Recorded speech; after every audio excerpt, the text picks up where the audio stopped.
Make them into better targets. By that time, the ranks of the feds had swollen to 400. On March RO, John Adams, a sympathetic Methodist clergyman connected with the National Council of Churches, informed me that he had brokered an agreement. The roadblocks would be coming down, and the media and whoever else wanted to could simply walk in. As we watched through our binoculars, it seemed as though the feds were giving up their positions. A government spokesman announced, "We will not move on Wounded Knee tonight. The Justice Department will make every effort to arrive at a peaceful conclusion to the tense and dangerous situation." I should have been tipped off by the fact that he added, "But we must enforce the law, and that we will do." I was happy. I was fooled, however. I thought we had won, and so I declared victory. I thought, from what the Methodist clergyman had told me, that Washington was going to accept our demands. There was drumming, singing, and cheering. More than 100 of our people left and went home, while many new warriors, including chiefs and elders, joined us.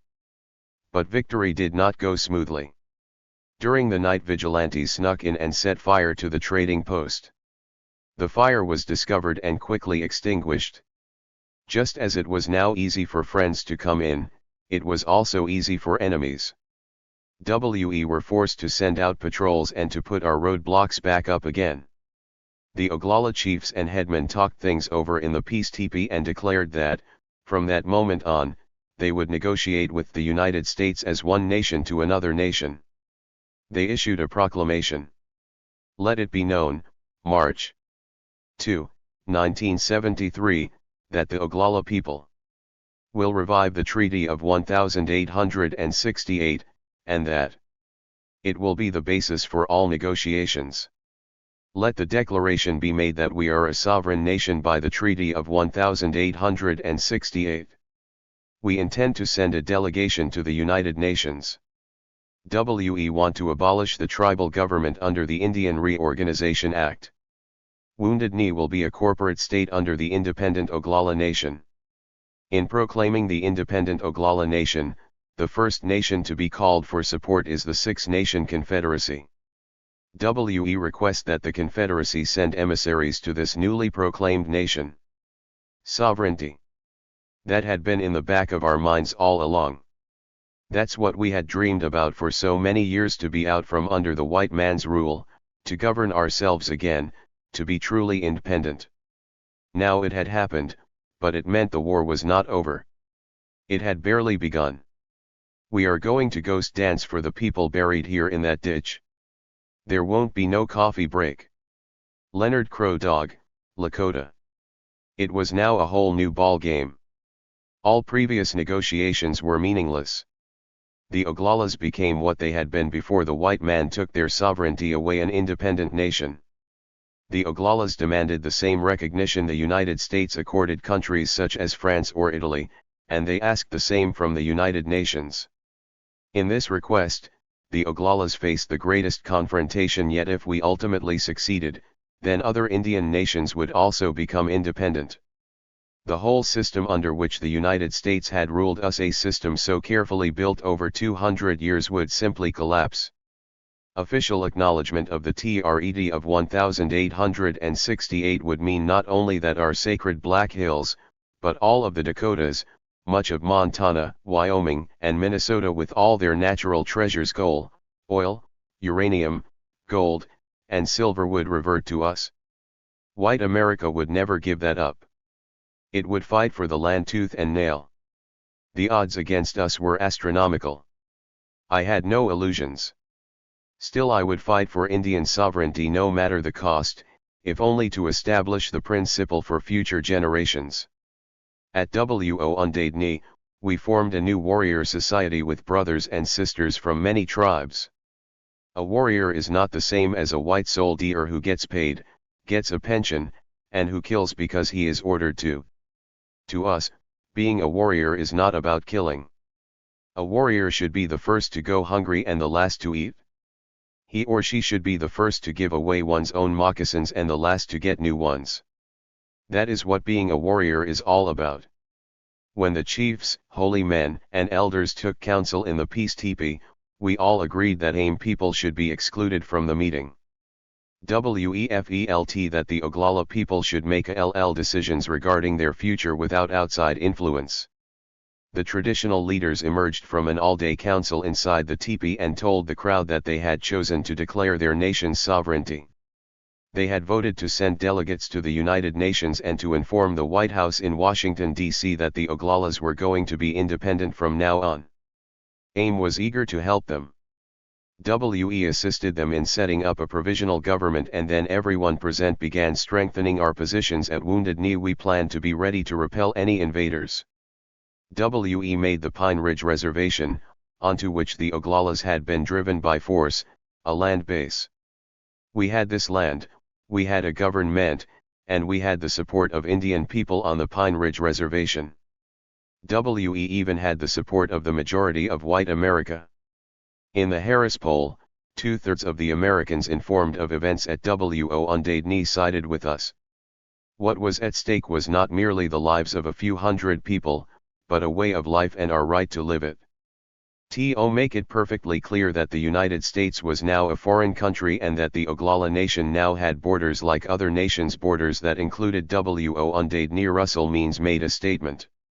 If any foreign official representing a foreign power, specifically the United States, comes in here without permission, that will be treated as an act of war and dealt with accordingly.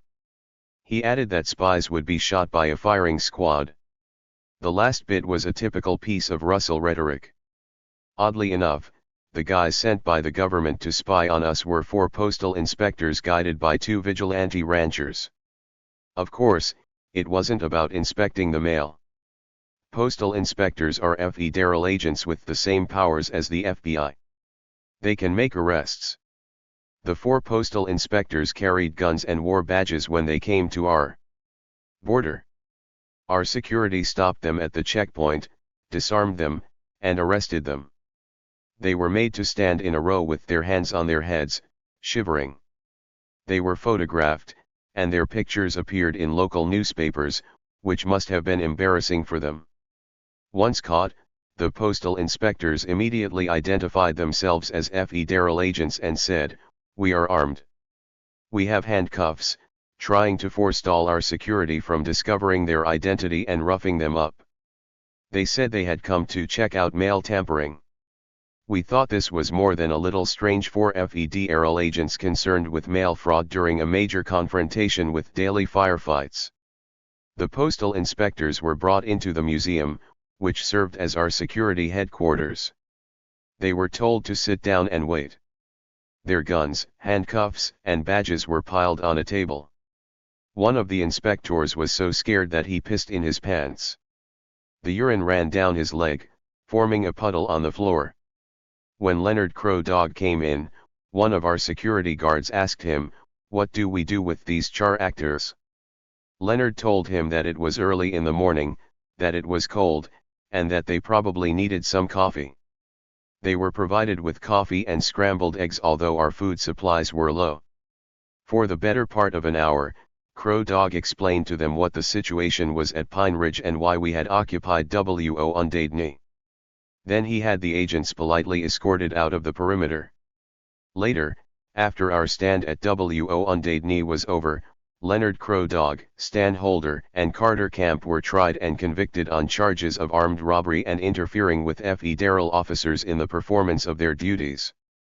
They faced the armed robbery charge because they had come into the room while the guns were lying on the table. They had not been present when the guns and cuffs were taken away from the postal inspectors, but their presence in the same room made them guilty in the eyes of the law.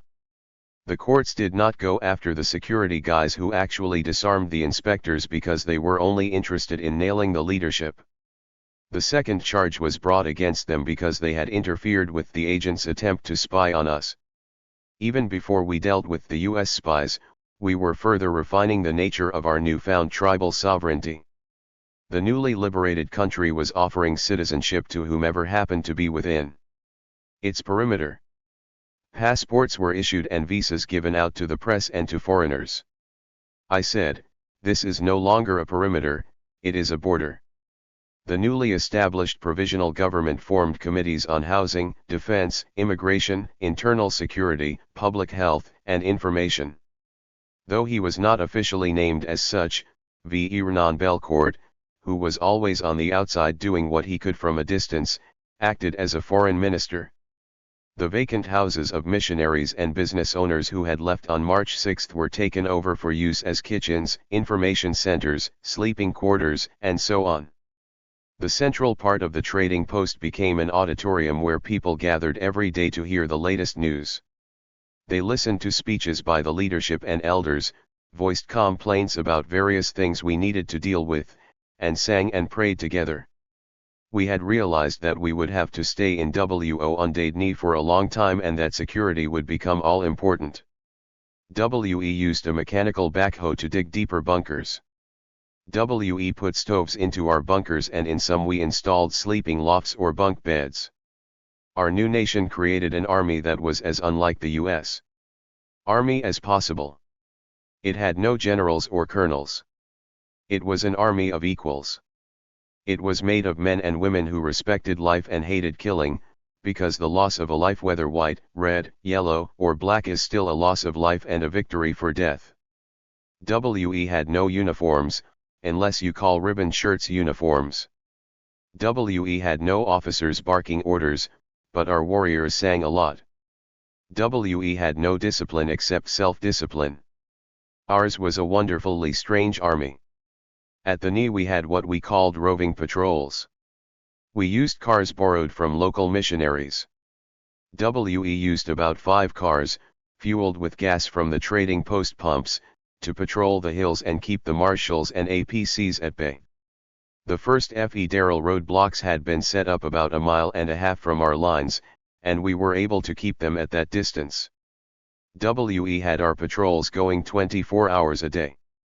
The roving patrol squad was made up of men from the Northwest Montana, Washington State, and Northern California. These men were some of our strongest warriors. One night we heard that the feds were sniping near the last stand bunker on the road to Manderson. They were shooting at some of our people trying to come in. WE opened fire on the marshals, not to hit them but to scare them off. It worked. All our men returned safely, and the marshals' fire slackened off on most sections. During that third week it was snowing hard. WE rarely initiated firefights, partly because we had so little ammo. There were hardly any firefights during blizzards, but one day the firing got so intense that slugs coming through the walls of the Sacred Heart Church carried away the chin of the statue of Jesus Christ, blew a hole in the chest of Joseph, and shot off the hand of the Virgin Mary. On March Q, the feds started a firefight that lasted 3 hours. One of our medics, a Chicano named Rocky Madrid, a really first-class guy, was wounded. He and Owen Luck, a former helicopter medic in Vietnam, ran with their first aid kits to where our young warriors were under heavy fire. They were clearly identifiable as medics. They wore helmets and armbands marked with big red crosses and carried a white flag, but the marshals opened fire on them with machine guns. The night was illuminated by so many flares that you could have read a newspaper. The feds must have been aware that they were shooting at medics. For some time the 2 men were enveloped by tracer bullets buzzing like a cloud of angry bees. Witnesses thought they would later ally be blown to bits. Rocky was hit in the stomach by a bullet that had ricocheted, but he managed to drag himself to the clinic. Crow Dog applied his numbing medicine, then used a small pocket knife to dig out the slug, which was stuck in the muscle. He fanned Rocky off with burning sage, using his eagle wing. Rocky said he didn't feel the pain. He was up and going 3 days later. Owen was not hit. The standoff continued. People often forget that AIM is not so much a political organization as it is a spiritual one. Carter Camp and Sid Mills set up a routine in the bunkers so the men could purify themselves by taking sweat baths every evening. Sweat lodge fires were going all the time in the early weeks of Wounded. It didn't matter what race you were. If you were at the knee, you went through the traditional sweat bath and purification ceremonies. Our ancient Indian religion had found a renewal at Wounded.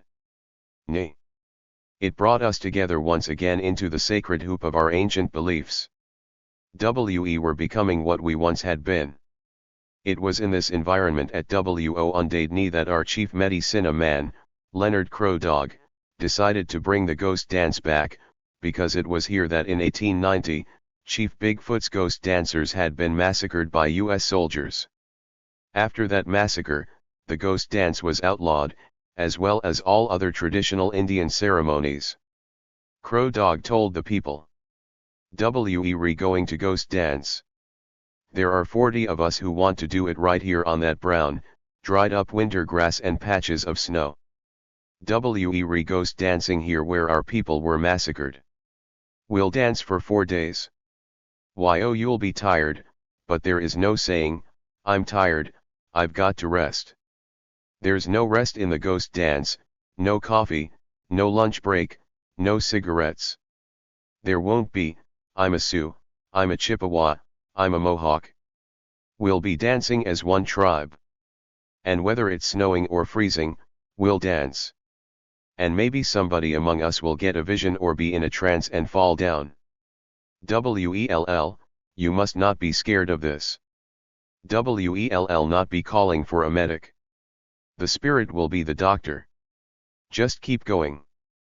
Don't stop for anything. Hold hands.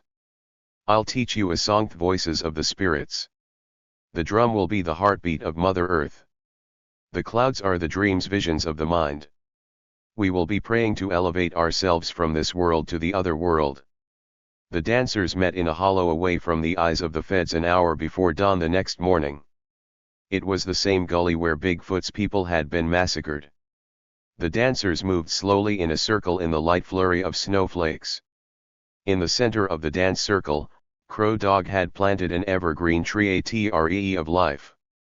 Some of the dancers fell down in a trance, some had visions. For full days the ghost dancers danced. Some of those dancing and praying were descendants of the people from Bigfoot's band. And we had a sign. A lone eagle circled overhead. Medicine Man Wallace Black Elk told the people, "The tree of life withered and seemed to die on that frozen field with the slaughtered bodies of our women and children. But the roots of the tree are still alive. They are not dead. The sacred hoop of the people has been made whole again. During the first days of the occupation we did not have a food problem. We lived off what we found in the trading post. All kinds of frozen and canned goods were stocked for tourists in the little grocery store. We had, on the average, about 300 supporters living inside the perimeter, besides the local Indian residents who did not take part in the occupation but lived inside the perimeter and had to be fed all the same. Our supplies did not last long. Soon we got down to 2 skimpy meals a day, mostly rice and pinto beans. At other times the only thing we had to eat was oatmeal. The cooking was originally done in several different areas, but later it was centralized for efficiency. It was necessary to keep all food together so the cooks knew at all times what was available. The food was dispensed in rations according to the number of people in each area. The hospital, however, had priority due to the needs of the sick, the aged, the very young, and the wounded. They came first. And of course, the warriors on the firing line got their meals before the general population because they were putting their lives on the line to protect us. Acquiring food became a problem. There was plenty of food donated to us by well-wishers, but the feds would not allow it through. It was piling up in places like Crow Dog's Paradise, and it was up to us to smuggle it in. The government was determined to starve us into submission. Chief U.S. Marshal Wayne Colburn announced on March 12 that no food for the Indians would be allowed to pass federal roadblocks, saying, "We will establish a tighter perimeter and starve out the occupiers." He added, "I'm sure as hell planning to change their lifestyle.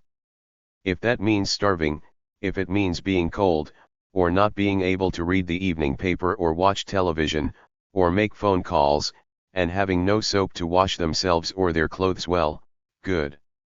They have only themselves to blame." When the government turned our lights off, we went back to oil lamps and candles. When they turned off the water, we went through the gullies to get creek water.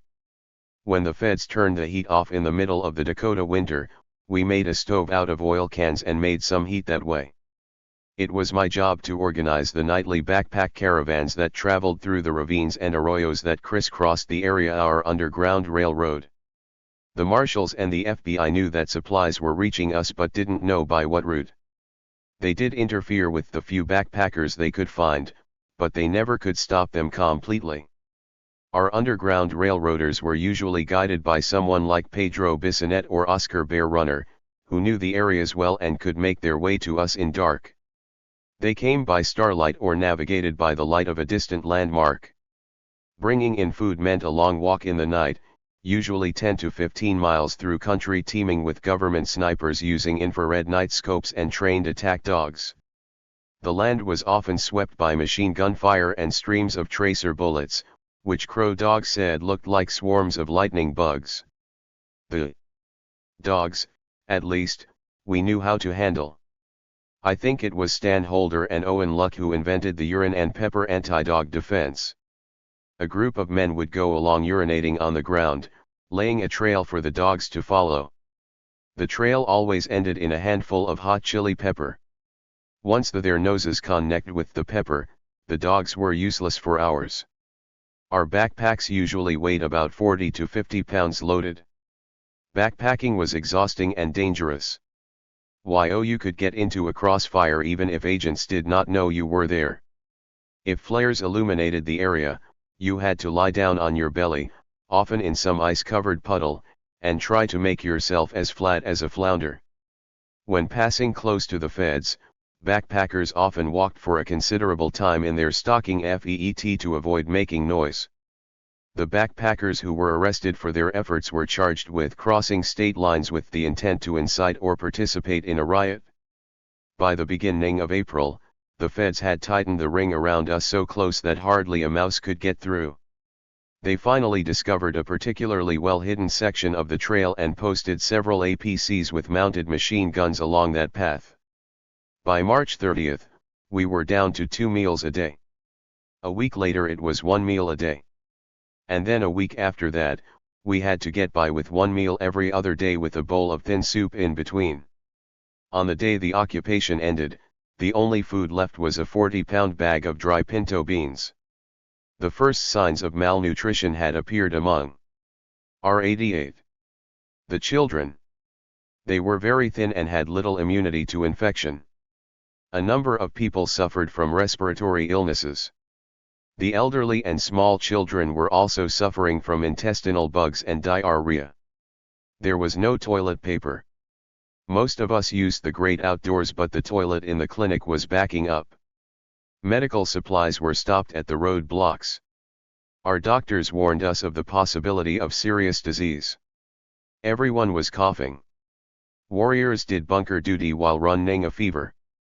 Kent Frizzell, the chief government representative at that time, would only let powdered milk and baby food pass into WO Undadni. He declared, "To my knowledge, the US government has never given food to the enemy to sustain them." We weren't ready to give up yet, so rather than starve, we tried cattle rustling. A rancher named Coates had a big spread nearby where he ran his cattle. We liberated some of these animals, which, according to an old tradition, we called slow elk. I joked around, saying that many of these cows were straying into our perimeter, which made them illegal aliens or even agents disguised as cows. Some of our young warriors who hunted the slow elk were from the city. They didn't quite know how to go about it. Once they let in a cow that none of them knew how to kill or butcher. A white reporter shot and skinned it for them. Another time they came in with an ancient stringy bull whose meat was likely to break our teeth. I put up a poster showing the rear end of a bull with big balls and a cow with an udder. I jokingly wrote underneath, "This is a bull. This is a cow." It was the backpackers who kept us alive.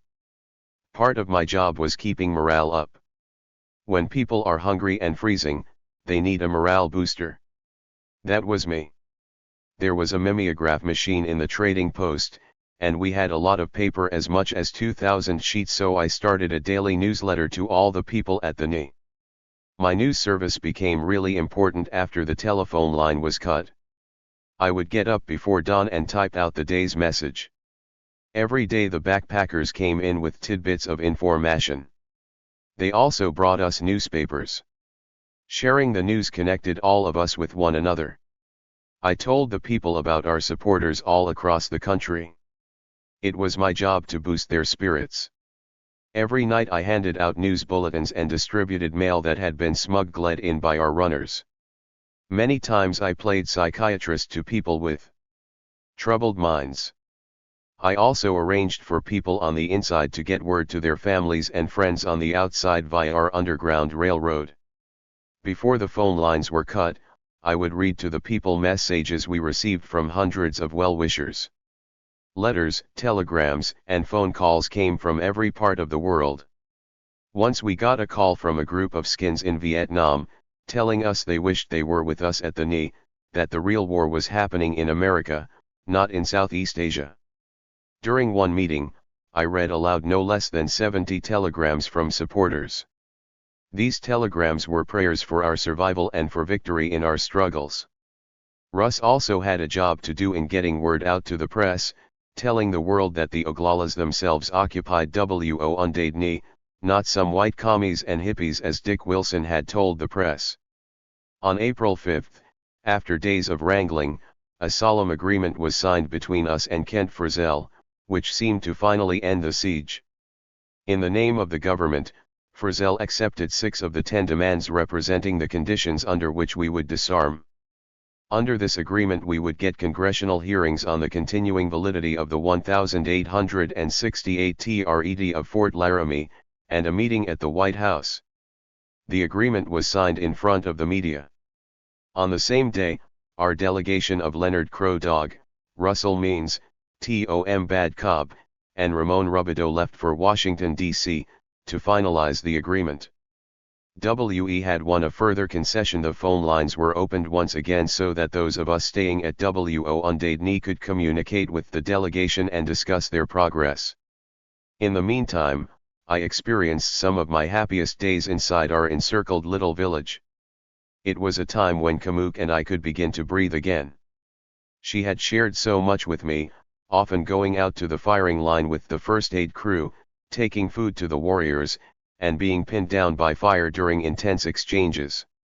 I felt relieved that she was safe. On April N, 18-year-old Mary Ellen Moore gave birth to a healthy baby boy. I remember thanking the Creator for giving us a new life.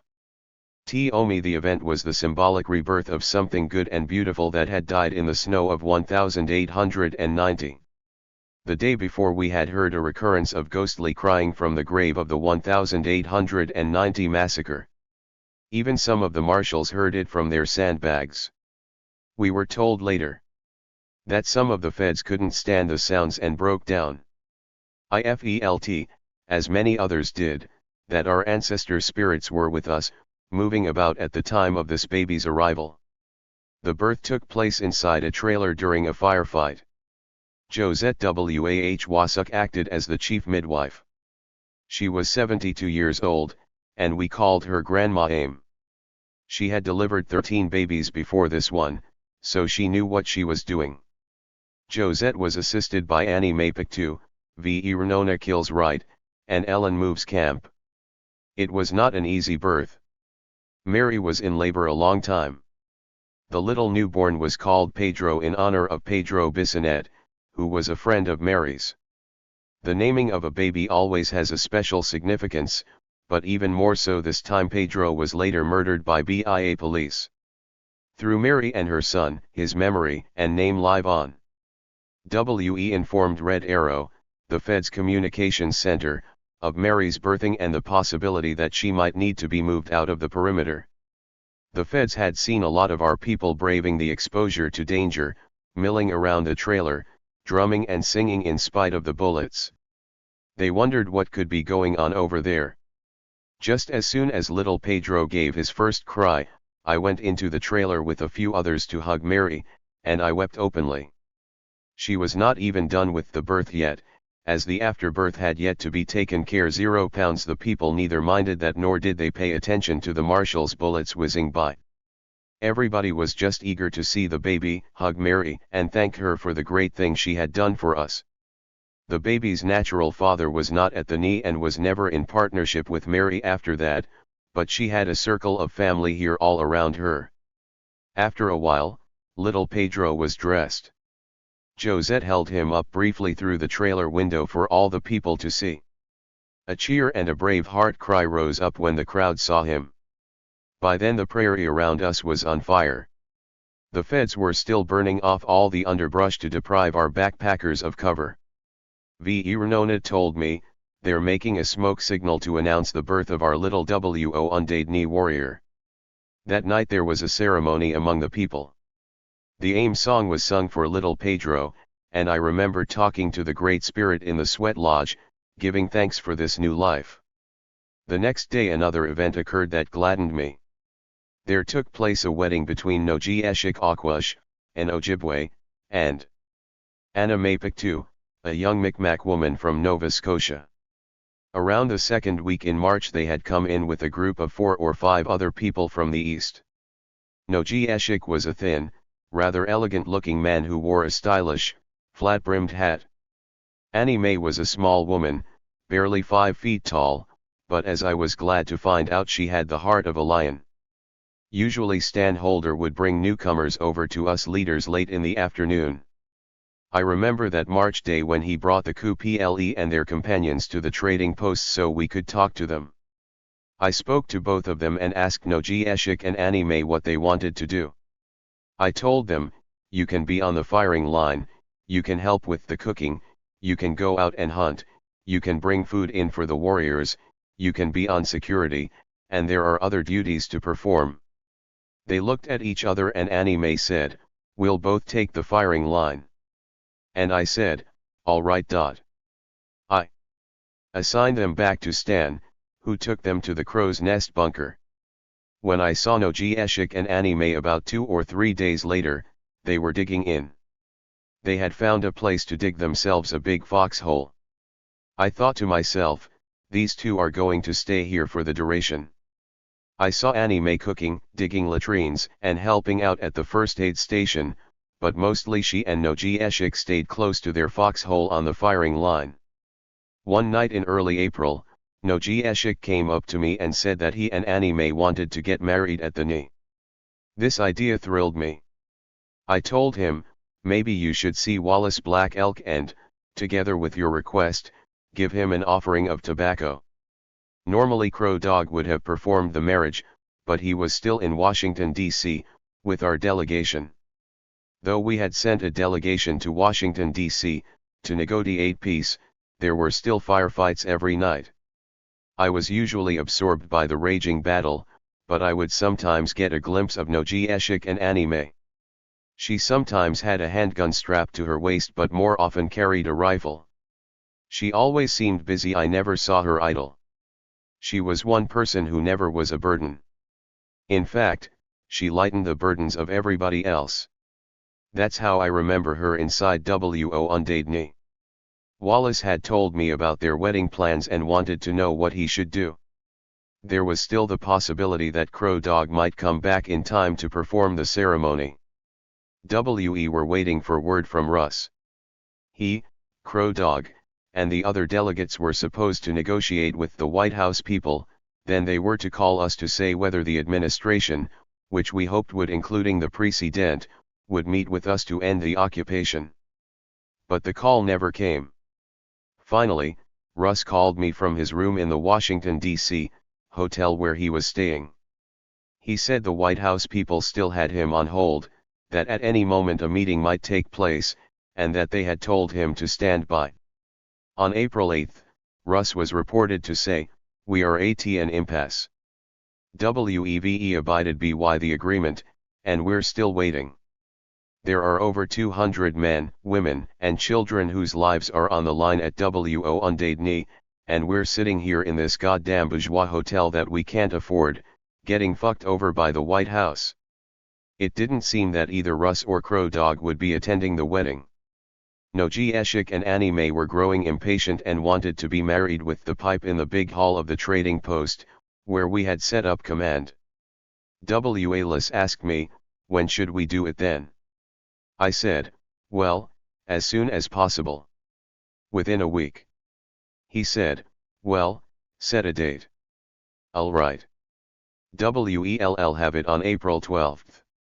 I said this on impulse and then remembered that date was my birthday.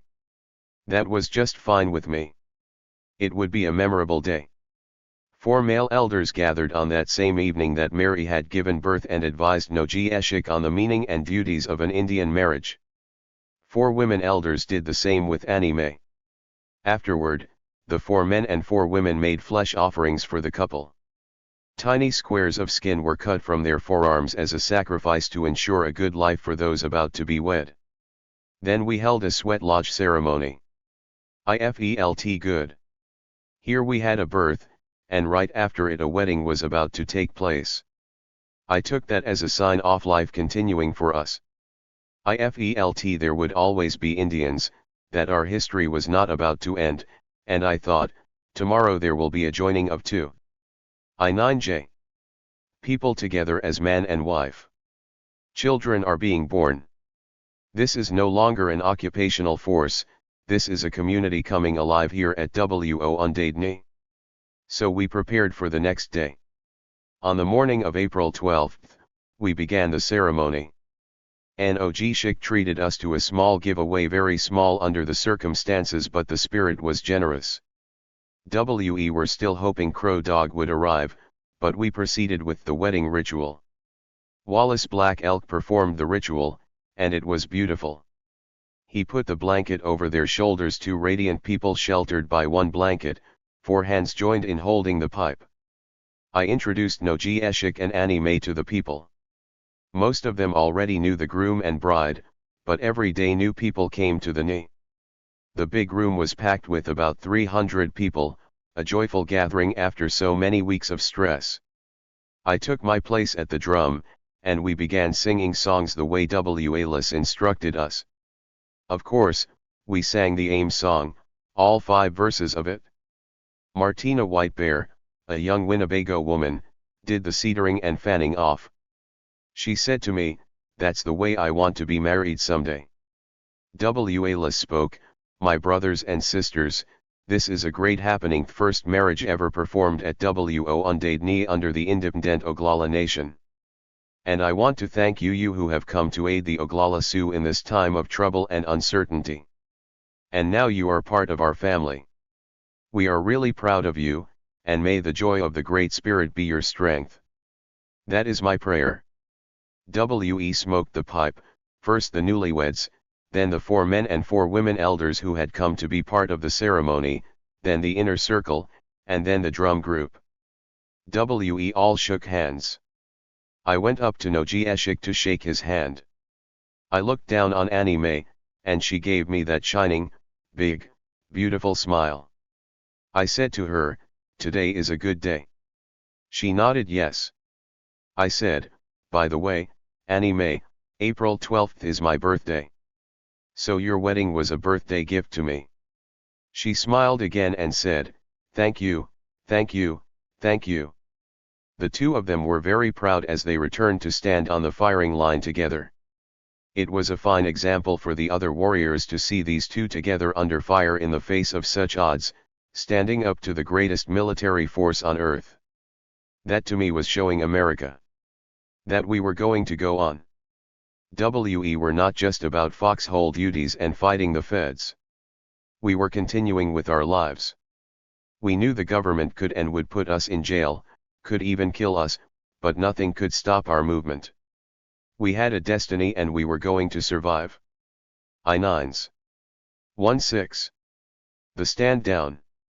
My mind is crowded with thoughts of those warriors who fought and died for us. They were brave men and brave women. I shall not eulogize their deaths. Instead I shall draw on their life memories and be strengthened. Dennis Banks, Ojibwa. At Wounded Knee we were starving. Shelves were bare. We had run out of food. The feds had tightened the noose around us. It became harder and harder for our backpackers to get the needed supplies to us. We were always hungry now. One night, a small plane suddenly landed on the road in front of the trading post. Owen Luck and Rocky Madrid had gotten a plane, a pilot, and 400 pounds of food for us. We were surprised and delighted. The feds were also surprised but less happy. Although it may sound like a lot of food, when you consider that we had to feed an average of 350 people every day, it is easy to see that 400 pounds of food would not last long. We had received garbled messages that other friends on the outside were organizing an airdrop with even more food for us. We yearned for it like a man stranded in the desert yearns for water. But we waited in vain. Then early one morning, we heard the sound of engines overhead. People were shouting, "Our planes are coming." But it was only two phantom jets screaming over us, breaking the sound barrier and temporarily deafening all of us. They were taking aerial photographs of our positions for the benefit of the marshals. It was not what we had hoped for. I began to doubt that the airdrop was real. I resigned myself to the likelihood that it was not going to happen. On April 17 at about 5 o'clock in the morning, I was tapping out my daily newsletter when I heard a humming that sounded like APCs revving up. It got louder and louder until I realized it was a different kind of noise. All of a sudden, Carter Camp came running into my cabin yelling, "Dennis, Dennis, it's happening. Come outside and look." Kamook and I hurried outside to see three Piper Cherokees coming in very low over the hills to avoid radar detection. The small single-engine planes began circling about 500 feet above us. Their cargo doors had been removed, so we could see some men kicking out huge duffel bags. 7 duffels floated down on parachutes that barely had enough time to open before they hit the ground. Only one chute failed to unfold. That bundle broke open when it hit the ground. TWO duffels fell so close to the Fed's position that we could not immediately retrieve them but did so later under the cover of night. I don't think the Feds knew what was going on for the first 15 minutes or so, but when they realized there had been an airdrop, we received sporadic fire from them. Then they began using .30 caliber machine guns and tried to shoot one of our bundles to pieces. Our people were jumping up and down, yelling, "Food! FOOD!" I thought, God damn. Somebody cares. They care if we survive or not, and they knew how to deliver this manna from heaven. Plus, the planes were called Cherokees. It was almost too good to be true. The whole airdrop lasted barely 5 minutes.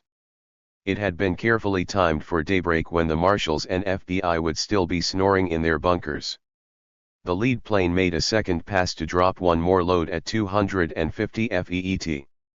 Then the Cherokees took off in a big hurry in different directions, bobbing and weaving to prevent the marshals from reading the numbers on the wings. By this time, the Feds were shooting at the planes with machine guns. There was some significant damage to one of the planes, but they all escaped without being crippled. Months later, I had a chance to meet the organizers, pilots, co-pilots, crews, and even some of the folks who contributed funding for the effort.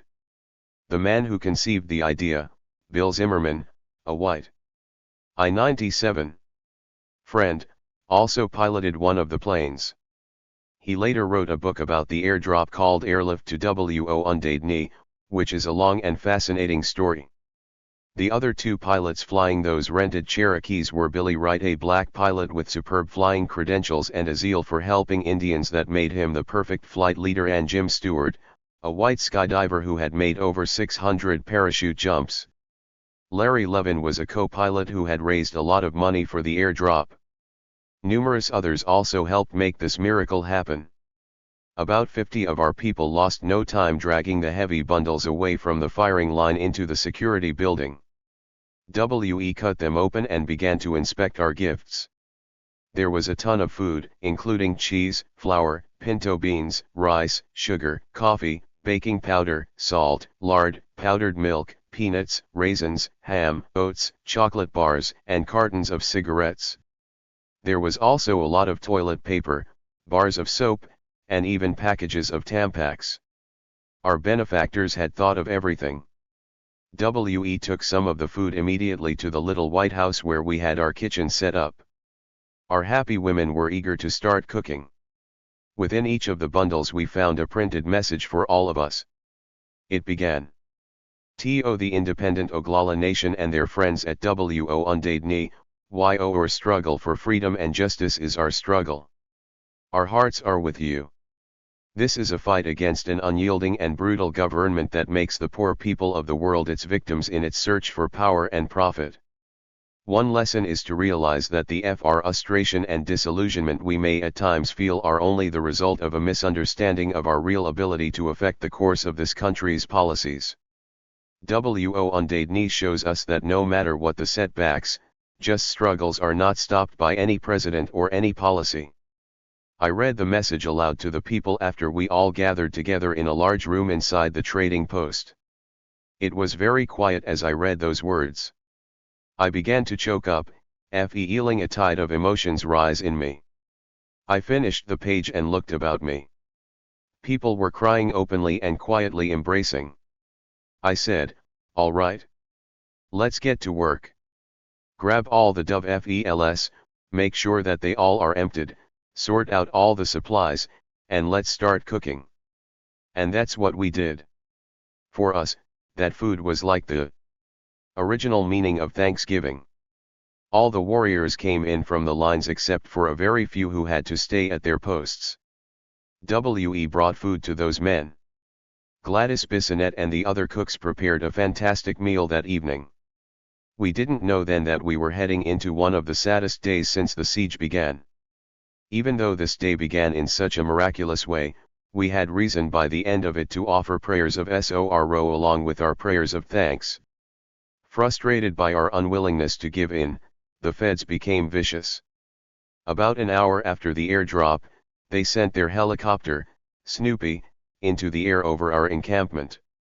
A sniper in the copter began taking a beat on individuals, a young kid here, a woman there, a medic, or a dog. Someone else in the copter aimed a handheld MR6 automatic at us. Eddie Whitewater and a few small children were walking back to their house with a bag of food when bullets riddled the dusty ground around him. He and the kids just stood there transfixed, not knowing which way to run. Our guys opened fire on the helicopter in order to distract attention from Eddie. One of our bullets actually hit Snoopy, which was advised by Red Arrow to leave the area. Our fire gave Eddie and the children a chance to roll into a ditch and hide. What began as sporadic fire in the early hours after dawn became a full-blown attack of unleashed fury from the feds. The firefight lasted all day and spilled over into the night. The feds threw everything at us but the kitchen sink M30s, M60s, .50 caliber machine guns, M79 grenade launchers, CS gas, aerial illumination flares, a high-powered strobe searchlight on each APC, and, finally, rockets to launch massive gas attacks. During a typical short exchange, the feds hit us with anywhere from 5,000 to 10,000 rounds, while we answered them with less than 50 rounds. Streams of tracer bullets crisscrossed the village from all directions, raking it from end to end, concentrating on anything that moved. Some areas were littered with empty machine gun shells. The effect of .50 caliber machine gun bullets was frightful. They simply tore the place apart, knocking entrance holes the size of oranges into the walls and exit holes the size of soccer balls. The 70 to 75 warriors manning our bunkers had only about 10 small caliber bullets each to defend us. I-99. Our ranks had increased the night before when a small group of new supporters had somehow hiked in undetected over the hills. Among them was a couple from North Carolina, Frank Clearwater, and his pregnant wife, Morning Star. Frank was part Apache and Morning Star was Cherokee. They were not members of AIM but had heard about the trouble we were having and hitchhiked all the way from their North Carolina home, wanting to help us any way they could. He was 47 years old and she was 10 years younger. Henry Wawasuk brought them to the command headquarters and introduced them to me. I embraced them, telling them how glad I was that they had come to help us. I asked if they wanted to cook or if they wanted to pull guard duty or patrol. Frank told me, "I came here to fight. My wife can cook. She can be part of that." Those were the only words I had with Frank. I introduced him to Stan Holder, who asked if they were tired and wanted to rest since they had been walking all night. They went to lie down, he on a cot inside the little Episcopalian chapel north of the Sacred Heart Church. Around 9:30 a.m. that morning a burst of fire from the feds sent a .30 caliber slug through the wall of the church, crashing through the back of Frank's skull. For over an hour, our medics could not even get to Frank because of the heavy fire the feds poured in on us. Finally, two brave women medics, Lorelei Decora and Madonna Gilbert, ran through the curtain of bullets, entered the church, put Frank on a stretcher, and carried him to the hospital. They were helped by 3 men part of the way. The medics wore helmets and armbands with red crosses and they waved a white flag on a broomstick. Even so, they were continuously shot at by the Fed snipers. The marshals at roadblock number 6 fired at the stretcher bearers all the way to the hospital door. It was a miracle they were not all gunned down. WE contacted Red Arrow to request a helicopter to take Clearwater to the hospital, but Chief U.S. Marshal W.A. in Colburn gave the order, "No helicopter is to go into Wounded Knee. If they have any wounded, bring them out under a white flag to roadblock number 1, and they will be flown from there." So we had to do that, and Clearwater was airlifted to the reservation hospital in Pine Ridge. The medics there were horrified when they saw him and said, "We can't handle this." Clearwater was eventually flown to a hospital in Rapid City. His wife, Morning Star, had been assured that she would be allowed to be with him, but upon her arrival in Pine Ridge she was arrested, dragged weeping from her critically injured husband, and thrown into the overcrowded tribal jail where she, visibly pregnant, had to sleep on the cement floor. They gave her nothing to eat but a bowl of cornmeal mush. She remained incarcerated while Frank underwent surgery. Almost 2 days went by before Morning Star was allowed to be at her husband's bedside. He never regained consciousness and died 8 days after he had been shot. Morning Star wanted to have her husband buried like a warrior inside the perimeter of Wounded Knee near the spot where he fell. But of course Dick Wilson forbade this, saying that there were tribal laws forbidding a non-Oglala to be buried anywhere on the Pine Ridge Reservation. That was bullshit. He lied as usual. There were plenty of non-Oglalas and non-Indians laid to rest on the res. In the meantime, Crow Dog had come back from the fruitless negotiations in Washington, D.C. He offered to have Clearwater buried on his land. A delegation from Wounded Knee was allowed to accompany Frank Clearwater to his last rest. Both the tribal big shots of Pine Ridge and Rosebud set up roadblocks to stop our funeral caravan. At Pine Ridge, they even opened the coffin to search it for weapons. In the end we overcame all of these attempts to prevent us from burying Frank in the sacred traditional way. There was a one-day wake held at the home of Chief Frank Fool's Crow 20 miles from Wounded Knee, then Crow Dog gave Frank back to Mother Earth on the Crow v. Dog land, saying prayers in the old Lakota manner. The feds had begun to deny their actions and to spread a rumor that Frank Clearwater wasn't even an Indian. He was an American Indian brother, and he gave his life supporting his people and our beliefs. He died for us. That is enough for me. 5 others were also wounded on that same sad day that had begun so well, but they all eventually recovered. We mourned Frank Clearwater for 4 days. On the second day of mourning, the feds tried to drive our guys out of their bunkers with helicopter-launched CS2 gas. During one massive wave of tear gas, our people who were stationed in the Little Bighorn bunker ran out through the escape trench and plunged into the 20 freezing creek to wash the tear gas from their faces and clothes. Wounded Knee became more and more dangerous as each day passed. It was impossible to be anywhere out in the open without instantly drawing fire. People continued to come and go, but more were leaving than arriving. During the last 2 weeks of April, things were happening rapidly. We knew we could not hold out indefinitely against the overwhelming strength of the government. Our ammunition was running out. Some warriors had no bullets left. With so many mouths to feed, the food from the airdrop lasted just 10 days. The situation was critical. In the back of my mind was the thought that if we finally were overwhelmed, all of our leaders should not be caught in the net. Of course, I did not say this aloud. I decided to stay until the last and wanted Carter Camp and Crow Dog to stay also. Russ never did come back from negotiations in Washington. I persuaded Clyde Belcourt to leave, saying I wanted him to take over our Minneapolis office to run AIM affairs from the outside. Looking back, I can see that too many of our leaders were at Wounded Knee and that it was foolish to expose them to capture. Not only the AIM leadership was imperiled. Our greatest medicine men were there: Frank Fools Crow, Pete Catches, W.A.less Black Elk, Charlie Kills Enemy, and such chiefs as Tom Bad Cobb, Matthew King, and Pedro Bissonette. We had too many of our leaders inside the perimeter and not enough on the outside. Vernon Belcourt had never been inside the perimeter.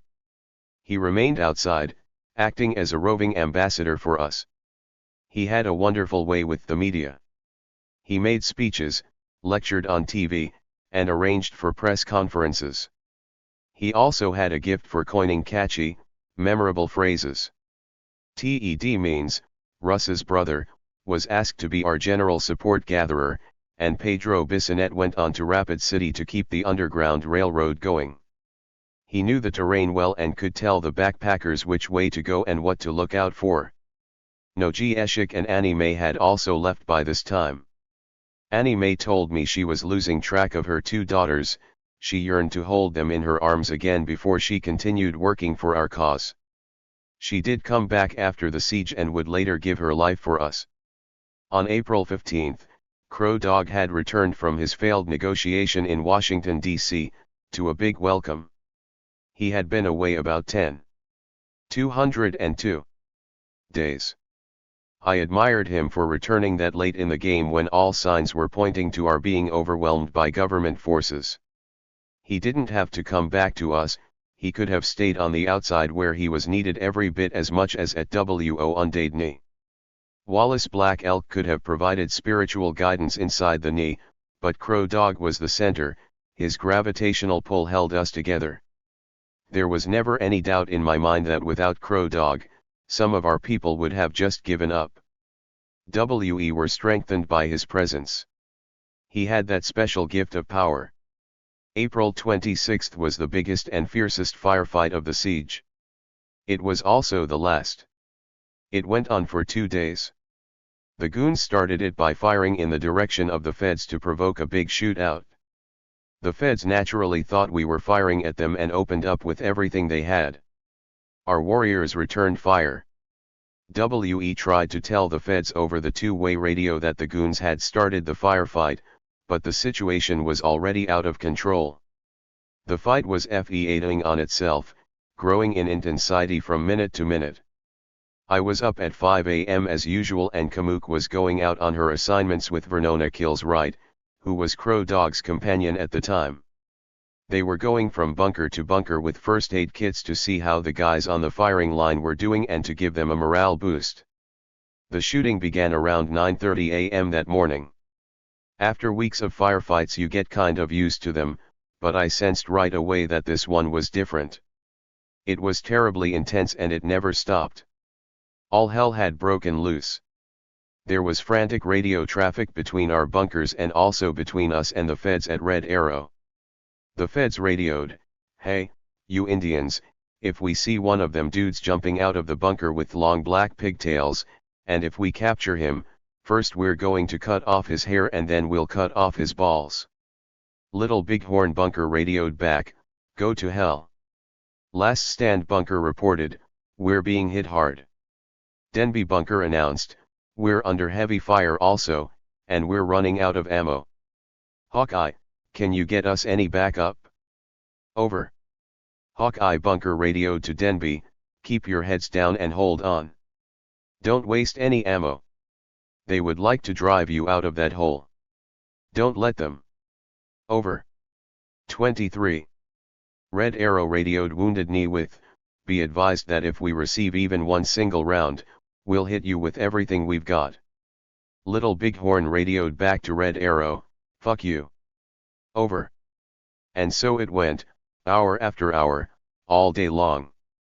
Kamuk and Renona were still making their rounds, bringing coffee to the bunkers. When they hadn't come back in by 2 p.m., I began to get very worried. Then Lorelei Dakora came back from her tour of duty and told me, they are hiding in a gully. They're pinned down, and I think they've gone to sleep. Gone to sleep? I couldn't believe it. They had taken refuge in that gully with bullets whizzing over their heads for 3 hours, and they were asleep. But it was true. They were that tired. They had their winter jackets on and were pretty cozy. I was impressed. The fighting carried over into darkness and through the following day. It just went on and on. In the early afternoon of April 27th, I heard somebody yell, "We've got a guy down." They were trying to reach him where he had fallen near Last Stand bunker. He had been pinned down by a sniper and was hit as he came up to see where the shots were coming from. I ran out of where Kamuk and I were staying. Crow Dog was already out there ordering a stretcher to try and bring him in. The shooting was fierce, but Crow Dog kept urging the stretcher bearers on, keep going, going, going. WE had called Red Arrow to cease firing, that we had a man down, but it took a while for the bullets to stop. Stan Holder ordered the ceasefire and Carter Camp yelled, "Get that man over here." Finally, there was a lull in the shooting. The limp form was brought by stretcher back to the designated first aid area. It was then I discovered that it was Buddy Lamont, Kamuk's uncle and brother to Lou Bean. This came as a tremendous shock to me. Just 31 years old, and his life was over. Crow Dog opened Buddy's shirt and took it off. There was a clean wound, a bullet hole right through his heart. He had been shot in the back, and the slug had gone right through and out the front. I had my hand under his head. He was still warm. He looked peaceful, as if he were asleep. Crow Dog bent over Buddy, weeping and saying something to him. He sang a death song as he put sage into Buddy's wound, then he offered a prayer for the fallen warrior. 24. Kamuk came running. She and Buddy had been very close. They loved each other. Kamuk cradled Buddy's body in her arms, hugging him and sobbing, "Buddy, Buddy, Buddy." Kamuk cried uncontrollably, screaming at the feds and calling them killers and murderers. This was the moment I had always feared. One knows that in a struggle like ours, somebody might be hurt or even killed. It's inevitable in a confrontation that turns violent. Nonetheless, you pray that it's not going to happen. A death hurts you so much, and the pain goes very deep. Buddy had come to me saying, "I want to be with you," putting his life in my hands. When somebody in your care is hurt or killed, you sense the sorrow of the family and feel guilty, thinking that his death is your fault. That is what I felt. That is what Carter and Stan felt. I watched Kamuk and Lou Bean, Buddy's sister, weeping and holding Buddy. The strength of their love shone like a light about them, and I thought, how beautiful. How strong and brave Kamuk and Lou are. When our side had called for a ceasefire, it had taken a long time for the feds to quit shooting. Only when we informed Red Arrow that we had a man dead did they finally cease their firing. WE requested that they let us bring Buddy out accompanied by the people closest to him. That request was granted. The feds gave us their word that nothing would happen to those accompanying the stretcher, that nobody would be arrested. So our men lined up in 2 rows, standing like an honor guard as the body passed the roadblock and the little procession moved slowly down the road. Kamuk and her sister, Bernice, Lou Bean and her husband, Mary Ellen Moore carrying her newborn son, and a couple of Buddy's other relatives accompanied the stretcher out of the Wounded Knee perimeter.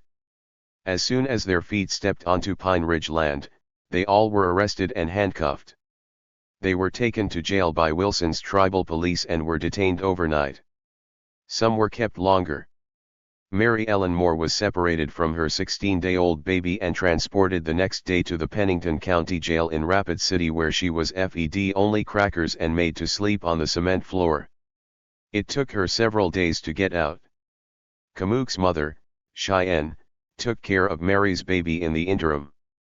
When the goons were told by the FBI that they were not supposed to arrest Buddy's family, they shrugged it off, saying, "You're WEL come to take them anywhere you want then, but tell them they better not come back to Pine Ridge because something might happen to them."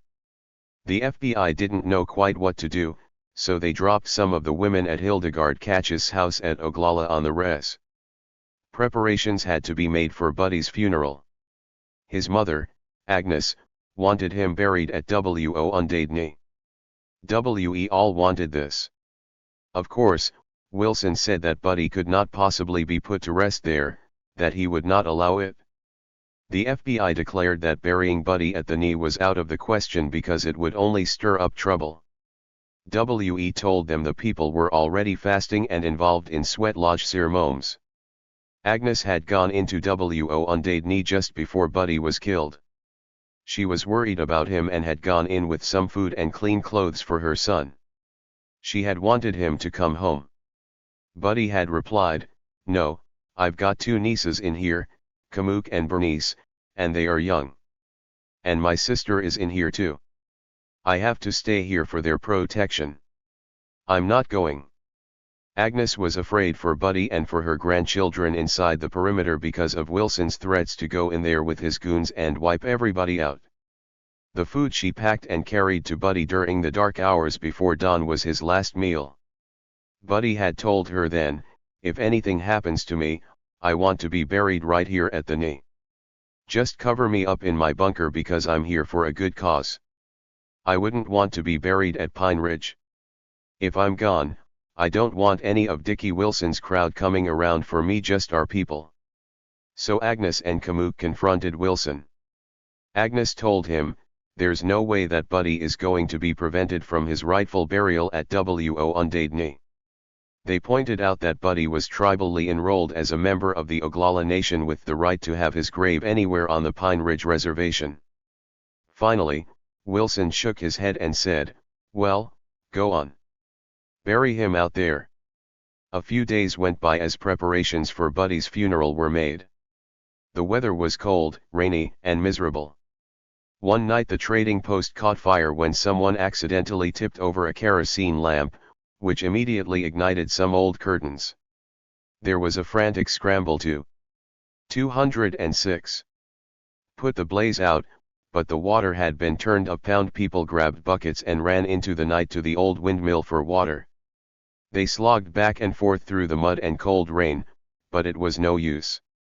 The fire burned all night. The ammo we had stored in there blew up in the fire. The place was a total loss. Then the day arrived for Buddy's burial. The feds tried to impose restrictions on the funeral. Only 10 close relatives could go into W.O. Undadney with Buddy's coffin. The whole ceremony could last no longer than 3 hours, and so on. But Agnes fought back, saying, "Listen here, I have kids, and then there are the 36 grandchildren. And there are wives and husbands to consider." We ignored all the restrictions. In the end, everybody who needed to be there with us got in. First was the wake at Porcupine that night. All of the chiefs and medicine men and all of the traditional elders were there to honor Buddy. There were hundreds there mourning their dead brother. Inside the knee there was talk among the warriors about giving Buddy a 10-gun salute, but I told Carter and Stan, "No, a 10-gun salute is for white soldiers who serve for pay and for a pension. But Buddy was our warrior. He deserves a 100-gun salute." Everything was set for the funeral. We had a ceasefire in place and we were waiting. Finally we saw them coming through the roadblock. Buddy's coffin was in the back of a pickup that served as a hearse. We carried him up to his last resting place. All of the chiefs and spiritual leaders walked beside us as well as Agnes, who was flanked by Kamook, Lubin, her other 5 daughters, and the whole family. There were about 30 people in Buddy's immediate family with all of Agnes's kids, grandkids, and great-grandkids. Russell's brother, Bill Means, and all of the AIM people stood over on one side and sang the AIM song. We had one final look at Buddy. The casket was opened at the foot of the mass grave where he was to join the ancestors who had died in 1890. I leaned down to hug him. Someone had fastened a sacred eagle fe to his hair. One by one, men and women from many different nations came forward to pay their respects. I told security that I wanted 100-gun salute 10 men with rifles or shotguns to stand at attention and fire off 10 rounds each. So we gave Buddy his 100-gun salute, and with it we also honored Frank Clearwater and all the other brave men and women who had fought so hard. I happened to look up and see the marshals, FBI, BIA police, and goons standing on their hill, silhouetted against the horizon, watching us. I thought, go ahead and watch. Witness our strength and commitment. We put Buddy down at the end of the last song, covering him up as the last flowers were put in place. Buddy lies now with the spirits of the slain women and children buried in the mass grave. A headstone was later placed over his grave. It bears his Army serial number and the name of the unit he served with in Vietnam. It also bears these words, 2,000 came here to Wounded Knee. 1 stayed. Buddy's burial was the end of our struggle. Negotiations went on for a few days more, but we all knew it was over. Talks were almost complete, and it was time to finish them. We hoped the government would keep their promises to hold hearings on the Fort Laramie TRED of 1868 and to end corruption at Pine Ridge. As of May 5, the only leader remaining at Wounded Knee were Carter Camp and I, as well as our spiritual leaders, Leonard Crow Dog and W.A.less Black Elk. Carter and I refused to sign the final agreement because we did not want to put our names on a document of surrender. Meanwhile, Kamook had come back in. She had walked on foot over 5 miles in the dead of night to join me during the last days. I had felt sad and lonely while she was gone. Now I was happy that she was back. But on May 5 I had to tell her, the final stand down will be on May 8. Then the marshals will come in and probably the goons too. So you must leave for your own protection. Lou Bean said, Dennis, the police are waiting for you. The FBI is waiting, too. Kamook added, an FBI man wanted me to persuade you to give yourself up. He said they would guarantee you safe passage to the nearest jail. We all laughed and I said, thank you, no. I don't want that kind of safe passage. Kamook left in secret sometime before me. We planned that she would meet me on the outside. We were supposed to stack our arms in the middle of the compound where the feds could see them. We had a lot of 2x4s and broomsticks. We painted them black, tied them together, and stacked them out in the compound. From a distance they looked like 208 weapons. It was time for those who wanted to leave the knee to go for it. We told them to take their rifles and shotguns with them. I would have to go underground. Carter Camp, Leonard Crow Dog, and W.A.less Black Elk would submit to arrest the next morning. They wanted the honor of being the last ones out of Wounded Knee, and they deserved it. Lou Bean said, Dennis, you've got to get out of here, and we don't want you to surrender. We want you to go out tonight.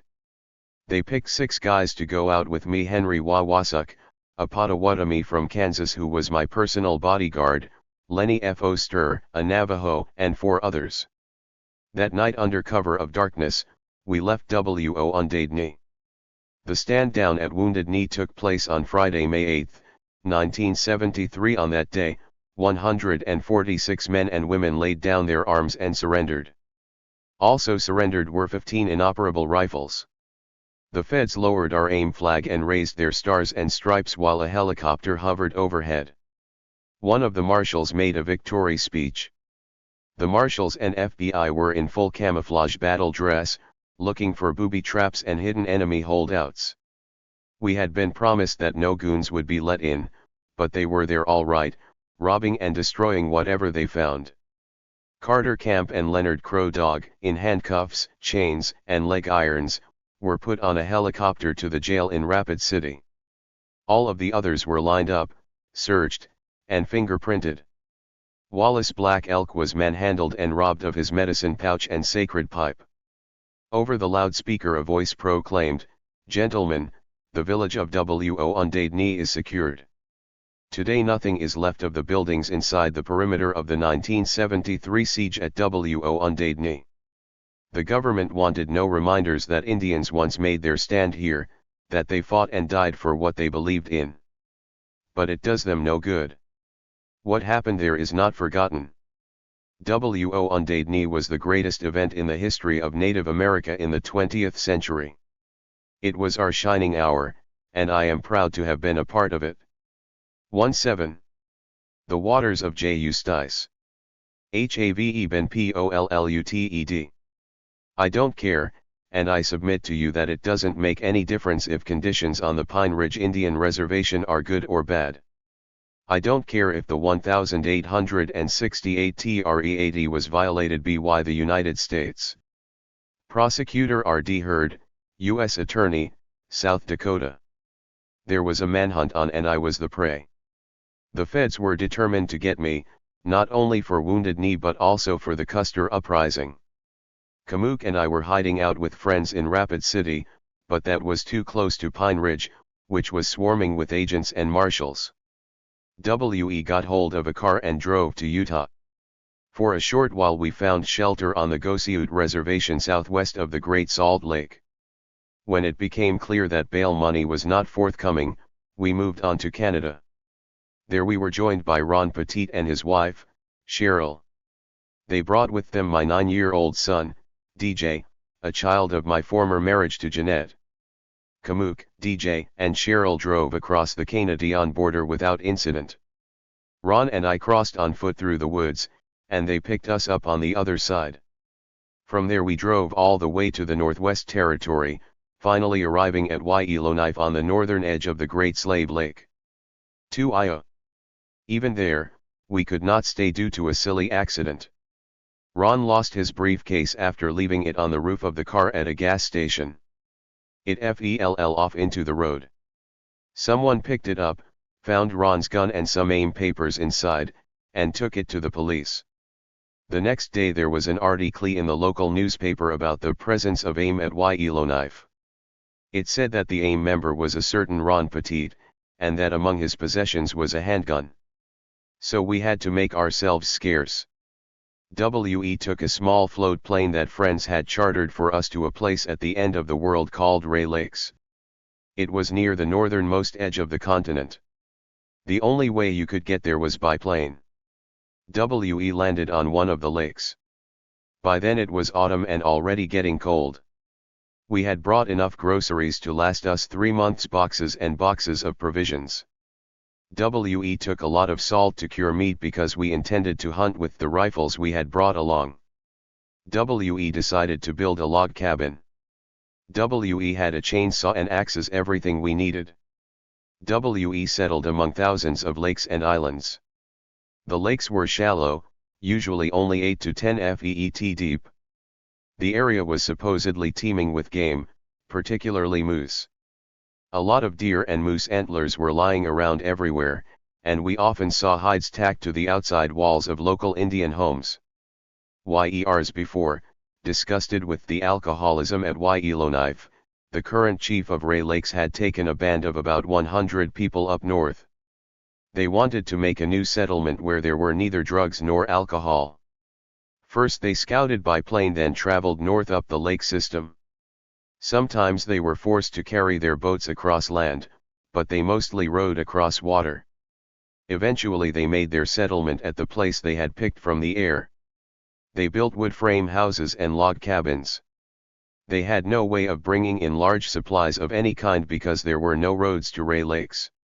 The people, Northern Dina, were very hospitable. Chief Ray extended his hospitality to us, and we stayed at his place while we built our log cabin. He told us, "We will help you.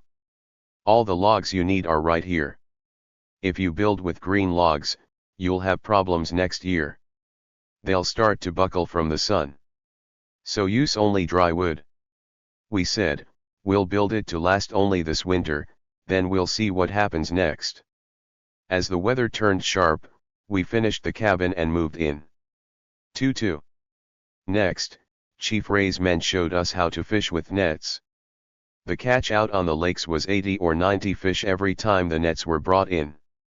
Our new friends showed us how to hang up the fish in little dugouts, which were covered over with logs to keep bears out. The fish they had already caught would feed the people through the winter, and it was by then cold enough that the fish would not spoil. The settlement was home to a number of dogs, and the people gave each of them a big fish every day. Luckily, there were enough fish for both the people and the dogs. We also went duck hunting and did well with it. Strangely enough, we didn't see any big game, although we knew there had to be some around because of the antlers we saw everywhere. We were pretty much cut off from the rest of the world. In a way, I liked it, the 5 of us alone in nature with the nightly concert of wolf and coyote howl. Just when we had gotten used to our new lifestyle, a message reached us from our AIM friends. It said, "Dennis, we need you back. We have bail money for you. Hurry." I told Ron and Cheryl, I have to go, and I'll take Kamook and DJ with me. The money is there, so after I make bail, I'll return. I've made my decision. I'll leave our stuff here except for some clothes and things we need for the journey. The 3 of us flew back to Yellowknife with the person who brought us the message. Some AIM members and sympathizers met us at the airport, then took us to a house where we were fed. I asked the folks who had picked us up if they could provide a plane and pilot for the rest of the trip. We waited for 2 days, then Doug Durham, a pilot who claimed to be an AIM sympathizer, picked us up in a private plane my AIM friends had hired and flew us back to the States. I hadn't wanted to risk flying on commercial airlines because I would likely be busted by immigration officials. Doug flew us south at treetop level, crossing the border into North Dakota and down into Rapid City. We were almost out of gas when we landed. The Needle was resting on E as we touched down. I thanked him for the ride and left him there, but that was not the last I was to see of Doug Durham. When I was arrested for the first time so long ago for being drunk, my bail was set at something like $25. I had worried. 2 back then that I could not make the bail and I thought I would be in jail for a long time. Now with the Wounded Knee indictments, my bail was set at $150,000, and I thought, well, I'll be in the slammer for the rest of my life. In addition to the many counts against me, I was looking at a third felony count commonly called the Habitual Criminal Act, which carried an automatic life sentence. As far as I was concerned, I should have stayed at Wounded Knee and fought it out to the death. Also, I was facing 85 years in prison on charges stemming from the Custer riot alone. Bill Janklow, South Dakota's Attorney General, hated AIM and everything it stood for. We heard he had vowed to put all AIM people behind bars for a very long time or, preferably, 6 feet under. He had publicly said the best thing to do with Dennis Banks was to put a bullet through his head. I was Janklow's favorite man to hate. At this time the government's strategy seemed to be prosecute. Prosecute. Prosecute. It didn't matter whether a guilty verdict would hold up on appeal, prosecute. It didn't matter if an acquittal was certain, prosecute. Use perjured witnesses if necessary, but prosecute. It didn't matter if the case was weak, or even if it was so trivial as to be absurd, prosecute. Get the leaders, but also get the humblest spear carrier, prosecute. The idea was to tie up AIM and all of its resources in never-ending court battles. There were 4 major trials and a number of minor ones stemming from the events at Wounded Knee. TWO of the big ones were the so-called leadership trials, in which the accused were Russell Means, Leonard Crow Dog, Stan Holder, Carter Camp, Pedro Bissonette, and me. Pedro was already dead when the trials opened. murdered by Wilson's goons. The remaining 5 of us were originally to be tried as one group, but later we were separated. Russ and I were tried in St. Paul, Minnesota, before Judge Frederick Nickel, while Crow Dog, Carter, and Stan were tried by Judge Edward McManus in Cedar Rapids, Iowa.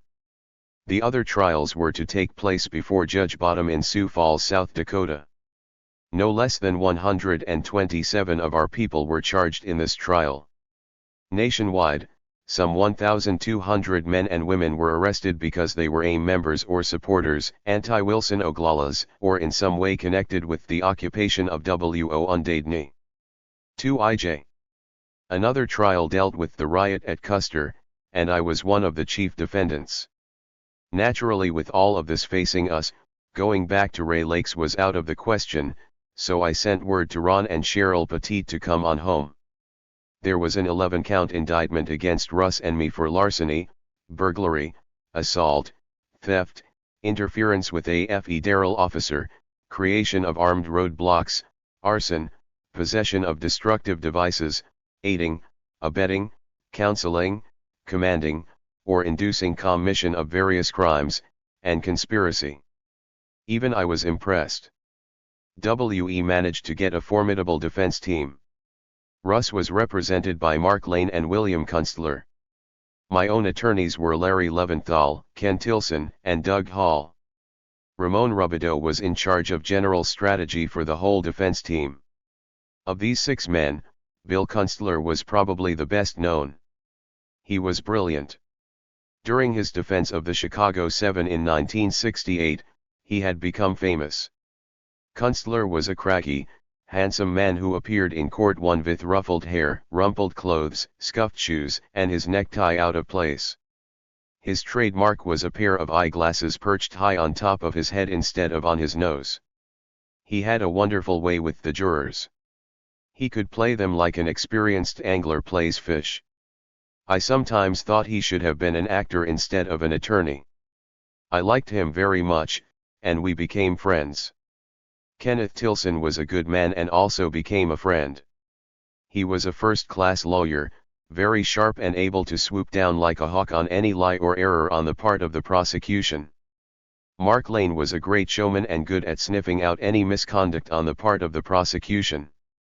At times he was wild in his accusations and theories of conspiracies. He wrote a well-known book of his own investigations into the assassination of John F. Kennedy. He was flamboyant and sometimes theatrical, making scenes and shouting at the judge. Ramon Rubido, a Lakota who had his practice in Rapid City, was Ames' lawyer. He was a strategist, always keeping his eye fixed on the big picture. Larry Leventhal was an expert in Indian law and a leading figure in many of our trials. Doug Hall was a very capable lawyer from New York City. Jay Schulman, a specialist in jury selection, rounded out our defense team. 2I4. Judge Fred Nickel was a decent, no-nonsense kind of person and open to reason. At the beginning of the trial, he believed in the FBI as the protector of the people, fighting crime wherever it existed. He looked upon AIM as a bunch of troublemakers. But still he conducted the trial proceedings in a deliberate, sensitive, and fair manner. Before becoming a judge, Nickel had been a newspaper and radio reporter and had also taught college courses in history and journalism. I believe his background in these fields with their emphasis upon objectivity made him a fair man. The chief prosecutor was R.D. Hurd, a bored-looking man who, over the course of the trial, would perjure himself, bring in tainted witnesses, and withhold evidence if he thought it would help him to get a conviction. For this, Hurd was awarded a medal by U.S. Attorney General Saxby and named Prosecutor of the Year. Hurd liked loud clothing, checker jackets and brightly colored pants. He thought that was what important people in New York wore. Hurd was assisted by David G. Enup, an assistant U.S. attorney from Sioux Falls, by U.S. Attorney William Clayton, and by Earl Kaplan from the Justice Department in Washington, D.C. For the duration of the trials, the AIM office at Rapid City was split and transferred to St. Paul for the leadership trials and to Sioux Falls for the non-leadership trials. I always wondered why Clyde and V. Renan Belcourt were tried at Sioux Falls, Certainly they were leaders just as Russ, Crow Dog, Carter, and I were.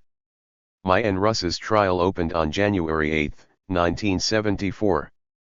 Judge Nickel later called it the longest and most bizarre political trial of this century. Originally we did not want Judge Nickel on the trial because we thought he might be biased, as he came from South Dakota. We had made a survey and taken polls that proved we could never get a fair trial in that state, so we filed for a change of venue. The judge granted it, shifting the trial to St. Paul. That made us feel a lot better. Nickel came with us, however. The face-off between prosecution and defense began in the F. E. Darrell Courthouse on top of a bluff beside the Mississippi River. It was a cold, dark day with patches of snow on the ground. The temperature hovered around 0. We did not know it then, but the trial would last 8.5 months, of which 6 months would be 2 consumed by prosecution witnesses. The first month was entirely occupied with jury selection. The judge wanted to see everyone, Russ, me, the prosecution, and our defense team in his chambers before the trial opened to lay down the ground rules for how the trial was to proceed. Nickel's manner was reserved, as cold as the weather outside. He said, "Well, gentlemen, as far as the change of venue goes, I can assure you I had good reason to grant you that over 2 months ago. Even this morning as I was getting on the plane, I met an old friend of mine, at least I had thought of him as an old friend. He said to me, 'You ought to just line them up against a wall.' He meant you, the AIM leadership. If that's what a friend of mine is saying, I can imagine what people who are not my friends are up to. But we will proceed and try to get a fair trial." We went into the courtroom where Russ and I made our opening statements. We wore our hair neatly braided and wrapped in strips of red cloth, each of us with an eagle feather dangling from one braid to give us strength. I said, "Ladies and gentlemen, we are having this trial here in Minnesota even though the action took place at Wounded, South Dakota, because we filed for a change of venue. We could not get a fair trial anywhere in South Dakota. Even this morning, the judge told us that a friend from South Dakota told him that they should just line us up and shoot us without a trial." Nickel shouted, "Mr. Banks! Mr. Banks! What I tell you in my chambers is confidential." I continued, "And that's why we are here, because of the prejudice and hatred of people like that with murder in their hearts. Mr. Banks! Mr. Banks! Shut up or I'll have you thrown into jail for contempt of court." I persisted. The marshals stood up, uncertain. They knew they should do something, but what? The judge was still yelling at me, "Mr. Banks! That's enough." And that's how the trial began. In my opening statement I also said, "Let the people decide who is guilty of crimes at Wounded Knee. When the American people see evidence of poverty, brutal conditions, and shotgun murders, they will have no choice but to find the U.S. government guilty." On February 27, 1973, members of 2I6, the Oglala Sioux Nation, began a most historic event that was destined to change the course of Londian history, to change the attitudes of white America, and to certainly change the policies that were established by Commissioner of Indian Affairs, J.D. Atkins. The Indians must be taken out of the reservation through the door of the General Allotment Act, and he must be imbued with the exalted egotism of American civilization so that he will say I instead of we, and this is mine instead of this is ours. Wounded Knee represented to the Oglala Sioux and to the Indian people all across the country a desperate attempt to bring about justice. What is so significant is that Indians and non-Indians alike came together to bring back our basic human rights. This is only a small portion of what I said that day. I felt the jury had a favorable impression of my words. Russ also spoke. He made a brilliant and stirring speech that had a powerful impact on his listeners. Then the trial began with tedious allegations and endless charges that sounded ludicrous. As the days moved into weeks, we saw and heard the FBI produce evidence that we knew was false, misleading, and perjurious. There was large-scale and obvious governmental misconduct. The judge frequently had to remind the prosecution that its role not to win the case, but to see that justice was done. Each day as we sat through the testimonies against us, we felt sadness and anger, but there were also moments of hilarity. One of the funniest things that happened was when the prosecution put Agnes Gildersleeve on the witness stand. Agnes was the 72-year-old wife of the owner of the Wounded trading post. As one of the last witnesses for the prosecution, she testified to what Russell Means and I had been doing to her trading empire, how she saw us carrying weapons, and so on. She said, "Well, Mr. Banks had on a yellow shirt and wore his hair in red string braids." The judge asked how she could remember all of this, and she replied, "I have what is called a photographic memory. Why, oh, Your Honor, I could look at this crowd here today, in the audience, and I could tell you later that he had red hair wrappings. And 20 years from now, I'll tell you the same thing." In cross-examination, Bill Kunstler tried to catch her in some inconsistency. She was on the stand for 3 days, and Bill couldn't shake her. 2R7. Testimony. He told us, "She's just too good. I can't trip her up." So he finally said, "No further questions, Your Honor." Judge Nichols said to Agnes, "Well, you certainly have a good memory, Mrs. Gildersleeve." She agreed, "That's right, Your Honor, I do have a fantastic memory." When she was excused, she got up, walked to a door, opened it, and left the courtroom. After some time had passed, the same door suddenly opened, and Agnes came out red-faced from the broom closet. The jury saw her mistake and burst out laughing. She was so embarrassed that she had waited for the court to focus its attention on further proceedings before she would come out. She tried to sneak away, but Kunstler saw her and quipped, "Gnes, dear, so much for the photographic memory, et." Kunstler had a knack for finding humor in the testimony of the prosecution's witnesses. At one point he cross-examined an FBI undercover agent named Stanley Keel. Keel was part Indian and had dressed himself like an AI mister, playing the "I am a traditional American Indian" card. Kunstler had some fun with him. Kunstler, "Agent Keel, do you customarily wear your hair long?" Keel, "Yes." Kunstler, "Why is that?" Keel, "Because I am a traditional Indian." Kunstler, "How long have you worn your hair that way?" Keel, "TWON.5 years. Kunstler, "And your bone choker, is that traditional also?" Keel, "Yes, sir." Kunstler, "And how long have you been an informant for the FBI?" Keel, "TWON.5 years. Even the judge cracked up at that one. Though we sometimes encountered such absurdity, it was the government's audacity that was revealed again and again during the trial. In spite of the prosecution's attempt to cover them up, cases of misconduct were revealed that included the use of false witnesses who testified to criminal activities by Russell Means and me that had never taken place. 2I8. Other cases of misconduct included perjury, illegal wiretapping, unconstitutional use of the military in domestic affairs, obstruction of justice, cover-up of serious crimes, failure to furnish relevant information to the judge and the defense, illegally infiltrating an informer into the defense team, violating court order by failing to produce Nixon's Wounded tape, withholding financial records, eavesdropping, interference by the FBI with media coverage, and on and on. The whole trial was grotesque, a half-sad, half-comical travesty of justice right to the end. To cover the innumerable instances of governmental misconduct here would make this chapter alone the size of the new York City telephone book.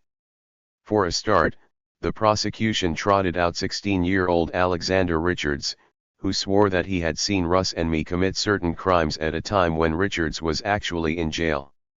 It was easy to prove that he perjured himself, and, of course, his testimony was stricken from the record. The prosecution regularly withheld information the defense was entitled to see. Nickel finally forced the government to hand over its files on us 315,981 documents, some of them up to 600 pages long. It was a Mt. Everest stack of surveillance. Shaking his head, Nickel remarked, "If this government falls, it won't be because of subversion. It will topple under the weight of its own paperwork." During the trial, our defense discovered a document in which Joseph T.R. Imbake, special FBI agent for Minnesota, North Dakota, and South Dakota, ordered a wiretap at Wounded Knee. The prosecution had stood in the courtroom and denied that such wiretapping had occurred. Nickel commented, "It is my feeling that the prosecution's offering of testimonies that are directly contradicted by a legal document in their possession was inexcusable and is in possible violation of the American Bar Association standards." He added, "If our system of freedom is to be preserved, the FBI must be servile to our system of justice, not a manipulator of it." Once, Kunstler noticed that a door behind the bench stood slightly ajar. He tiptoed over and jerked the door open. TWO FBI agents toppled into the courtroom, almost falling over each other. They had been eavesdropping on the judge. Nickel was furious. 2I9. The most serious instance of governmental misconduct involved the sad case of Louis Movescamp, the son of Ellen Movescamp, one of the finest of our women warriors, one I greatly admired. She was one of the women who challenged the chiefs to stand up and fight Wilson, to protect the people from the goons, and to do something about the corruption in the tribal government. She was among those who urged us to make our stand at Wounded Knee, rather than underneath the guns of the feds and the goons at Pine Ridge. Louis had been on our defense committee in St. Paul, but in all honesty, he was no great help. He did a lot of hell-raising, getting drunk and using drugs. I had to ask him to leave the AIM house. He didn't go very far, however. He was present during the first 2 months of my trial, then he simply disappeared. We did not know that he was awaiting his own trial on charges of robbery, assault with a deadly weapon, and assault causing bodily harm, or that he was facing a 20-year sentence. He disappeared because he went to the FBI to volunteer to testify against us if the charges against him were dropped and if he were paid as well. So Louis and the FBI made a deal. In August, the government suddenly announced that they had a star witness who would identify Russell Means and Dennis Banks as conspirators, connecting us to numerous crimes that we would be charged with. The following morning they brought out their surprise witness, and it was Louis Movescamp. It shook everyone up. "Oh my God, it's Louis." His mother, Ellen, was in the audience. She could be heard asking, "What is he doing? What's he up here for?" They swore Louis in, and Heard began to question him. "Heard, on or about March 3rd, were you at Wounded Knee?" Movescamp, yes. Heard, and how long did you stay at Wounded Knee? Movescamp, I stayed there for a month and a half. Heard, were you there every day? Movescamp, yes, I was. Heard, and did you see Dennis Banks stealing from the trading post? Movescamp, I did. 220. Heard, and did you see Dennis Banks and Russell Means carrying guns? Movescamp, I did. Heard, did you see them arming other people and ordering them to use the weapons? To all these questions, the predictable reply was yes, the answer the prosecution needed to link us to the charges against us. After many such questions and answers, Ellen jumped up and cried, "Louis, why are you doing this? Why you weren't even there? Why you're lying? Why you're lying? I don't even know who you are, acting this way. Louis, why?" She was weeping. I felt so sad for her. It was very hard. Finally, the marshals pulled her away and took her outside, where she continued to sob. Here was one of our great women leaders, watching her own son perjure himself, turning against everything she had worked so hard for, lying for the prosecution. The week was over, so we had 2 days before we went back to court. Somebody told us that Louis had been in jail just before he appeared in our trial, so Mark Lane went to River Falls, Wisconsin, to investigate the tip. He questioned the local sheriff, who told him that Louis was in a motel under the protection of 2 FBI agents. Mark discovered that Louis had cut a deal to get himself cleared of the charges against him. The agents had been coaching him on what to say during testimony, but then something happened that the FBI hadn't expected. One night, after spending the evening drinking with his 2 protective custody federal agents, Louis raped a young woman he had met in the bar. She called the police and the sheriff had Louis arrested. Then the FBI called the sheriff and told him, "Hey, this is our principal witness in the Banks/Means trial in St. Paul, and we want him released into our custody and not charged. As a matter of fact, we don't want this episode even to be mentioned, because it could ruin our case." The rape charge was squashed. After Mark heard all this from the River Falls sheriff, he called me early in the morning and said, "Dennis, you have to get over here quick." We got together with Mark, his associates, and our attorneys. Mark related what he had found out. We all were grinning by the end of his report. I said, "Well, all right." 22I. We spent the whole weekend preparing to cross-examine Louis, which would be Mark Lane and Ken Tilson's job. Then we got a surprise call from Carol Standing Elk in Oakland, California. Carol told us, this guy, Louis Moves Camp, was at Stanford University on March 7 giving a speech. We know it because we taped it.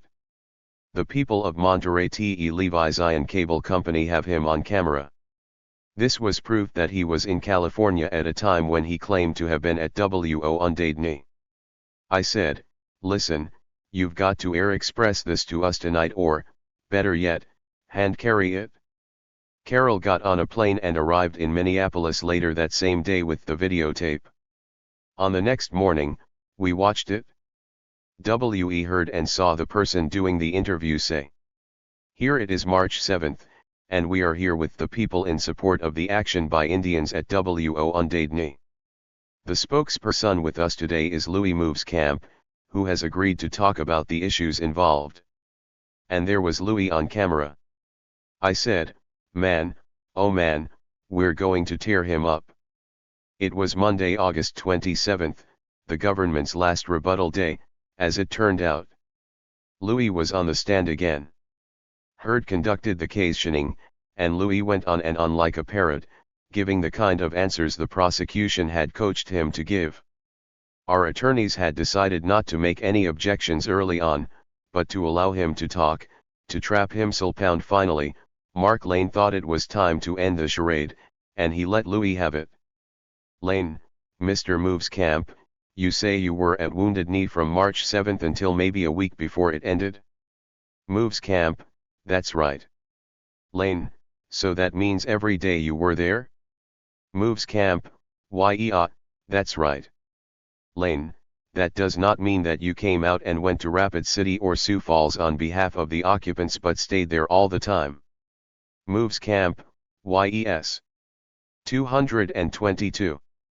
"Lane, so that means you could not have gone to New York or California to make an appearance on behalf of the Ojibwa people?" Moves Camp, "No, I was there.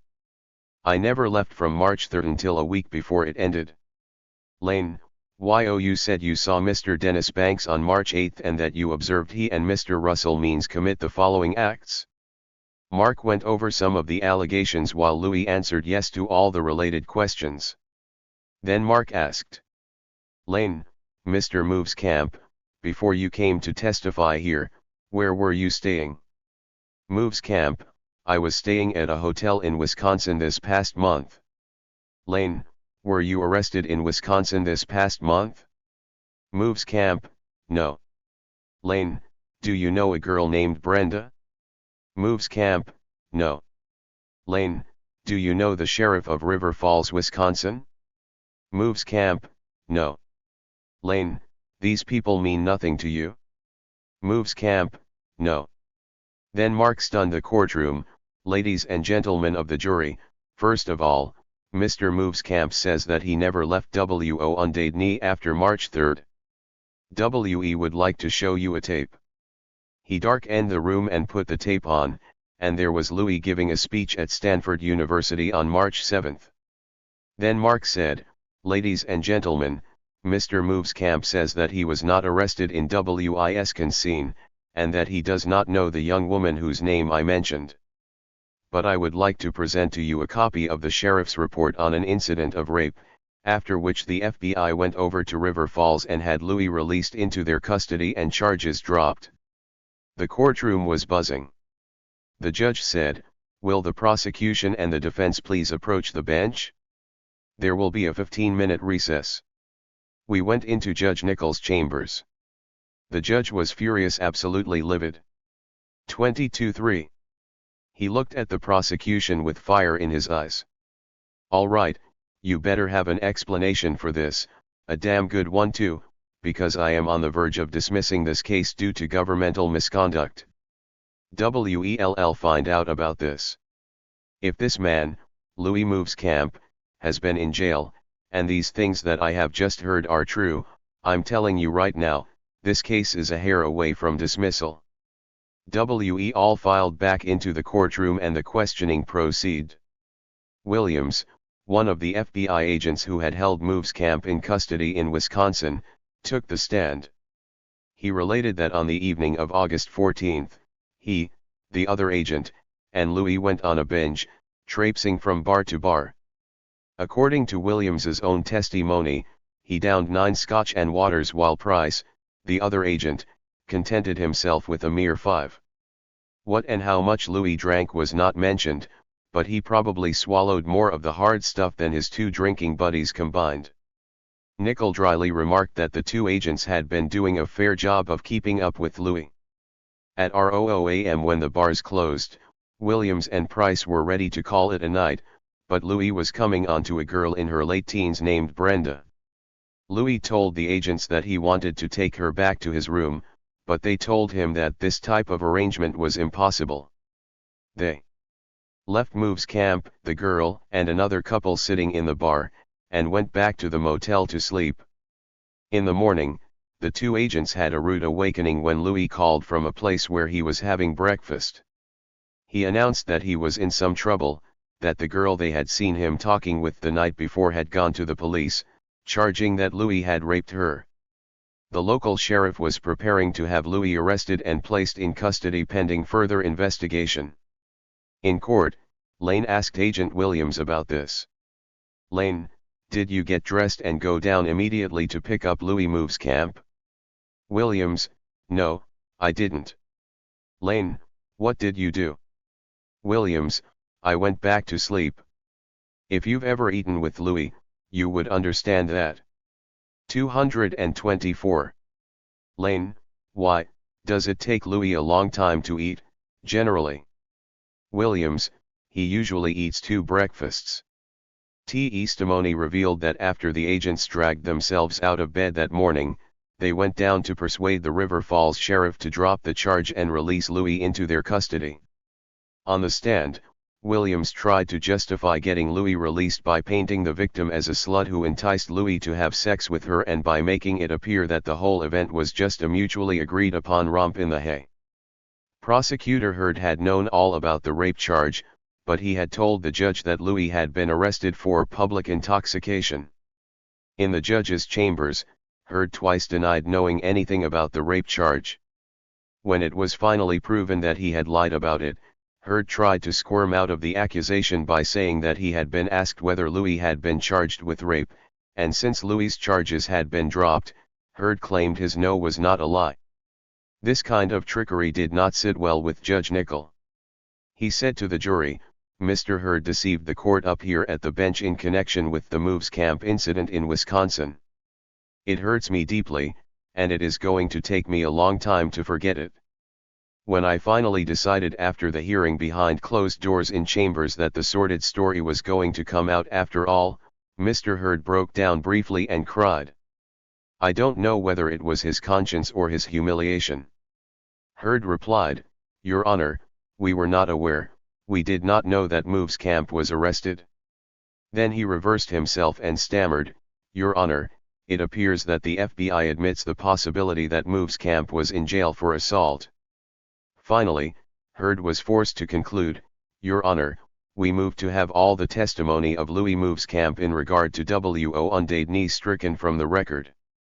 Nickel promptly instructed the jury to ignore what they had heard in Louis's testimonies.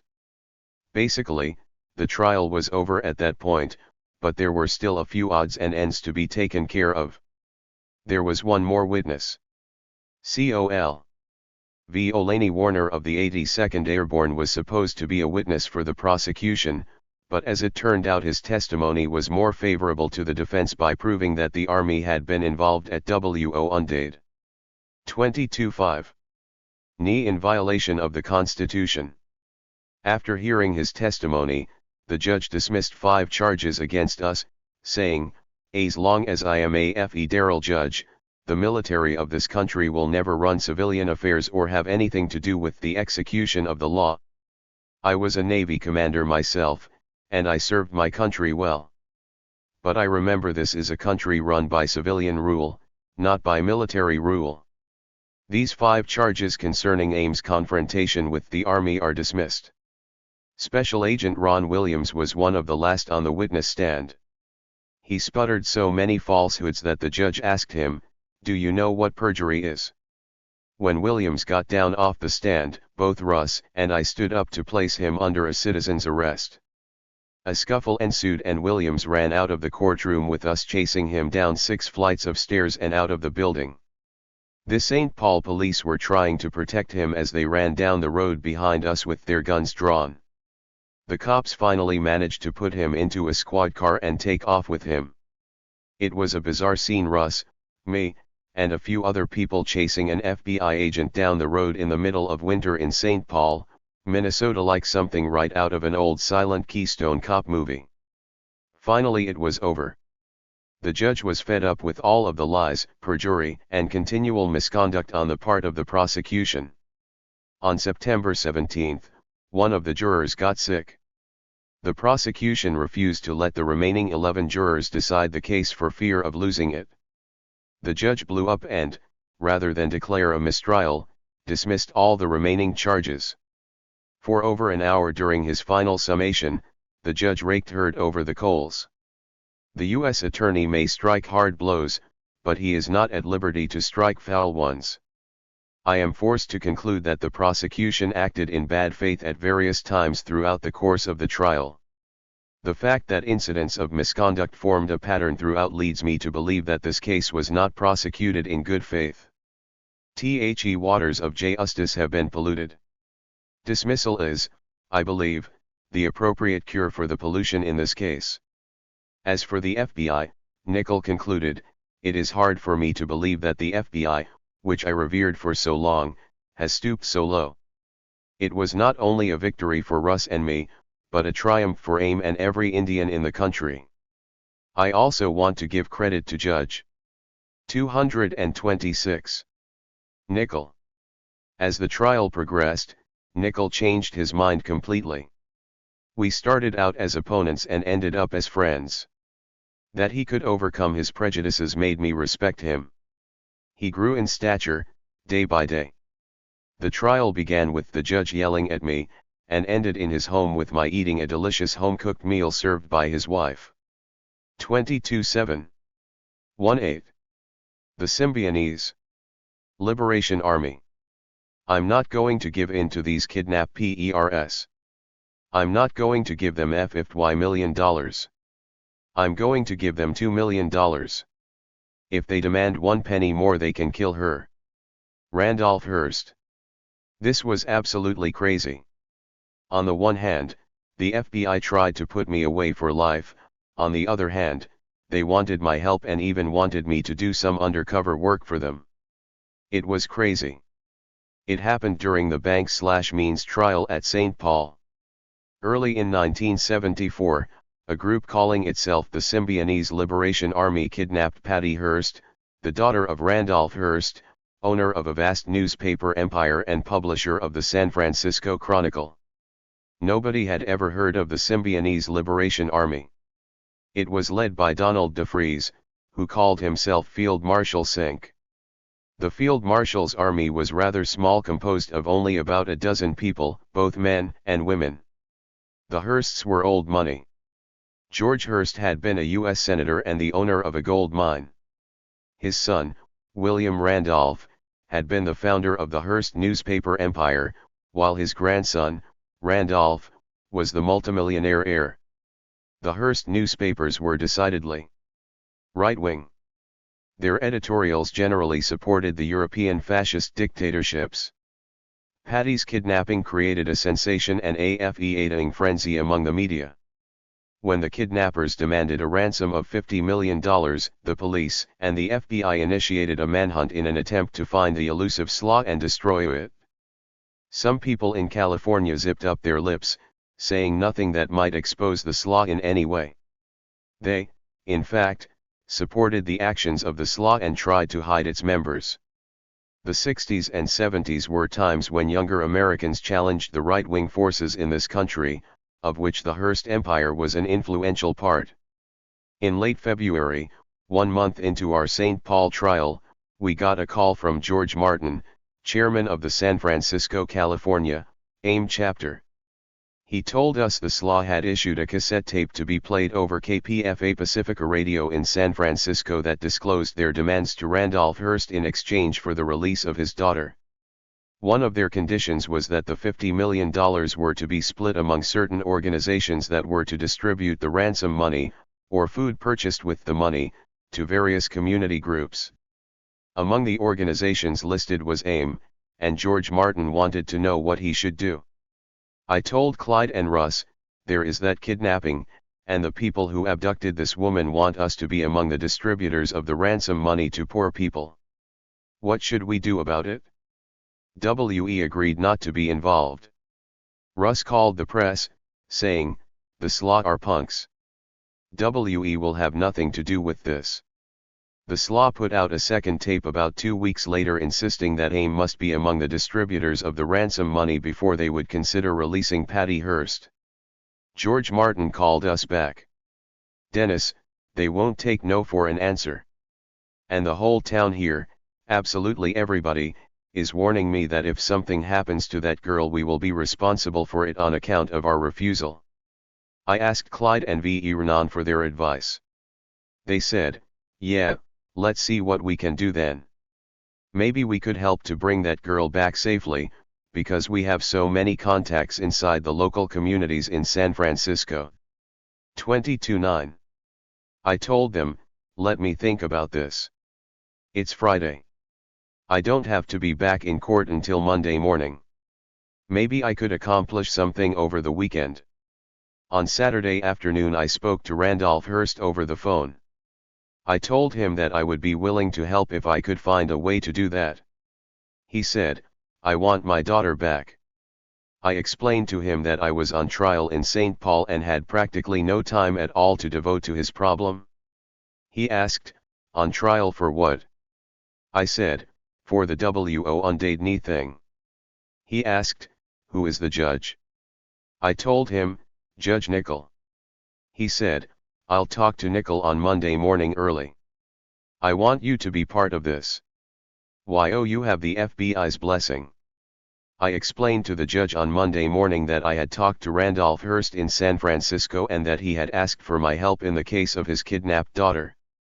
The judge said, Mr. Banks, if there is a request for you to go out there to help bring that young girl back to her family, I'll consider it. We went to court that morning, and during the 10 o'clock break Judge Nickel called the defense and prosecution into his chambers, saying, Gentlemen, I just got a call from Mr. Randolph Hearst concerning his daughter, Patricia. He wants Mr. Banks to go to San Francisco to assist in freeing her. He'll call me back. I am going to talk with him so that all of you can listen. I'll put it on the loudspeaker. When Hearst called back, Nickel told him, we are in my chambers with the prosecution and defense. Mr. Banks is present. Hearst said, we would like to have Mr. Banks excused from this trial in order for him to help us get my daughter released. We have assurances from the SLA that if Mr. Banks does that, they will move forward. Then, hopefully, we will have a good ending to this heart-wrenching stand-up. Nickel said, "All right, I'm going to consider this." Nickel paused, then told Hearst, "I've got to get clearance from Washington first. I have to call the Justice Department, which handles the federal trials." He hung up the phone and asked the prosecution if they had any objection to having a recess for a week. The prosecution said they wouldn't mind if I went to California for a few days, and the defense 230 said they had no objection either. This was the only time in the 8.5-month-long trial that both sides were in total agreement. We had just finished discussing the details of the week-long recess when the phone rang again. Nickel switched the speakerphone on and we heard, "This is the U.S. Justice Department, and we are approving that this court be in adjournment for 1 week in order for Mr. Banks to be able to assist in the Patty Hearst matter." The judge hung up, looked at his watch, and commented, "It's been only 15 minutes since Mr. Hearst called here. He certainly has a way of getting fast action from the government. Anybody who can get a federal trial adjournment from them in less than 15 minutes is pretty powerful." By that same afternoon Bill Kunstler and I had landed in California. My brother, Mark, had lined the press up at the ready for when we got off the plane in San Francisco. There were some 50 or 60 cameras at that airport waiting for us. The airline people couldn't handle it and tried to find an exit for us without so many reporters. The airline rerouted our plane to another gate, but whatever gate they routed us through was immediately swamped with media. All over the airport, people were running around with cameras, creating a problem for the airlines. So our plane did not stop at a gate, but out on the apron at a distance from the terminal. To my surprise, they wheeled a movable ramp up to the door and 2 men came on board. Then the plane taxied further from the airport. A voice on the speaker said, "Would Mr. Banks raise his hand, please, and notify the stewardess?" Kunstler was sitting next to me. He was puzzled, and so was I. After slowly rolling for a while, the plane came to a halt. I raised my hand and was asked to come to the front. The 2 men who had come on board approached me, saying, "Mr. Banks, we are from the FBI. We realize that you're on trial, but we've also been informed that you have been excused for a week to assist us. We would like you to cooperate with us in getting Miss Hearst back. We would like to put a wire on you so we can listen in on any meetings you might have with those Symbionese army people." I laughed. They were trying to make me into a provisional FBI agent here in San Francisco, while at the same time trying hard to get me behind bars back in St. Paul. It was crazy. I said, "Are you guys out of your minds? How can you be so stupid to think that I would work for you?" They looked disappointed, saying, "Well, we tried. Only doing our job. Sorry you don't see it our way," and so on. Finally, we got off the plane and were greeted by tons of media people. We made a few statements and asked them to let us go. I told them, "We don't know any more than you do." They wanted to know why AIM had been selected by the SLA to play a part in the negotiations.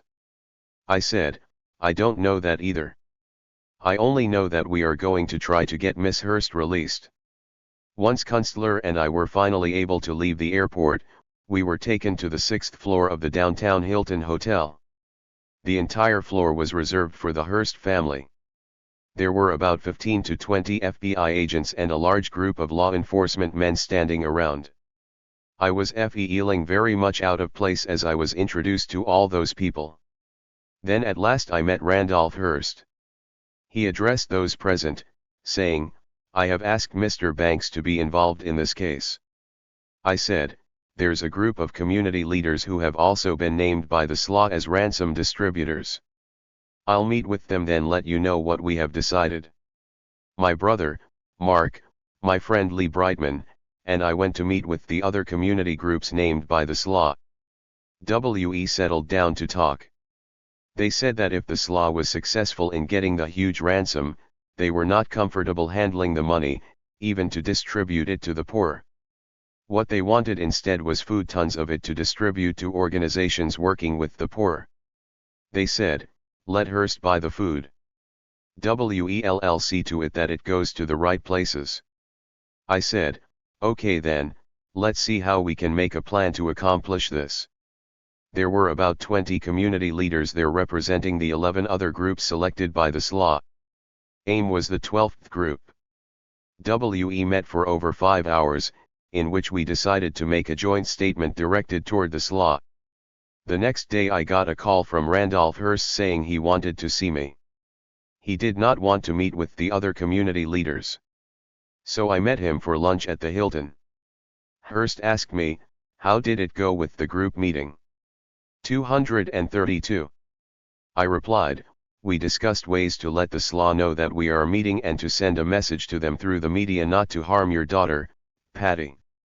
We'll ask them to get in touch with us so that the exchange can take place, I mean, the exchange of ransom for Patty. He told me, I'm not going to give in to these kidnappers. I'm not going to give them $50 million. I'm going to give them $2 million. If they demand 1 penny more, they can kill her. I was sure he did not mean that literally, but I was shocked.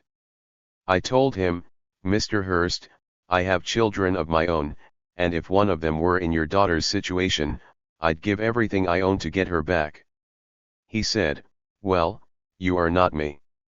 As a matter of fact, why don't you get lost? I said, I am leaving. I was disgusted with his remarks and felt that I never wanted to see him again. But I also thought we still should try to free Patty. I felt I had an obligation to try, her father and his attitude notwithstanding. So I went back to the committee. I never told them what Hearst had said, but left them with contingency plans. Then I flew back to St. Paul. When I arrived, there was a message from Hearst asking if I would return to San Francisco. Most of my 1-week recess from court still remained. So Mark Kunstler and I met Hearst once more at the San Francisco Hilton, where he apologized for his behavior. He said, you must understand how I feel. Nobody is doing anything to help Patty. The upshot of our talk was that Hearst would give the committee $2 million to use as they saw fit and see how that would sit with the SLA. We took leave of Hearst that afternoon and went back to the committee. We told them Hearst was offering $2 million to buy meat and other groceries to be handed out to poor communities. There was an organization called PIN, People in Need, whose executive director came down from Seattle, Washington, to help implement the food distribution. They planned to hire trucks to get the food and deliver it to community groups in the San Francisco and Oakland area. AIM was not going to be involved in that part. By then I had been in San Francisco all week. I told the committee that AIM had done all we could, that I had to be back in court, but that I would broadcast an 213 appeal over the radio to the SLA on the coming Sunday night. I would be hooked up from a community center in St. Paul to KPFA Pacifica Radio in the Bay Area, and people would hear me throughout Northern California. A blizzard hit St. Paul on that particular Sunday night and, consequently, our broadcast was delayed because we arrived 2 hours late. But the people at the community center had waited for us all the same. They knew we would be delivering a message to the SLA. Our message was broadcast live. I addressed my remarks to the Symbionese Liberation Army and to Patty Hearst. I began by saying that kidnapping was not something that I could endorse as a way to cure social ills. I explained that we, as American Indians, knew what it was to be taken from our ancestral homes, forced into military-style boarding schools, and Christianized and acculturated into a society that only had intentions of using us. I said that this form of kidnapping had left its mark upon all of us, but that it had never been the answer to our social problems. I added that birth is an accident and that no one should judge Patty by her parents, just as it is wrong to judge people by their race. I asked the SLA to not harm her or use her as a pawn, but to release her. When we left, it was midnight and the blizzard had grown worse. Some of the people spent the night in the auditorium. In spite of the delays, my message reached San Francisco and was confirmed by KPFA Pacifica Radio. As many people know, Patty Hearst was indoctrinated by the SLA and she joined them as a member. She became the lover of the group's leader, Sink. Armed with an automatic weapon, she helped her new friends rob banks. She denounced her parents as capitalist criminals and stayed underground with the SLA for 1.5 years. On May 17, 1974, 6 SLA members were killed in a shootout with the police. Among the dead was their leader, the group's self-styled field marshal. The shootout had eliminated half of the SLA membership. Patty remained at large in the company of 2 SLA members. They had been elsewhere during the shootout. Patty was finally captured by the FBI on September 18, 1976. She was tried and convicted on a charge of bank robbery and felonious use of firearms and sentenced to 7 years. When I was involved in another trial in 1975 for my role in the Custer incident, I jumped bail and fled to California. In January 1976, I was arrested in San Francisco on federal fugitive charges. Patty was in 234 custody then, but I did not know it.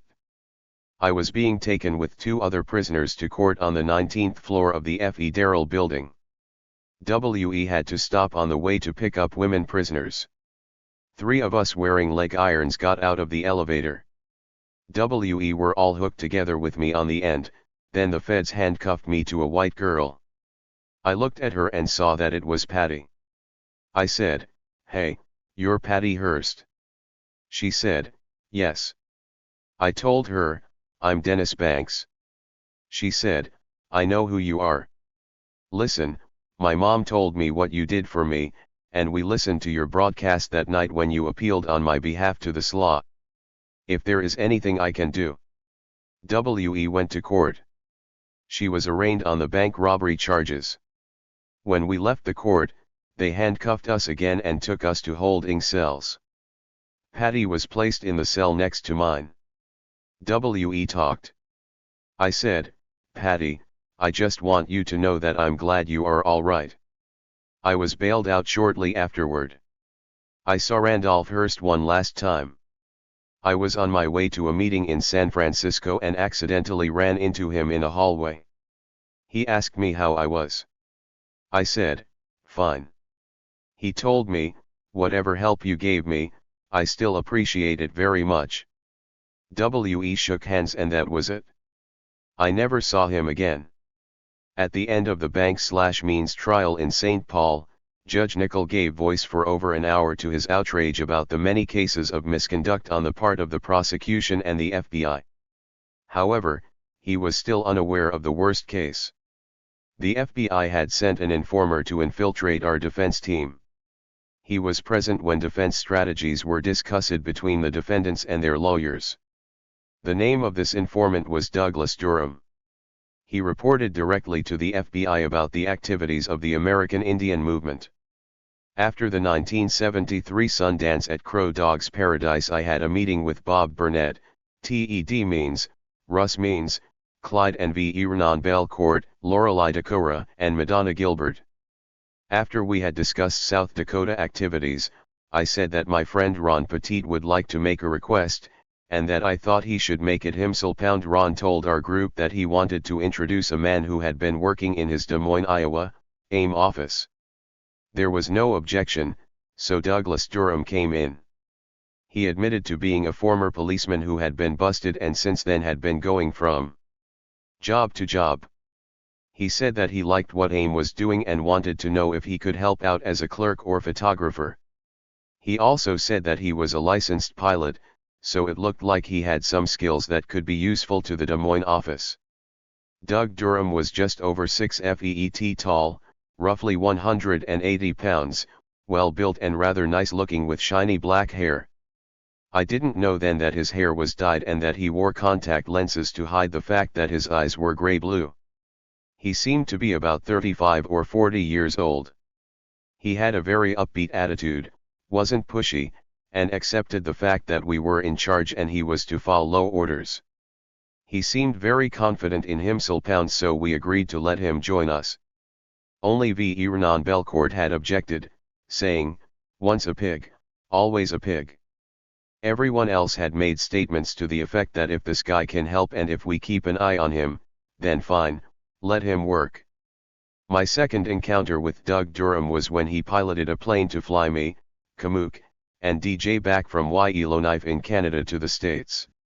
In retrospect, I realized that we would have needed some kind of international clearance to cross the border because of the tight aerial security between the United States and Canada in order to nab criminals smuggling cigarettes, whiskey, or drugs. I never wondered why we were able to cross the border without any kind of clearance or paperwork. All I knew was that Doug, claiming to be an AIM supporter, had obtained some money, rented the plane somewhere, came for us, and flew us into the States. After we landed at the Rapid City Airport and I turned myself in, Doug asked me, "Do you want me to do anything?" I said, "Just keep my family advised on the situation and start organizing for my bail." Doug was helpful in the matter of bail, and I got out of jail 4 or 5 days later. A large crowd was waiting to welcome me, and Doug was there. He asked, "What do you want me to do?" I said, "We've got to deal with the trial situation, but first we've got to get back to Minneapolis and meet with Clyde and Vern. Also, I have to get DJ back to his mom." Doug said, "All right, the plane is ready." During the flight to Minneapolis, Doug and I began to get more acquainted with each other. When he flew me back from Canada with Kamook, it had been much more formal, strictly business. But on the flight to Minnesota, we began to talk of family and personal matters. After we arrived in Minneapolis, Doug flew the plane back to Des Moines and returned with a van for us to truck around in. My brother, Mark, was in charge of my defense committee, and he and Doug started working together. Although he does not have a license, Mark is a pilot too and has flown a lot, so he and Doug had something in common. Also, my brother loved comedy, and Doug would exchange one-liners with him. Or they would do take-offs on each other, which they were both very good at. So the two of them got along very well. But Mark told me one time, "Dennis, I don't know. I have a strange feeling about Doug. He is very good at some of the things he is doing, there is no question about that, but there is just something about him. Sure, he's admitted that he was a cop. He's very truthful about that. And I've seen the newspaper clippings about his being busted and taken to court, and all that, but still. What we did not know was that the stories were all planted, and the clippings were faked. Doug was very sharp about his manner. It was his job to be clever, to dissemble, and he was damned good at it. He had a way of trapping me into confiding in him. Knowing what to do and what to say and how to get close was the way Douglas Durham infiltrated the American Indian movement. On a flight over Pierre, the state capital of South Dakota, he remarked casually, "What we ought to do is bomb this place. We could get Janklow right from here with one good bomb." He always made suggestions of that kind.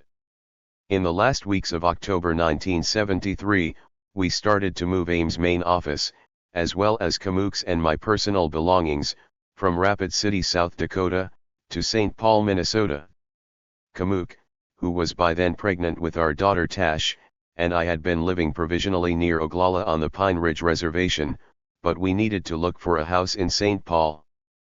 We could not find one right away, so we stayed in our St. Paul office, which was in an abandoned school.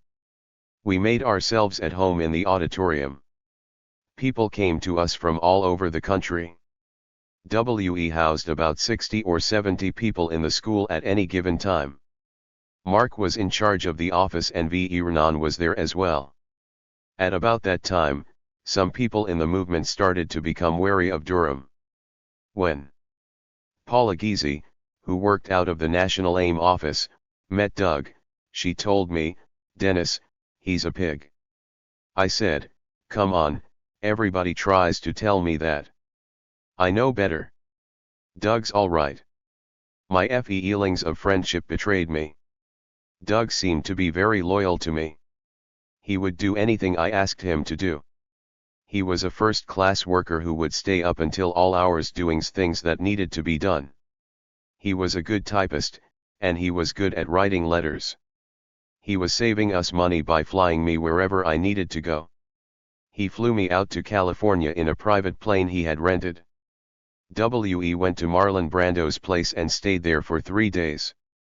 Through his association with me, Doug came to meet many important people and found out how they related to AIM. When December came, everybody took a week off and went home for Christmas. When we returned to St. Paul, the trial was only 4 days away.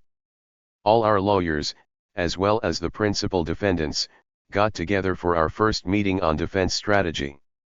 There were about 15 or 20 people in all, including Russ, Clyde, Carter Camp, Stan Holder, and Leonard Crow Dog. Among the lawyers were Bill Kunstler, Mark Lane, Ramon Rubido, and Ken Tilson. Also, the people of the Ondaidni Legal Defense Committee WCLDOC came. By then we had begun pronouncing the abbreviation as WCLDOC. Doug set up a tape recorder for us and said, "If you want me to stay and change the tapes, I'll do that. Otherwise, I'll just step outside." By then, Doug had been in and around our defense house and with the movement people, and he had gained a measure of acceptance. Bill Kunstler thought about Doug's question for a moment, then replied, "Maybe the first meetings should be private." Doug complied and left the room. We held a 3-hour meeting that day about the whole defense strategy. When we took a break after several hours, Doug either entered or made it seem as though he had just entered. After a little while, we went back into session. At some point I noticed that Doug was still in the meeting room. I could have said something, but I didn't. We went on for another hour or so, discussing defense matters, then broke up. Everyone left except Doug. He asked me, "What do you want me to do now?" It suddenly occurred to me that I had not actually seen Doug come in during the break, and I wondered whether or not he had quietly sneaked into the meeting without us noticing. Still, I was not alarmed. That would come later. In October of R974, William J. Anklau ran for Attorney General of South Dakota against Kermit Sandy, the incumbent. Bill J. Anklau had been the BIA attorney at the Rosebud Sioux Reservation. He then became the state attorney. In this position, he tried to prosecute Russ and me, but his underhanded tactics were exposed. J. Anklau ran on an anti-AIM platform and won, even though during the campaign, Sandy had strongly accused J. Anklau of immorality, alleging that in R955 J. Anklau had raped a 17-year-old girl in Moody County, South Dakota. J. Anklau replied that the juvenile delinquency charge against him had been dismissed, and that it had not been a case of rape. It didn't go that far, he stated publicly, it was only preliminary to that sort of thing. I found the exchange interesting because on October R6, R974, I myself publicly accused J. Anklau of a more recent rape charge. J. Anklau and I had never been fond of each other. He had publicly declared that the way to deal with the American Indian movement is to put a bullet through Dennis Banks's head. Asked by a TV interviewer whether he really had made that statement, he replied, "I never met anybody with a bullet in his head who bothered anybody." The later rape charge against Janklow was strong. On January 17, R967, 15-year-old Jansida Eagle Deer told her school principal that she had been raped by Bill J. Anklau. She had been babysitting for him and had accepted his offer to drive her home. She said that on the way to her house, he had raped her while holding a gun to her head. The school principal informed a BIA investigator, who then filed a report. In shock by then, the girl was driven to the hospital where an examination was done by a doctor and nurse to determine if indeed she had been sexually violated. An agent for the BIA, Peter Picklin, interviewed the doctor and nurse, and determined that the accusation was true. Another agent assigned to the case, John Penrod, reported that it was impossible to determine anything of the sort from a medical exam. Richard Held, a top FBI official, declared that there was insufficient evidence, that the allegations were unfounded, and that they would therefore close the file on the matter. In 1974, nearly 8 years later, I decided to take up this case, not only because I thought it was wrong to allow Jay Anklau to get away with such gross misconduct, but also as a favor to Delphine Eagle Deer, Jansaida's stepmother, and Leonard Crow Dog's sister, who was very concerned for Jansaida. So I became an attorney for the Rosebud tribe. A tribal attorney is not like a regular lawyer who must go to law school and get a degree. All you have to know is the tribal law, which you can learn from a little book. Consequently, I was allowed to practice as an attorney in the Rosebud Tribal Court. To open the case I had to have Jansaida testify in person, but she was nowhere to be found. The many stories going around about the rape had made her self-conscious. She had wanted to get away to where nobody knew her. At the time we could not find anyone who knew where she was, but I went ahead anyway and filed charges against Janklow in my capacity as tribal attorney. Then I did a little investigating on my own. I went to the hospital and talked to the nurse who had taken care of Jansaida. She described to me how totally traumatized Jansaida had been over what had happened to her. I saw the doctor's report. It showed what I believed to be clear evidence that Jansaida had been sexually abused. I talked to people who had known Jansaida and Janklow at the time of the incident. Different people told me that when Jay Anklau was a lawyer for the tribe he used to get drunk and amuse himself by driving around in his car naked for the I don't give a shit effect. He also went around shooting dogs just for the hell of it. By September, my trial in St. Paul was nearly over. Kamook had given birth to our firstborn baby, and I was very proud. Our little girl was called Tashina Wanbley. I felt very blessed as I showed my little Tashina off to everybody. We continued to look for Jansaida. I was actively following leads. One day, Annie Mae came to me, saying, "Dennis, we have a lead on Jansaida. She is somewhere in Des Moines, Iowa." I said, "Well, that's where Doug Durham lives. Maybe he should pursue this matter." She became serious. "Dennis, I would feel safer if Elle took the assignment and went down there to locate her." I talked it over with my brother, Mark, and told him that Annie Mae didn't trust Doug. Although Mark was always kidding around with Doug, laughing and making terrible puns, he was also uneasy about him. I asked, "Do you think he's a pig?" Mark answered, "I don't know, Dennis.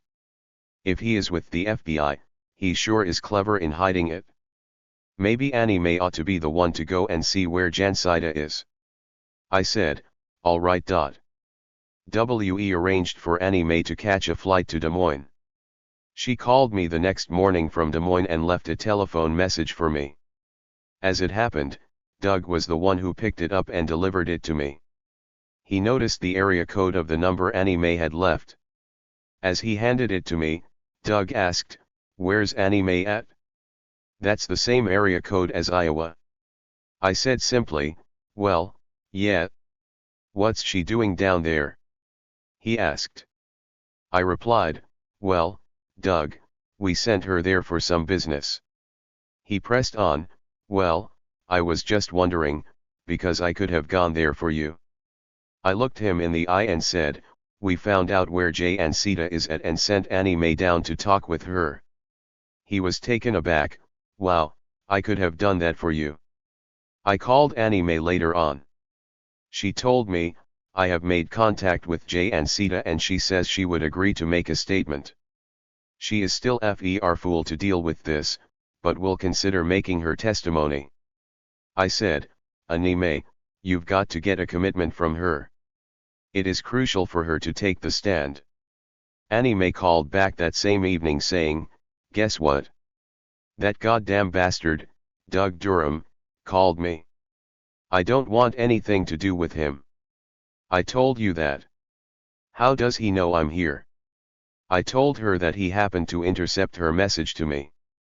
She said, "He told me that we'll both visit Jansaida and fly her back to Minneapolis over the weekend." I didn't think this was such a bad idea.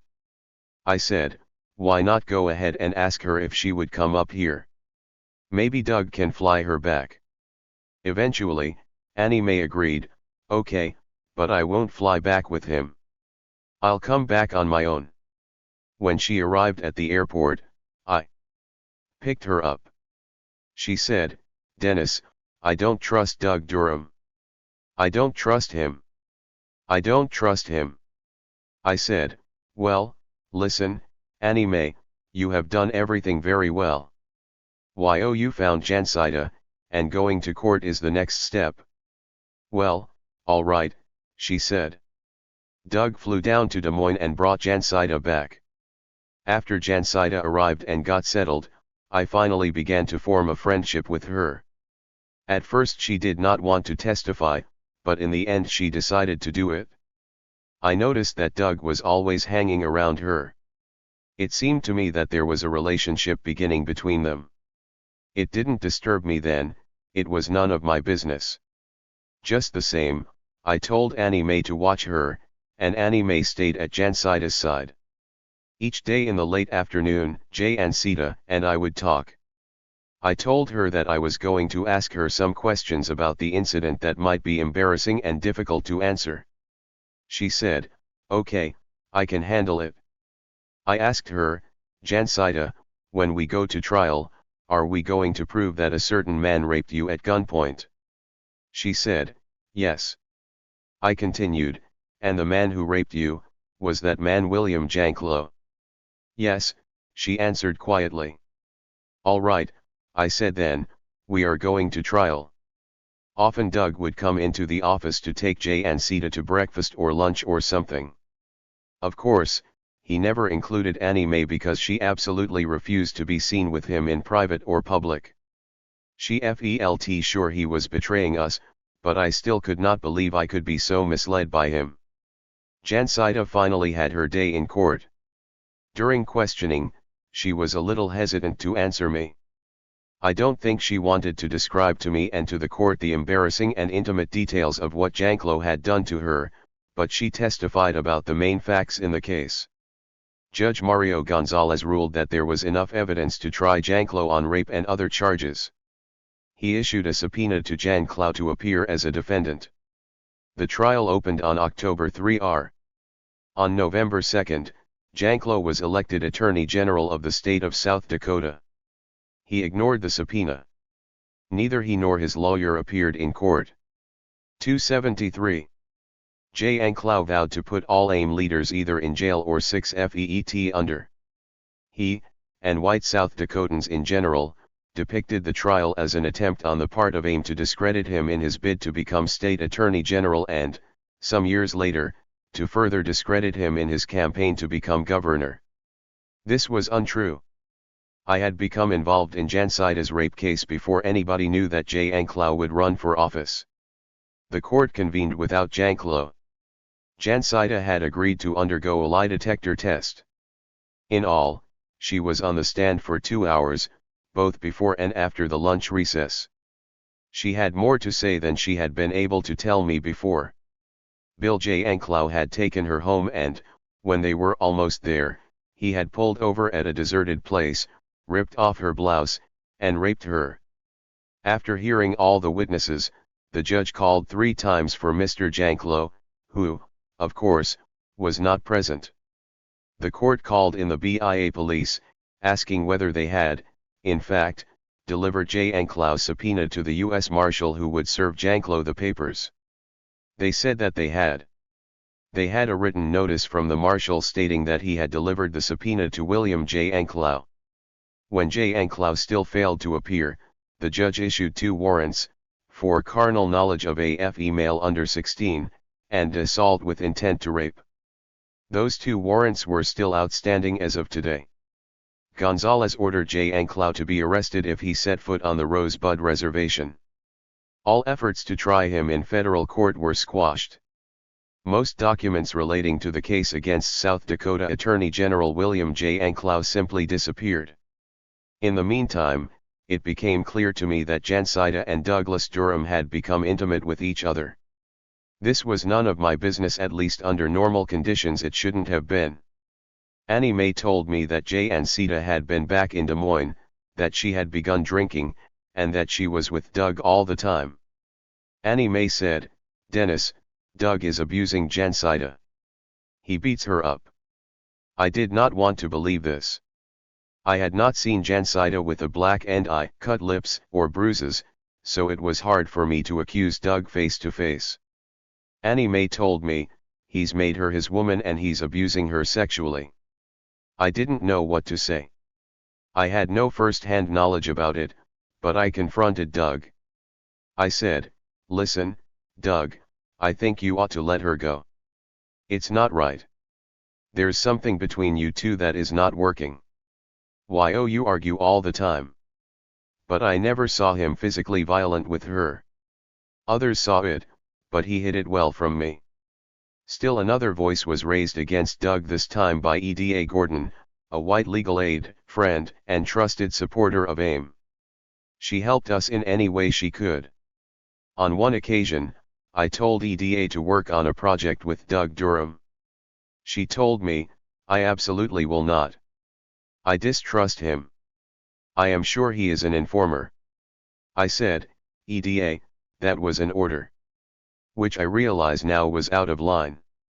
She said, "I'm here as a volunteer. I don't take orders. I just won't have anything to do with that guy, but I will be here for you in any other capacity." Still, I remained unconvinced that Doug could betray us. Toward the end of 1974, I was confronted by something that stunned me like a bolt of lightning from the blue. I was in LA visiting Marlon Brando, who had long been involved in Indian issues and had become a friend, when I got a call from Vernon Belcourt, who said, "I have some very, very important news, but I cannot give it to you over the phone. I am here with Clyde, and we need to talk with you immediately." I said, "All right, I am coming." Marlon kindly picked up a ticket for me, and I flew back at once to Minneapolis. As soon as I met V.E. Renan, he said, "Look at these papers, Dennis." What he showed me was a report by an informer working for the FBI. When an agent makes a report on an assignment, he or she fills out what is known as a 302 form. The one I was looking at was signed Douglas Durham. It had been given to us by Ken Tilson, one of AIM's lawyers. It came to Ken as a consequence of my friend Herb Paulus having been arrested in Phoenix, Arizona, on a firearms violation. Herb's trial involved a closed in-camera hearing, during which an informant testified against the defendant. Only attorneys are allowed to be present during this particular examination of a witness who was none other than Doug Durham. The FBI obviously thought that the proceedings of this in-camera hearing in Arizona would never come to our attention in Minneapolis, so they accidentally blew Durham's cover. Herb was told the name of that witness and got a description of him. And, of course, it was Doug. 275. The man I had named as AIM security chief, Ken Tilson, as Herb's lawyer, requested a copy of the 302 that I now held. V.E. Renan called a meeting. There were 7 or 8 of us present: Russ and his brothers Ted and Bill, Clyde, and V.E. Renan Belcourt, Herb Paulus, and Annie Mae. W.E. studied the papers and concluded that all the evidence was there. Doug was an agent, no doubt remained. In discussing the situation, my friends never pointed a finger at me or said, "Dennis, we were right and you were wrong. W.E. told you so." They never even hinted at that. I was very touched, feeling so close to my people as I sensed their friendship and love for me. Instead of coming down on me, they gave me strength. W.E. talked about what to do, trying to estimate the damage Durham had done to AIM. And I must speak the truth in saying that some of those present suggested that we kill him. One of our group, expressing his rage, said, "We ought to just take him out and shoot him, and go bury him someplace." Everybody gave free rein to their outrage and anger, cursing that dirty bastard and saying what a fucking slime. And so on. Annie Mae said, "I was the first to suspect Doug. It's up to me to take care of this." I'll take him out if you want me to. And she absolutely meant it. I was determined to turn my friends away from such impassioned ideas of vengeance. Virnan came to my rescue in his agreement with me. He said, "We know that he's not the only infiltrator. Let's watch Durham, let's track him, let's see where he leads us, as he might be working with somebody. Let's see who else within AIM turns out to be a rat." Everybody immediately agreed that this was the best plan. WE would monitor his calls. There were only 2 phones at the AIM office, and we were able to monitor these calls with little difficulty. So without knowing it, the tables were turned on him. It was now us shadowing him. Having to face the fact that Durham was an FBI operative shook me up, not because the FBI had gotten into our organization, but because of how it had been accomplished. I could have accepted the situation easier if some guy had simply stolen documents from us, or if they had tapped our phones. WE knew that happened all the time. But the manner in which this man had completely fooled me into believing he was my friend so that I accepted him as such really hurt. Floyd W. Sturman, Bohack, Herb Paulus, these were some of my true friends, who have my confidence and a place in my heart. To such friends I could expose my true feelings. In the same way, I had come to accept Doug. I confided things to Doug Durham that I would only tell Floyd, or my brother, Mark. The knowledge that Durham merely had been a spy crushed me. It was a bad time for me. Bit by bit, I apologized to those close to me for having been so blind to their warnings, particularly Annie Mae. Our main objective was to expose him in public and to his face at just the right time, to make him admit that he was a spy for pay. But we would not do it right away. We first had to watch him in hopes that he would lead us to his fellow informants. So we had to hide our feelings in his presence and pretend that nothing had changed, which was not easy to do. On January 1, 1975, Doug Durham told me there was a confrontation going on in Gresham, Wisconsin, where members of the Menominee Warrior Society had taken over a long-abandoned novitiate belonging to white monks, the Election Brothers. The Menominees had asked if we would come to Gresham. They had taken possession of the abandoned buildings because they were in need of facilities. The Menominees only hoped they would be allowed to claim the property for use as a hospital and an education facility, but of course the locals were enraged by the takeover. The situation up there was critical, and the Menominees needed help. Their warriors were armed and ready to fight. I called Ron Petit and told him about it, saying that we would be going there. I also told Kamuk. Then I passed the word around to everybody, saying, "Get ready, we're going to support the Menominees." We had a black van at the time. Doug drove for us with Jay and Sita at his side. Of course, he still did not know that we were onto him. As expected, he tried to provoke us with his usual bullshit, trying to get us into hot water, asking, "Shall we get some guns? Shall we take heavy weapons to that place? What about kidnapping the governor?" I said, "No, Doug, we're going there just to mediate. We want to avoid violence." He went on and on, "I think we should take heavy weapons along." We stopped at the AIM office in Milwaukee to discuss with Ted Means and Herb Paulus how we should proceed. By coincidence, the office of Patrick Lucy, the governor of Wisconsin, had just put in a call for Dennis Banks, asking if I would come and help negotiate a peaceful 277 settlement. I had planned on going anyway as AIM's representative to assist in drafting a list of concerns the Menominees might have and finding ways in which the Indians might acquire the old vacant buildings to fulfill the tribe's needs for a hospital and a school. I was prepared to handle it. My first demand was that nobody would be charged for the occupation. While Ted, Herb, and I discussed strategy, I told Doug, who was in the black van ahead of us, to go on up there and get us a room. Set up a command headquarters. Outside the novitiate, we were met by members of the Menominee Warrior Society and some press people. I tried to assess the situation. 45 warriors were holding the 225-acre complex made up of a 20-room mansion and a 64-room building. The Menominees' justification for holding the site was the old agreement with the U.S. government that allowed reclamation by tribes of abandoned sites situated on Indian land and for such sites to revert back to Indian use. The election brothers were willing to give the land up, but for a steep price. So there was a standoff. Annie Mae soon arrived from Lincoln, Wisconsin. She was packing a gun because she considered the situation to be pretty tense, what with the armed warriors inside and law enforcement people outside. We started negotiations and set up a committee, while the law enforcement people set up theirs. Our committees would meet almost every hour under a white flag of truce. I went inside the novitiate to talk to the warriors.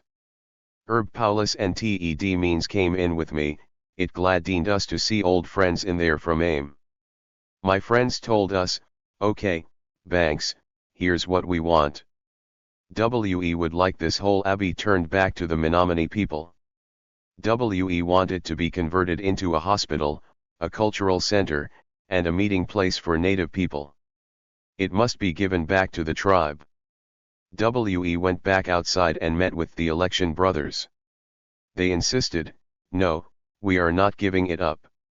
It is for sale. The price is $750,000. If you can come up with that amount, you can move in right now." Both sides were serious, and the conflict was growing dangerous. The hundreds of law enforcement officers surrounding the buildings were soon joined by vigilantes who were members of a so-called Concerned Citizens Committee and called themselves WHAM for White American Movement. The sheriff was a John Wayne type who was ready to use armed force. His deputies had sealed off the area surrounding the abbey, cut power lines, and severed telephone communications with those inside. Extremists whipped up hysteria and spread the rumor that among the Indians were heavily armed Russian communists. That claim was absurd. There was gunfire not as heavy as at the knee, but a sporadic shot now and then. Every 2 or 3 hours a shot would go off and tensions would rise. Then things would calm down again. Cy Griffin, a red-bearded white supporter who looked like John the Baptist, set up a radio station in a motel room.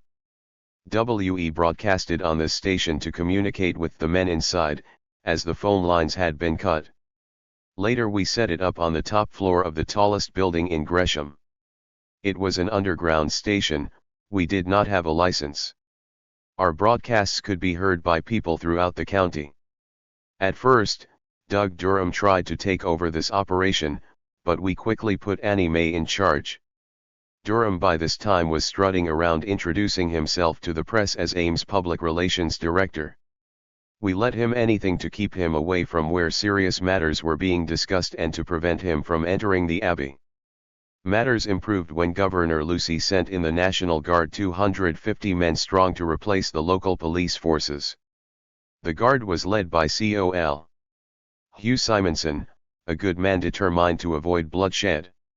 He did not allow his men to carry loaded weapons. He restored telephone service and electricity to the abbey and reduced the number of checkpoints from 22 to 11. He announced, "We're not on either side. We love everybody." He also said of the Menominees inside the abbey, "They are all sacred souls. I want them to come out with their heads up and take up a normal way of life." Still, as long as the conflict with the election brothers remained unsolved, a siege was maintained. The white community of Gresham did not take kindly to Simonson. They wanted the novitiate tear-gassed and stormed. They sent a delegation to the governor, complaining that Simonson was mollycoddling rebels and renegades. The white population's FERs were obviously based on money. If the Menominees could get away with obtaining the abbey for nothing, then their private property could be in danger. I continued trying to break the deadlock. After a time, it seemed as if the election brothers were beginning to soften. 279. Their position and that they might just give us the abbey. Negotiations started to lean in that direction. I had told the leaders of the Warrior Society about Durham. I had warned them to be on their guard if ever they met him. One particular evening at the novitiate, my old friends John Wabanascom and Neil Hopitas wanted to know if they could have a private ceremony with me. They wanted to have a sweat lodge and asked me to run it. I said, sure, I'll do that. I told Colonel Simonson, we are going to have a sweat lodge ceremony inside the novitiate. I want to go back there this evening. He shook his head, Dennis, there's a curfew. There can be no movement at night after 8 p.m. I said to myself, to hell with the curfew. I phoned Neil, go ahead and build a fire for the sweat. I'll come back in tonight. Annie Mae was organizing food to be backpacked in by way of a secret route. She was very good at that sort of thing. That night I drove around the back of the novitiate with Annie Mae and John. We hoisted the backpacks of food and other supplies, walked about 5 miles, and managed to get inside unseen. We had a very strong ceremony that night, which lasted until 3 o'clock in the morning. We all felt good and refreshed. In the early morning, Annie Mae, John, and I walked back out, got in our car, and drove to the motel where we were staying. I went to sleep knowing that the warriors would stick it out, no matter how long it might take. In the end, we wore down the election brothers. They deeded the whole abbey to the Menomonees for $1. We left Gresham after having been there for 20 days. Shortly before our last day, Doug and Jansida disappeared without a word. Maybe Doug had an inkling of what we knew about him. The Warrior Society of the Menomonees left the novitiate on February 3, 1975 after occupying it for 34 days. They were immediately arrested, handcuffed, and transported to jail in Chawano, Wisconsin. All during the night in their cells, they chanted their native songs. In court the next day, they were cheered by over 100 tribal people. They were released soon after. Although there was some indignation among the warriors over being arrested at all, they looked upon this as a great victory. They said, we have made the 280 reservation bigger by 225 acres. We have forced the white man to give something back. I found out that Doug Durham and Jansida had gone to Des Moines very briefly, then up to South Dakota. We got a hold of Doug and told him to come back to Des Moines. We showed him a 302 FBI document without revealing the signature. He said, what have I been telling you? There's a pig in the movement who has infiltrated our organization. He pretended to be very angry and repeated, I told you this before. Then Vernon uncovered Doug's signature at the bottom. Vern said, okay, Doug, read this one then. Doug said, but I looked at it already. Vern said, look at the bottom. Doug stared for a moment at his own signature, turning white as a sheet as the blood drained from his face. He stammered, well, what do you want to know? Do you want me to admit that I work for the FBI? Yes, I do. I work for them, and I have done so for a long time. We asked him a lot of questions and made 2 cassette tapes of this confrontation in which he admitted everything. At last he asked, can I go? Are you holding me? Can I leave now? I told him, Doug, this hurts me right here inside me. I always thought you were my friend. He blinked and looked down. Then he said, well, what can I say? I work for the FBI. That's my job. That's what I get paid for. I said, well, you can go anytime you want to. And Vern said, yep, you can go. We watched him walk out the door and down the hallway. We gathered at the window and saw him get into his car and speed away, tires screeching. I stood there thinking about his dyed black hair and brown contact lenses, and the false avowals of friendship he had made for so long. We decided that Vern Belcourt would hold a press conference in St. Paul about Douglas Durham, about who he was and what he had done. We had the address and phone number of Doug's wife in Des Moines, so we called her to say that we would meet with the media and identify Doug as an operative for the FBI. He received word from her and called our office, saying, "I would like to come and admit what I did." As I remember, the press conference took place at the Minneapolis/St. Paul airport. Doug told the news people, "Yes, I do work for the FBI." He boasted, "Inside AIM, during the trial, I exercised so much control that you couldn't see Dennis or Russell without going through me. You couldn't contact any other chapter without going through me. And if you wanted money you had to see me." He also said that he was paid $1,100 a month for spying on us. For a while after that, Durham made a living as an anti-AIM LEC tourer. He soon became a public speaker for the John Birch Society and other right-wing organizations. He came up with such absurdities as accusing Richard Nixon and Nelson Rockefeller of being secret communists who were selling out the USA to Russia. As for AIM, he said it was communist infiltrated and paid for, a revolutionary organization planning to create chaos. He mentioned national monuments and government or law enforcement buildings as being among our likely targets. State governors, he claimed, were on our list of those to be assassinated. He said, "Mt. Rushmore is going to be bombed, and bombs have been planted in a number of oil company storage tanks." After we exposed him as an FBI operative, Durham and Jancida Eagle Deer disappeared from view. We heard they were hiding out somewhere around the Rosebud Sioux Reservation and that friends were concerned about Jancida. On April 14, 1975, according to her brother, Albert, a dark-haired man in a blue Chevy picked up Jancida from her home near Valentine, Nebraska, 40 miles south of the Rosebud Reservation. Jancida was next spotted at least 240 miles away in Aurora, Nebraska, on a lonely dirt road, trying to hail down a speeding car. It was reported that she appeared to be staggering and not quite all there. The car hit Jancida at such speed that she was thrown some distance from the impact and killed instantly. We sent a representative from AIM to investigate the tragedy. The coroner said physical evidence showed that she was probably beaten and slashed or perhaps pushed out of a fast-moving car before she was hit. Because of the severity of her injuries from the collision, this could not be proven.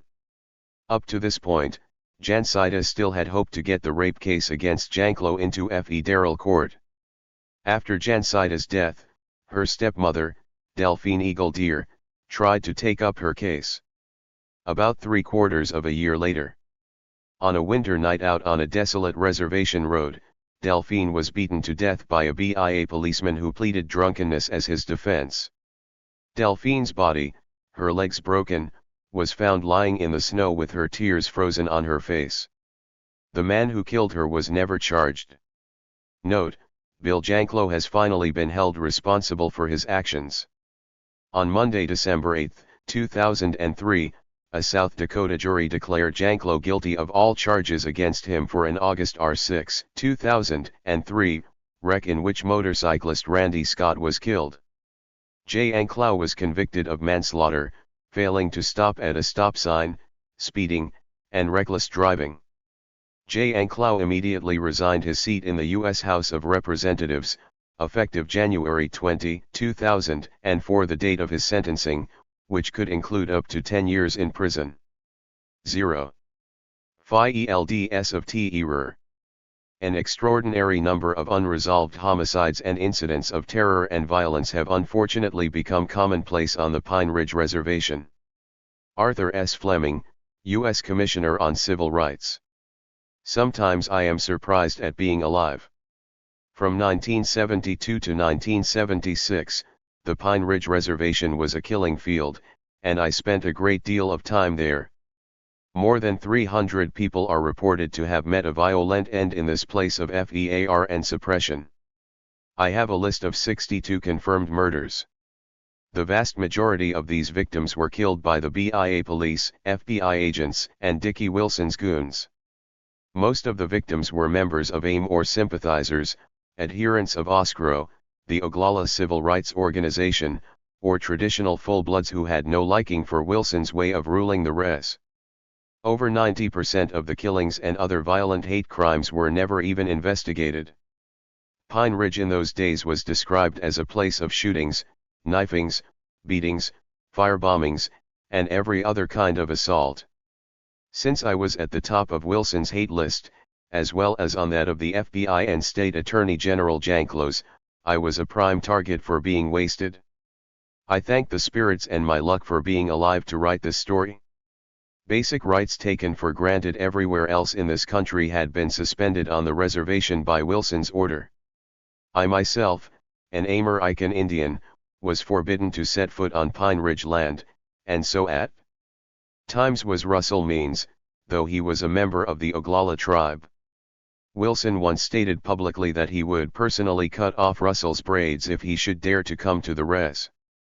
The tribal president had a crude poster on the wall of his office that stated, "One of Russell Means' braids cut off $5, 2 braids $10, Means whole head pickled $100. One local Indian newspaper, the Shannon County NEWS, described the situation. Mr. Wilson, our local goofball, who set himself up as the Hitler of Pine Ridge, has denied Indian people freedom of the press, guaranteed under the First Amendment of the Constitution.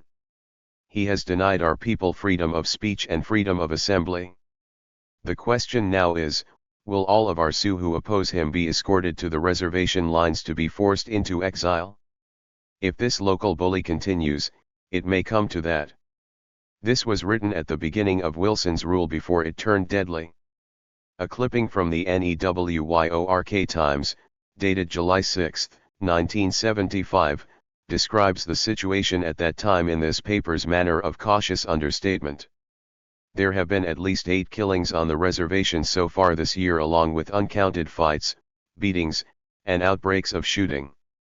Some of the incidents are still unexplained, but added together, they have created an atmosphere of terror between Mr. Wilson's mixed blood supporters, universally known as the Goon Squad, and the supporters of the American Indian movement, allied with the full-blood traditionalists. The United States Civil Rights Commission said in a staff report that the tribal election, in which Mr. Wilson won a narrow victory over AIM leader, Russell Means, was marked by irregularities in that perhaps a third of the votes were improper. Mr. Wilson, a jaunty man with a large paunch who habitually wears dark glasses, has run matters with such a firm hand that one previous BIA reservation superintendent was fond of saying that he, himself, was a puppet to the chairman's domineering personality.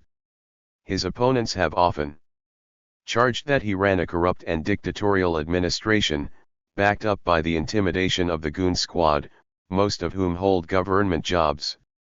In addition to his salary, Mr. Wilson lives in the relative luxury of federally subsidized housing, is raising cattle, horses, and alfalfa, and has a trucking operation. In the 1974 election for tribal chairman, Wilson won a narrow victory over Russell Means, though Russ actually won more votes, through widespread election fraud. Wilson forced his council members to watch a film, Anarchy USA, which suggested that communism was using AIM to bring about a worldwide communist takeover. The FBI and BIA supported Wilson in his anti-AIM campaign. Government money paid for his goons and for their weapons. Everything else paled, though, when it came to the actual murders. Respected conservatives and former council members began fleeing the res, choosing to live someplace outside rather than become targets for tribal police and goon violence. One of my dearest friends, Pedro Bissonette, was one such victim. On October 17, 1973, he was brutally murdered by BIA police. The news of his death struck me hard. The thought that I would never see him alive again seemed unbearable to me. Pedro had created OSCRO, which opposed the Wilson dictatorship. He was a spokesman for the traditional full-bloods who resisted the regime. He supported AIM and was a thorn in Dickie Wilson's side. So he was set up to be killed. Pedro had been under surveillance since Wounded. He had a carefree attitude and shrugged off all warnings to be watchful. Friends had warned Pedro never to drive alone, but he just laughed and told them not to worry. One night Pedro stopped for a beer at a bar in White Clay, Nebraska, just a few miles south of the res. A white man tried to provoke Pedro into a fight, cursing and physically attacking him.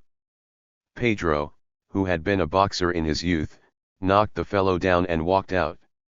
The instigator immediately pressed charges for assault and battery against Pedro. The court obligingly issued a bench warrant for Pedro's arrest, describing him as armed and dangerous with orders to shoot to kill.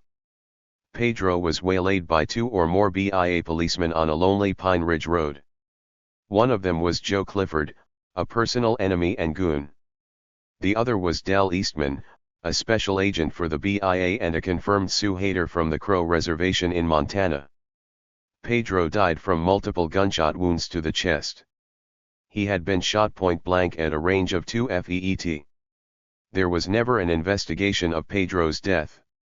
I wanted to be with Pedro's family for his funeral, but I could not do so because I would have been arrested as soon as I set foot on the res.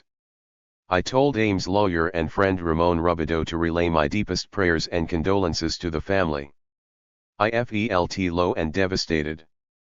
But even though I could not go to Pedro, he came to me.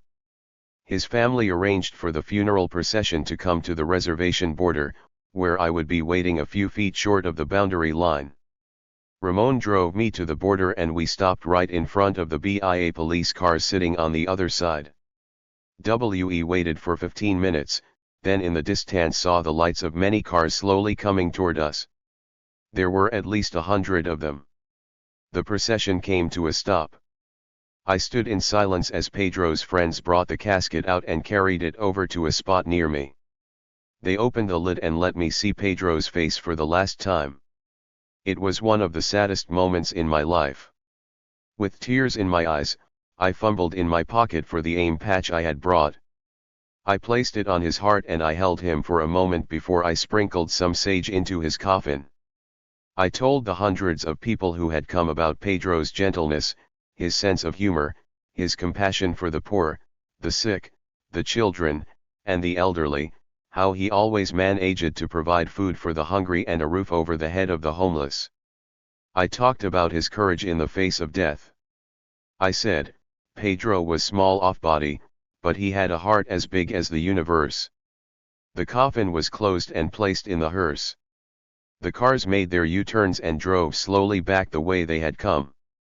I waved farewell to them until they were out of sight. With Pedro's murder, the real terror began.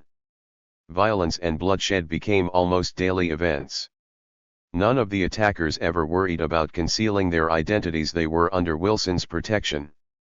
As a result, their names and crimes became common knowledge. In June 1973, BIA police shot Clarence Cross and his brother, V. Ronald, while the brothers slept in their car parked on the roadside. Clarence was killed outright, V. Ronald was severely wounded. Both were AIM members. In the fall of 1974, goons were firing M16s into the home of the Little Bear family when one of the bullets shot out the eye of 4-year-old Mary Ann Little Bear. During the same period, Helen Redfeather was attacked by goons.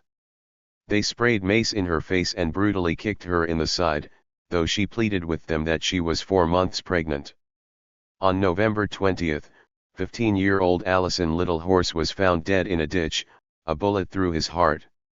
All of these victims were AIM members or their children. Jeanette Bissonnette was shot and killed by a sniper as she returned from a wake. She was Pedro's sister-in-law. Nobody was safe. The outrageous violence culminated on February 27, 1975. A group of 4 lawyers, 2 legal aides, and a Wounded Knee defendant arrived at Pine Ridge to investigate the civil rights abuses on the reservation. They landed at the Pine Ridge Airport in a private plane, then went by car to interview people on the res. When they came back to the airport, they found the plane shot full of bullet holes. They unloaded the plane, put their bags into the car, and prepared to leave. At that moment Dick Wilson arrived with about a dozen vehicles full of goons. These thugs kicked in the windshield of the investigator's car and actually tore off its roof to get to the people inside. The goons dragged the passengers out of the car and asked Wilson, "Dickie, what shall we do with them?" He said, "Stomp them." The goons at once attacked the lawyers and legal aids, knocking them to the ground, kicking and trampling them while also beating them severely. One went after Roger Finzel, one of the young lawyers, with his knife, slashing at the lawyer's face and trying to hack his hair off, because the hoodlum thought it was too long. Eda Gordon, one of the two legal aids, threw herself across Finzel in an attempt to protect him. Her hand was badly cut by the goon's knife. Wilson threatened to kill his victims if they ever came back to the res. All members of the legal team wound up in the Rapid City Hospital. That was not the end of the violence, even though one event seemed an answer to our prayers. Dick Wilson had finally been defeated. He lost his bid for a third term as tribal chairman by a 3-1 margin. The winner was a former BIA superintendent and longtime Wilson opponent, Al-Tr Imbil. Unfortunately, Wilson had 2 months left before he had to relinquish his office, during which time he wielded absolute power. One newspaper quoted a Pine Ridge resident as saying, "Dick Wilson is very angry about his election loss. He has promised death and destruction to those who worked against him." The little reservation town of Wanblee, South Dakota, was Al-Tr Imbil's home. Its inhabitants were mostly full-bloods, who had voted overwhelmingly for their homeboy. Wilson told his henchmen that Wanblee has to be straightened out. Shortly after that, on January 31, 1976, several carloads of heavily armed goons drove into the town. They wore government-issue bulletproof vests and were armed with AR-15 rifles. They began by firing into the house of AIM sympathizer Guy Dullknife. Even though witnesses positively identified some of the goons, the FBI took no action against them. Instead, they arrested Dullknife and his wife, Pearl. Then the goons firebombed the home of Charlie Aburezk, the son of U.S. Senator James Aburezk, who had on several occasions criticized the tribal chairman. Later, Wilson threw Charlie off the reservation. Even a senator's son was not safe from Wilson's vindictiveness. It was clear Wilson felt sure the government would support him no matter what crimes he committed. Byron DeSouza was a tribal attorney and an AIM supporter who had been with us at Wounded Knee. Seeing the goons shooting out windows and firebombing homes and knowing he was a target, he decided to leave Wanblee. His car was overtaken by goons as they riddled the vehicle with bullets. 3 shots tore through DeSouza's leg, almost severing it. He dragged himself into a ditch. All the other passengers in his car fled except George Beltleune, who tried to help the attorney. DeSouza told George to run like hell and save himself. Byron DeSouza bled to death while the goons chased the other occupants of the car. His life probably could have been saved by a simple tourniquet. Random shooting continued throughout the night at Wanblee. Neither of the 2 FBI agents who had arrived at Wanblee that afternoon nor the BIA police made any effort to put a stop to the vigilantes running amok. An FBI spokesman justified this by saying the agents had no authority to act in a protective capacity, even though people had appealed to them for help. In spite of the obvious danger during these terrible times at Pine Ridge, Kamuk and I lived on the reservation in the little settlement of Oglala, South Dakota. Not only did we have strong family ties to the res, but also I felt that our people there needed a strong AIM presence to give them some measure of protection from the goons. The Oglala community welcomed us, having asked AIM to stay nearby after Wounded Knee because they were afraid of the goons. The people at Oglala were mostly traditional, Lakota-speaking full-bloods and, for that reason, were constantly harassed by Wilson's henchmen. I had become very close to the Jumping Bull family. They had a big hall at Oglala called the Jumping Bull Hall where lots of AIM events took place. The family owned at least 50 acres of land, including a large wooded area with a creek. I asked Cecilia Jumping Bull if the AIM people could stay on their land. It was clear that we needed space for an AIM camp instead of crowding into people's homes and possibly putting them at risk. She got together with her family and they agreed, saying, "You can camp on our land if you want to, maybe down by the creek." We scouted for a good location and decided to establish our camp in a place people called the dam area on the lower part of the Jumping Bull property. A ravine snaked through it, but the land above the ravine walls was flat. We put up 4 teepees and a number of tents. We had a pretty good idea of what we wanted to do with the surrounding 2 or 3 acres, like raising some crops in a big garden. In the spring we plowed up about 3 acres using a truck to pull a handmade, improvised plow back and forth over the field. It was a crazy method, but it worked. Soon we had formed quite a community there. People started coming down from Pine Ridge. Kamook's sisters dropped in and stayed a while, as did many other friends. Some came on the weekends when we drummed and sang. At any given time we might have 30, 40, or 50 people spending an evening with us. The camp had become very popular.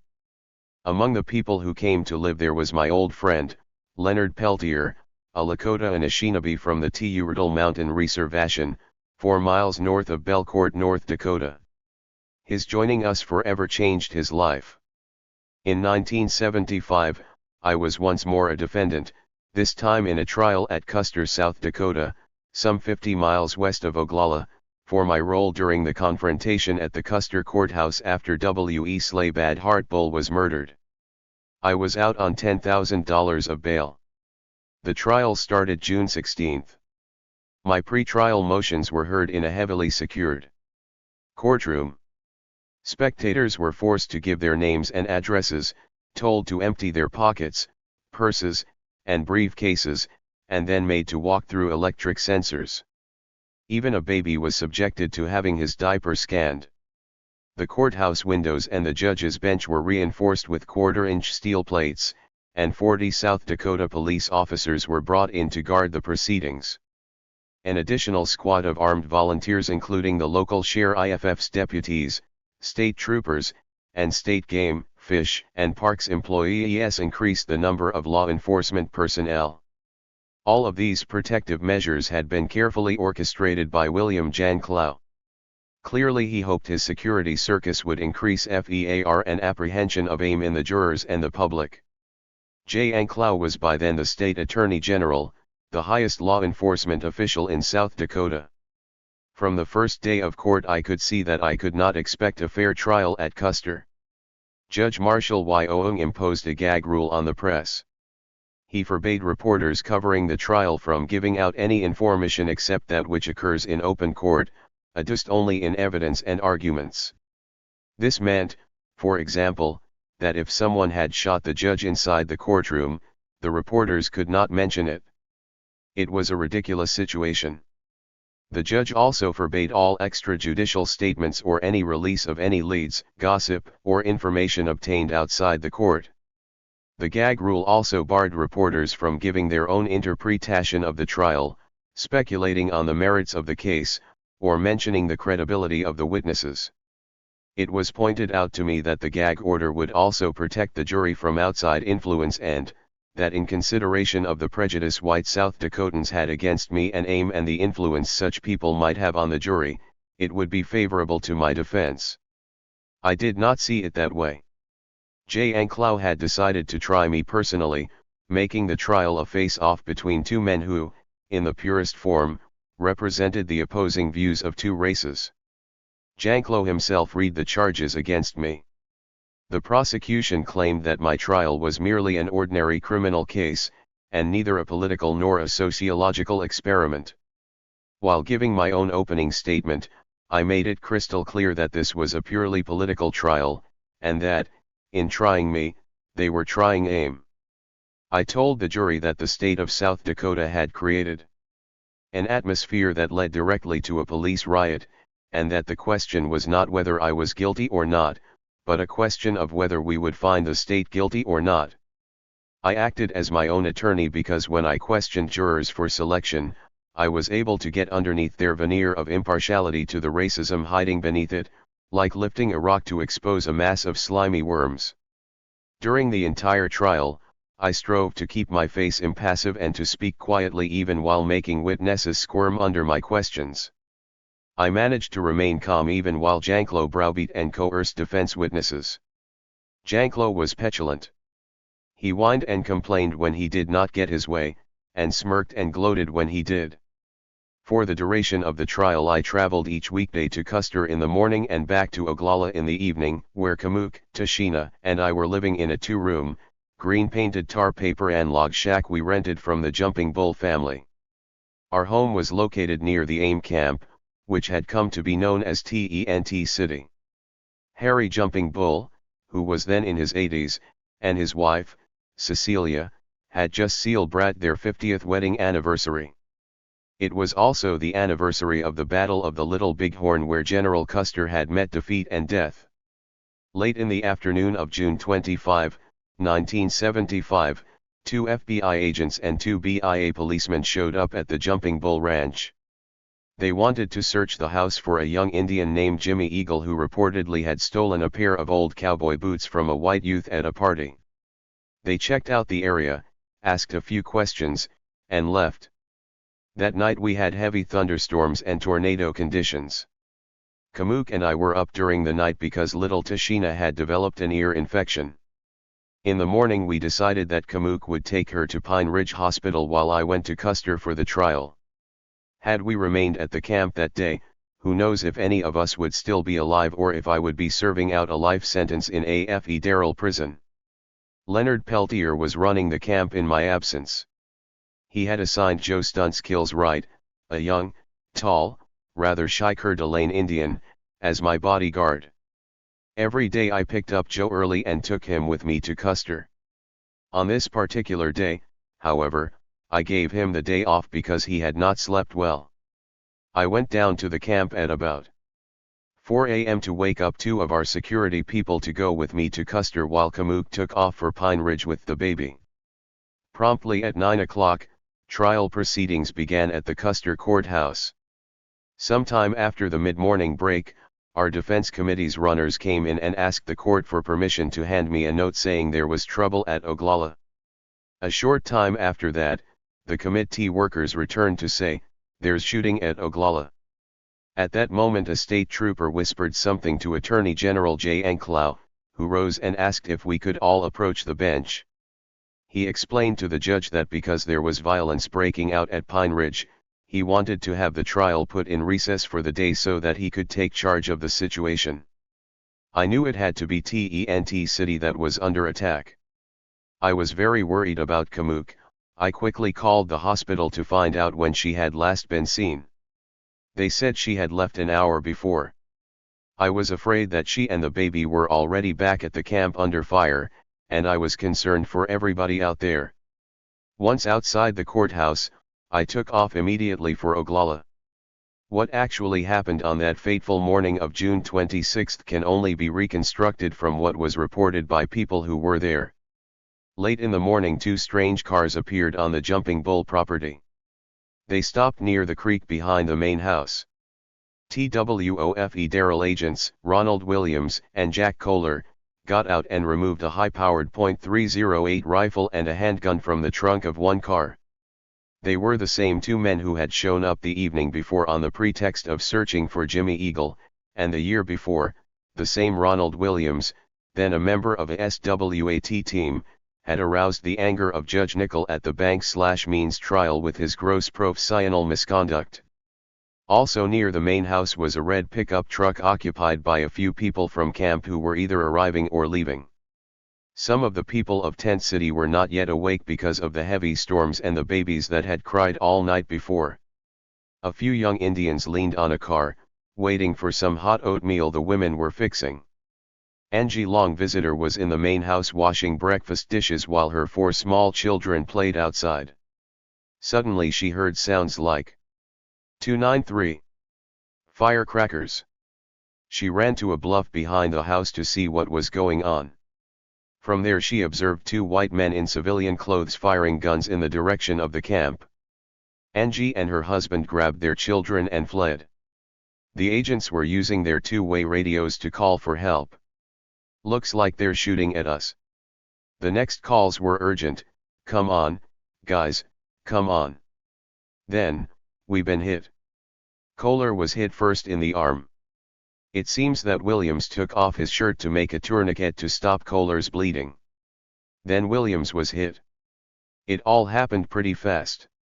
Within a short time, the two agents and Joe Stunskill's right, the young Indian I had given the day off, were all lying dead on the ground. Joe had been shot in the head as he ran toward a small outbuilding for cover. His death struck all of us deep in the heart. I wondered why I hadn't taken him with me that day. Now his wife and two small children would have to live without him. Joe had wanted to become a medicine man and had studied at the Institute of American Indian Arts in Santa Fe, New Mexico. Worst of all, there would never be any investigation into this quiet man's senseless death. He lay there all day and into the night while shots continued to be exchanged. It was very strange how, immediately after the first bursts of gunfire, the BIA and the feds appeared on the scene with every kind of heavy weaponry. Cars sped into the area in clouds of dust. Agents were suddenly everywhere, as though they had been waiting just over the next hill. For weeks we had noticed a heavy buildup of law enforcement people on and around the res. 60 or more new FBI agents, most of them members of SWAT teams, had created an atmosphere of high anxiety so thick you could taste it. The endless violence of goons with the apparent support of the FBI had fostered a hair-trigger tension ready to explode into a full-blown war. The presence of so many marshals and FBI agents only encouraged Dick Wilson's thugs to continue their murderous activities. How could the government not have known they were looked upon by traditional Indian people as allies of the goon squads? They had to know that if they ventured into AIM territory they would surely incite trouble. Tent City quickly became a battle zone. Our people were poorly armed, but at this point there was nothing they could do but try to 294. Defend themselves and provide diversions so others could escape. Some of the men in our camp, Leonard Peltier, Bob Rubidoux, and Dino Butler, felt that this might be their last day.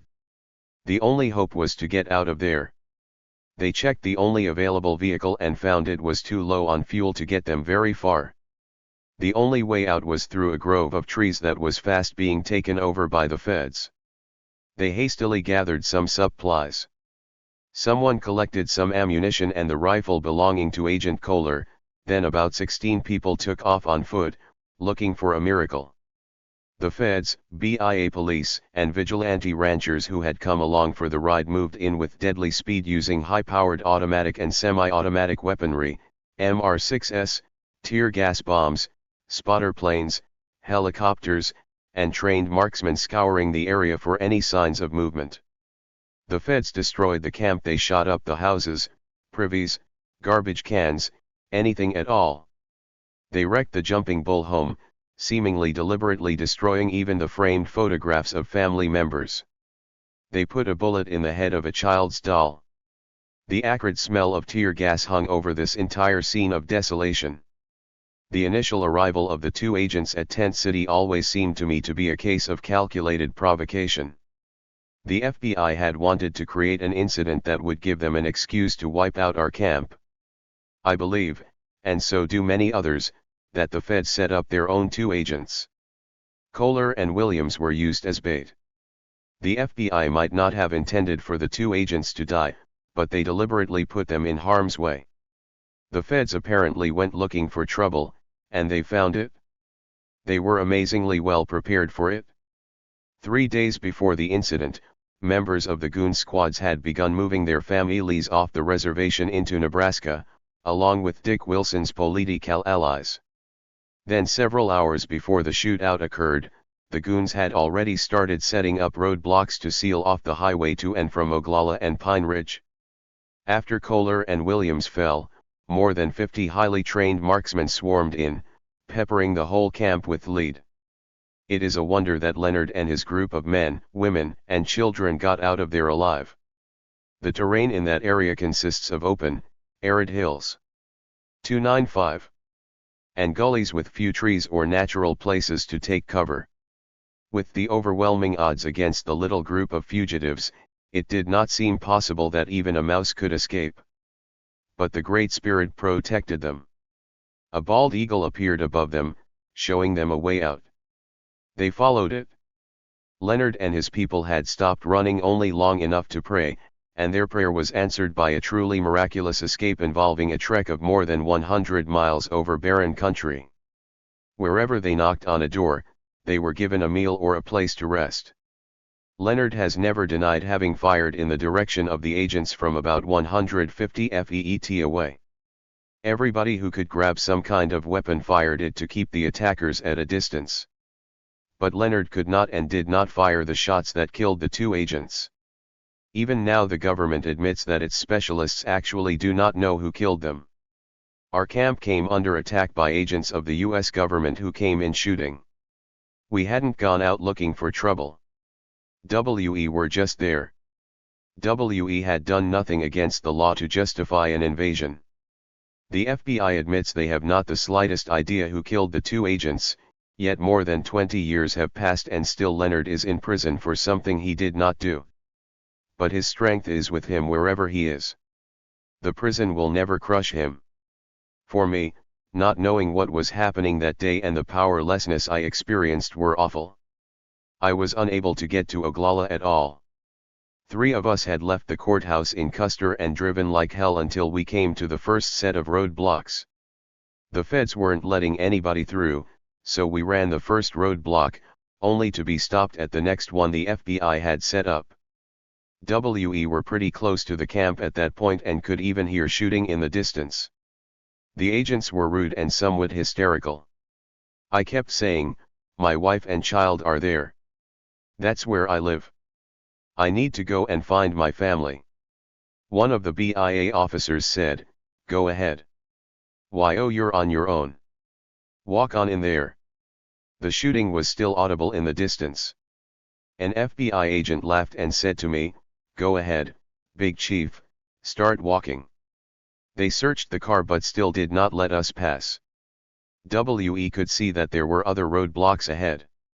There was no way to get by car to Oglala or Pine Ridge. We remained at the roadblocks, where I finally found somebody who had seen Kamuk in her car with 2 other people. Their car had also been turned back, so she was not at the camp. The news relieved my mind a little. Late in the afternoon I could still hear some random shots now and then but no real exchanges. Families that lived in the area were still running to get as far away as possible from Oglala. When the roadblocks finally came down, I went to Pine Ridge to see Kamuk's aunt, Lubine. She told me that Kamuk had gone to Custer to wait for me. We had a room there that we used sometimes during the trial when it was too late to travel back to Oglala. I was very relieved to find her safe with Tashina. That night we talked about the events of the day and what each of us had heard and experienced. Kamuk told me that at about 9 a.m., she and a nurse at the hospital in Pine Ridge were visiting together while she was waiting to see a doctor. She could see out the window a number of police cars leaving town. In those times, our people knew that when all the police cars headed out of town they were going after AIM people. Before long, even before the time that the shootout began, there was an announcement over the hospital PA to have all medical staff report to the emergency station to receive wounded. AFEW minutes later the nurse came running back and told Kamuk, "There's a lot of killing going on. They're asking for body bags." The following day, a force of more than 150 heavily armed agents began a military-style sweep of civilian homes across the reservation. Without warrants, they entered homes, abused Indians verbally and physically, and made the people of the Res Fel like victims of a foreign occupation. The FBI and wire services put out lurid stories about the shooting at Jumping Bull's property, saying that the agents had been massacred, executed, ritually tortured, and scalped. With all the inflammatory misinformation, white South Dakotans became paranoid. It was certain that under these circumstances I could not get a fair trial. The trial continued anyway. Within a month, on July 26, I was found guilty of assault and riot charges for what had taken place at Custer in February 1973 in front of the same courthouse I now found myself being tried in. I was told to show up on Tuesday, August 5 for my sentencing. I faced up to 15 years in the penitentiary. Judge Young allowed me to remain free on a pre-sentencing bond of $10,000. He stipulated that I was to check in every day with the local sheriff's office until the day of sentencing. 297. Janklow threw a fit. He said I was likely to jump bail, and he was right. I thought about it long and hard, and concluded that once I had left the courthouse after sentencing, I would be in the hands of my enemies. My life wouldn't be worth a plugged nickel. I did not appear in court on August 5. The day before, a bench warrant was issued for my arrest. Kamuk and I had become fugitives with every hand raised against us. 1. Outl odd. WHN all the weaponry was finally still. TWOSP Eshel agents of the FBI. And one young Indian UP on the hill. Had been the victims found TOFALL and die. The rest of the beleaguered outlaw group escaped the EYES that watched their hopeless flight by following an eagle's sudden swoop until they reached the safety of the night. Although the flight began from mutual dread. Only once TOFACE juries say.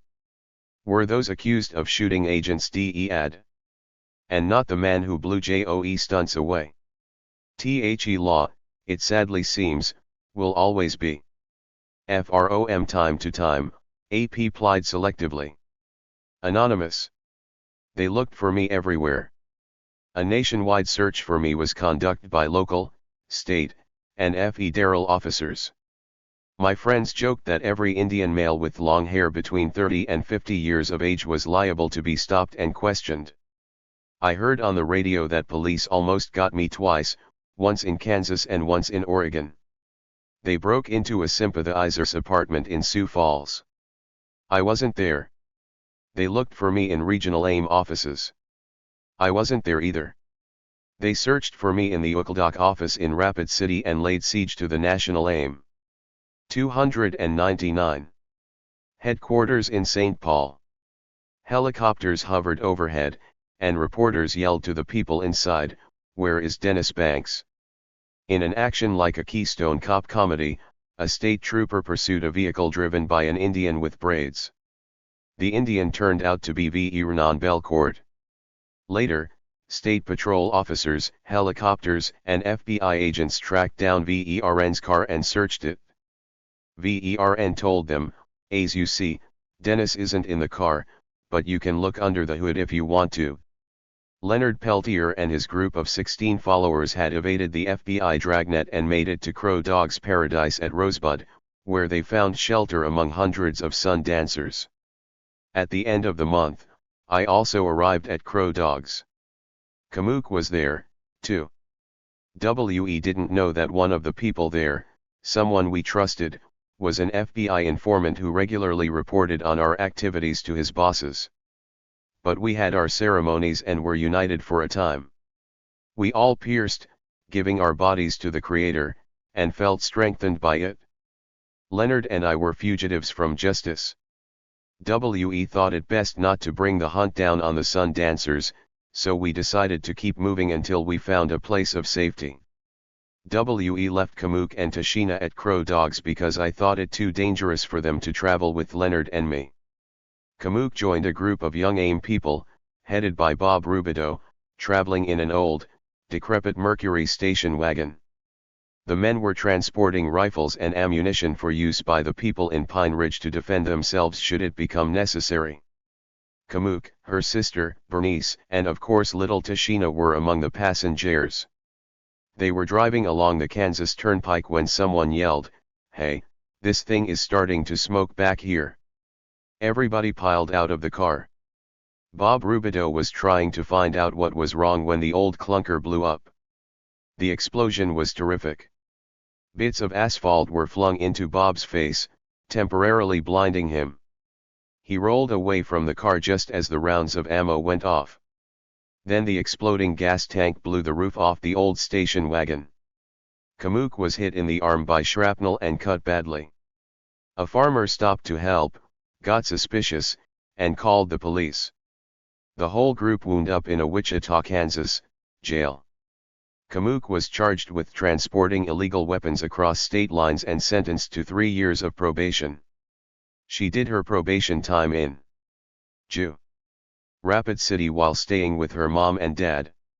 When the police rummaged through the charred wreck of the car, they found the .308 rifle used by Agent Kohler during the shootout at Tent City and pieces of another rifle that they claimed had killed the two agents.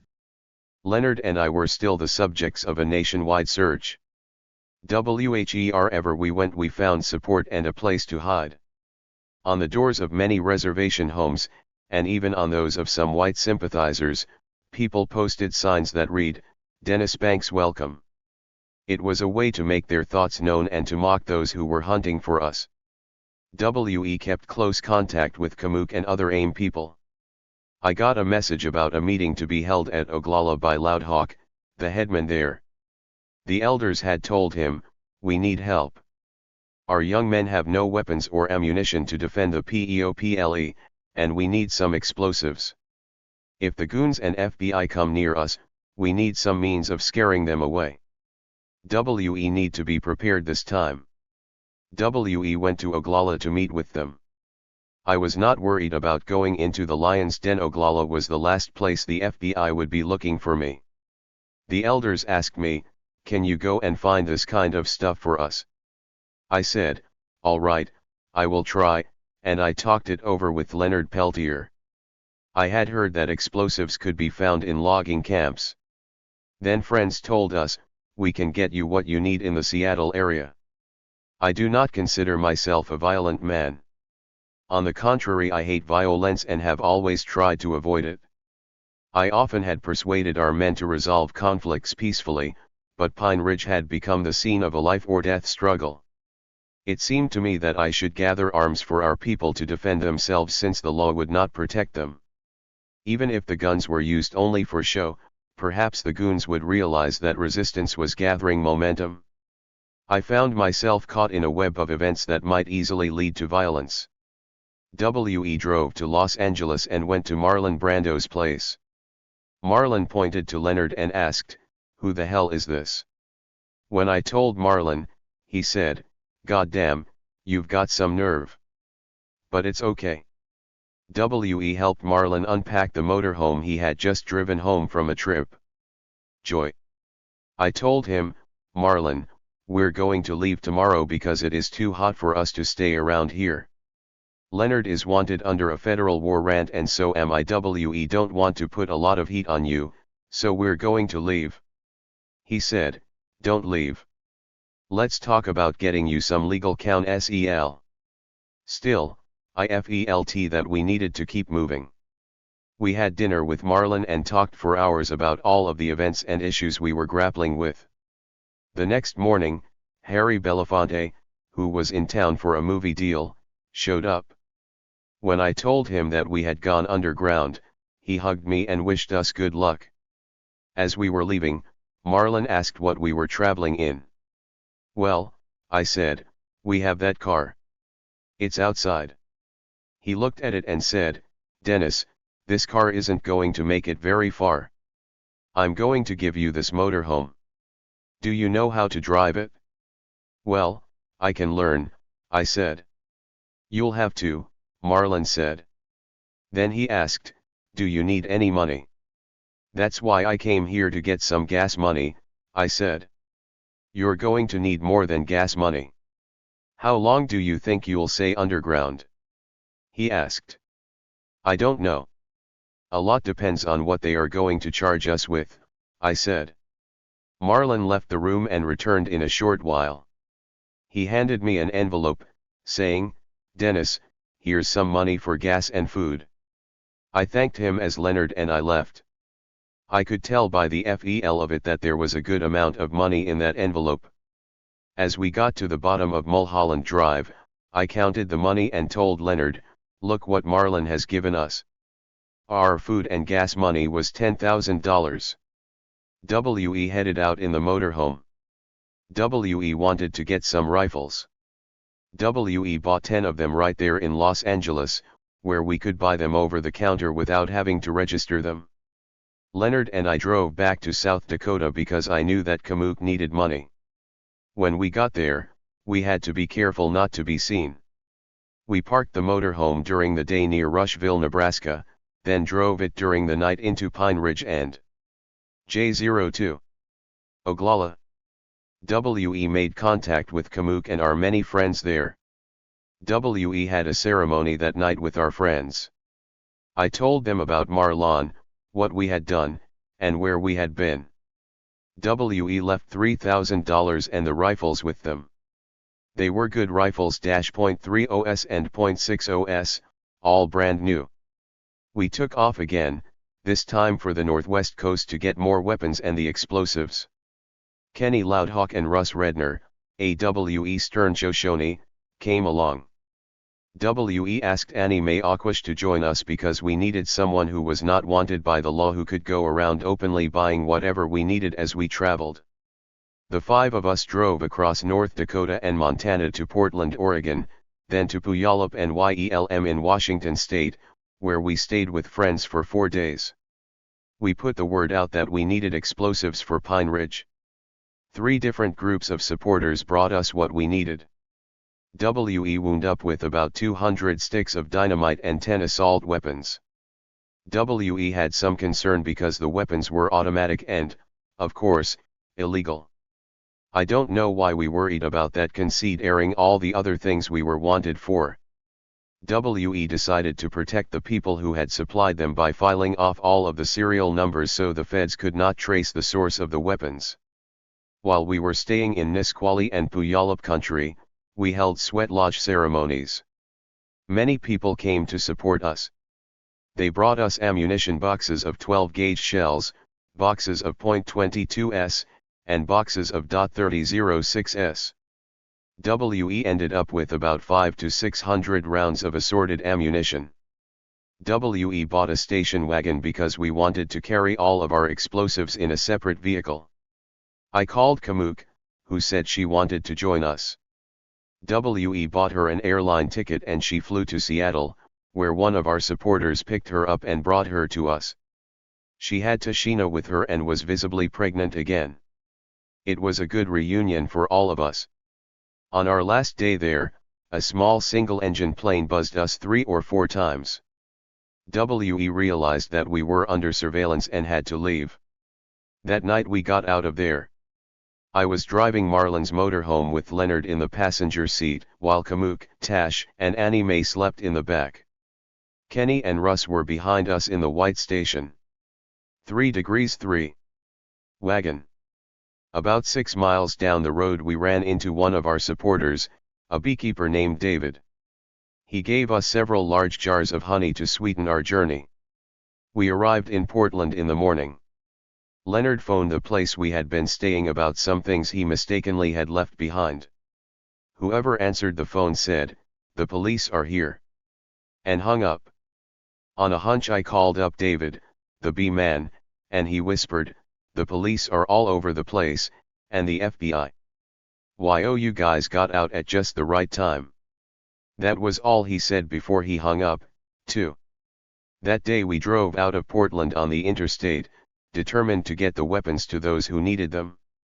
We sensed the danger all around us and had an eerie feeling of something closing in on us. When the FBI raided the place where we had been staying, they discovered that we had left the night before. Having spotted us from the air, they knew that we were traveling in a white motorhome and a white station wagon. They sent out bulletins with a description of our little caravan. A police officer in Portland notified the highway patrol via teletype that he had seen us driving east on the main highway, describing Leonard and me as armed and dangerous. The bulletin instructed police and state patrol officers not to stop us when cited because the FBI reserved the right to arrest us. The bulletin concluded with, "Repeat. Do not stop these vehicles." The FBI was setting up their own roadblock somewhere ahead of us in order, as I am still convinced, to blow us away. We were driving along Interstate 84 near the Idaho border, the motorhome in the lead with me in the driver's seat and Russ and Kenny a quarter-mile behind me in the station wagon. It was November 14th and night had fallen. Somewhere along our route, a state trooper by the name of Ken Griffiths was having his coffee and studying the FBI bulletin. He then went on his rounds patrolling a section of Flow 84, and just as he got on the freeway he saw our two vehicles drive by. He instantly realized that we were the fugitives and followed us. He managed to slip between me and the station wagon. I heard Kenny over the CB say, "Dennis, look out. The pigs are behind you." The trooper was flashing his lights for us to pull over. We slowed to a stop. I was thinking fast. The trooper already had his gun out as he leaped from the squad car. The cop was looking us over, making sure we were the ones the FBI were looking for. Now, here we had a state trooper who had received orders not to stop us but was doing it anyway. We will never know what he really was doing, whether he was looking for a moment of glory for himself or if it was all a mistake. Meanwhile, some 15 miles down the road, the FBI was waiting for us. They had already put out warnings to the police in the area that there was likely to be a massive shootout. State Trooper Ken Griffiths unwittingly saved our hides that night. I look back upon him, bumbling into the situation, as Coyote the trickster of legend who sometimes helps Indians when they are in trouble. At that moment, however, he did not seem like a lifesaver to me. He was pointing his shotgun at us, hollering, "Get out, everybody! Get out with your hands up! One false move and I blow your heads off." It was about 11 o'clock at night. Leonard had been dozing beside me in the passenger seat. Kamook, Tashina, and Annie Mae had been sleeping in the back. The commotion woke everybody up. By this time another trooper, Clayton Kramer, had appeared. In the rearview mirror, I saw Kenny and Russ leave the station wagon and Kramer force them down at gunpoint, their faces to the pavement. Kamook, carrying Tashina in a blanket, got out of the motorhome followed by Annie Mae and Leonard. Soon everybody was lying prone on the ground under the troopers' guns. Kamook was in an advanced stage of pregnancy, so making her lie on her stomach was unnecessarily cruel. I had no intention of joining the party. The engine was still running. I shifted quietly into gear, revved the engine, and took a pound. I could hear Trooper Griffiths screaming in anger. I heard shots and stepped on the accelerator. Glass shattered as a bullet crashed through the windshield. I fired 2 rounds to scare him off. He was firing like a maniac by then, hitting the motorhome again. While Griffiths was busy firing at me, Leonard saw his chance, jumped to his FEET, and was hit by heavy buckshot in the back, through the right shoulder. It was a large wound that bled heavily, but he ran on into a field and made good his escape. I was in a desperate situation. I knew there would be roadblocks somewhere. I had a very good chance of being killed. I didn't want to risk it. I realized I had to get out of the motorhome fast. I was on a slight downhill grade, so I steered the vehicle on a straight course. Slowing down to about 30 miles per hour, I grabbed my parka, opened the door, and jumped out while the motorhome was moving along. I hit the ground and rolled a few times, scrambled to my FEET, ran to the side of the road, and threw my firearm into the bushes. I went over a fence and ran as fast as I could into the woods. While running blindly in the darkness, I stumbled into a couple of barbed wire fences and was badly cut. In the excitement and my eagerness to get away from the road, I paid no attention to my wounds. I glanced back for a moment to see the motorhome still going straight down the interstate all by itself for a quarter of a mile. Then it veered off onto the median, where it got bogged down and just stopped between the eastbound and westbound traffic. The engine was still running when the police arrived. I could hear sirens wailing as I scrambled up a nearby ridge. From there I could see Brando's motorhome below me. There were squad cars all over the place, and I could hear a lot of shooting. The police and FBI were there in no time at all because they had been waiting for us. I was too far away to hear their voices, but, according to police reports, they were hollering for the occupants to come out with their hands up or else. Of course nobody came out, so they started firing. At least 20 law enforcement officers pumped round after round into the motorhome. The vehicle was completely shot up. Finally they threw tear gas into the interior and waited expectantly for survivors to emerge, but they were disappointed. In the end, they screwed up enough courage to enter the smoking motorhome to find no one there. They seized the ammo, the weapons, and some explosives. The next day, they dragged it all into a field and blew it up, detonating the whole kit and caboodle, including the dynamite in the station wagon because they thought it unsafe to transport. They blew away all the evidence and did not even save a single stick of dynamite.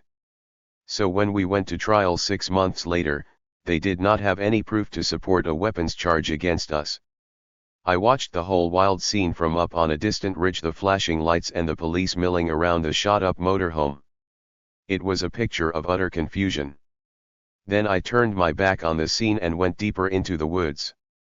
When I hit railroad tracks, I followed them the rest of the night. I was still walking early the next morning as the sun came up. This was November in the North Country and it was icy cold. I didn't have gloves and was still bleeding from my left hand. My right hand was punctured by barbed wire, and I had deep scratches on my chest and knees. The bleeding did not concern me, but my hands were painful and stiff, and I could not move my fingers. I came to a creek with tall reeds and a beaver's lodge. It seemed like a good place to rest. Hidden from view, I stayed there among the reeds out of the wind for about 2 hours. I noticed a farmhouse with a barn about a quarter mile away and knew that I would wind up in that barn. It looked so inviting, but I thought, not right away. I better wait. I heard some dogs barking in the distance and saw 4 men with rifles walking toward me. There was a little reed hut nearby, like a duck hunter's blind, which I crawled into. No snow had fallen yet, but it was as cold as a refrigerator in there. As the men came nearer, I could hear them talking. They were just some hunters looking for deer. I could hear the dogs barking outside. Luckily for me, they were neither pointers nor setters, but just ordinary dogs. As they ran off, a thought occurred to me. Years ago I went out hunting, I would come to a reed hut like this one and fire off some buckshot into it on the chance that I might bag some waterfowl hiding inside. I thought, oh man, what if they start shooting and kill me, then walk on? I would be lying here forever, and nobody would ever know what happened to me. But the hunters went on their way and nothing happened. I guess the situation had made me overly apprehensive, so for the rest of the day I stayed inside that icy hut. Later someone else came by. Judging by the sounds, it was just a little kid. That evening as it was getting dark, I walked over to the barn and cautiously went inside. I pulled 3 bales from the middle of a big stack of straw bales, and where they had been I made a place to sleep. I was shivering badly and my hands were hurting like hell. I had 2 pairs of socks on because my boots were a little big on me, so I took 1 pair of socks and used them to warm my hands.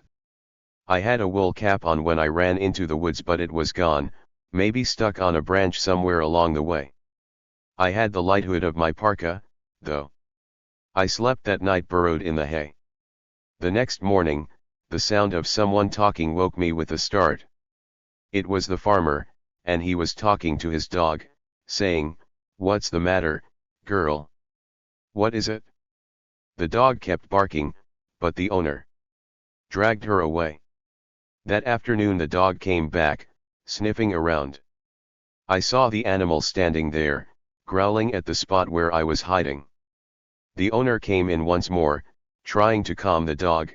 "Come on, girl, there's nothing here." The dog persisted, but the man dragged her away.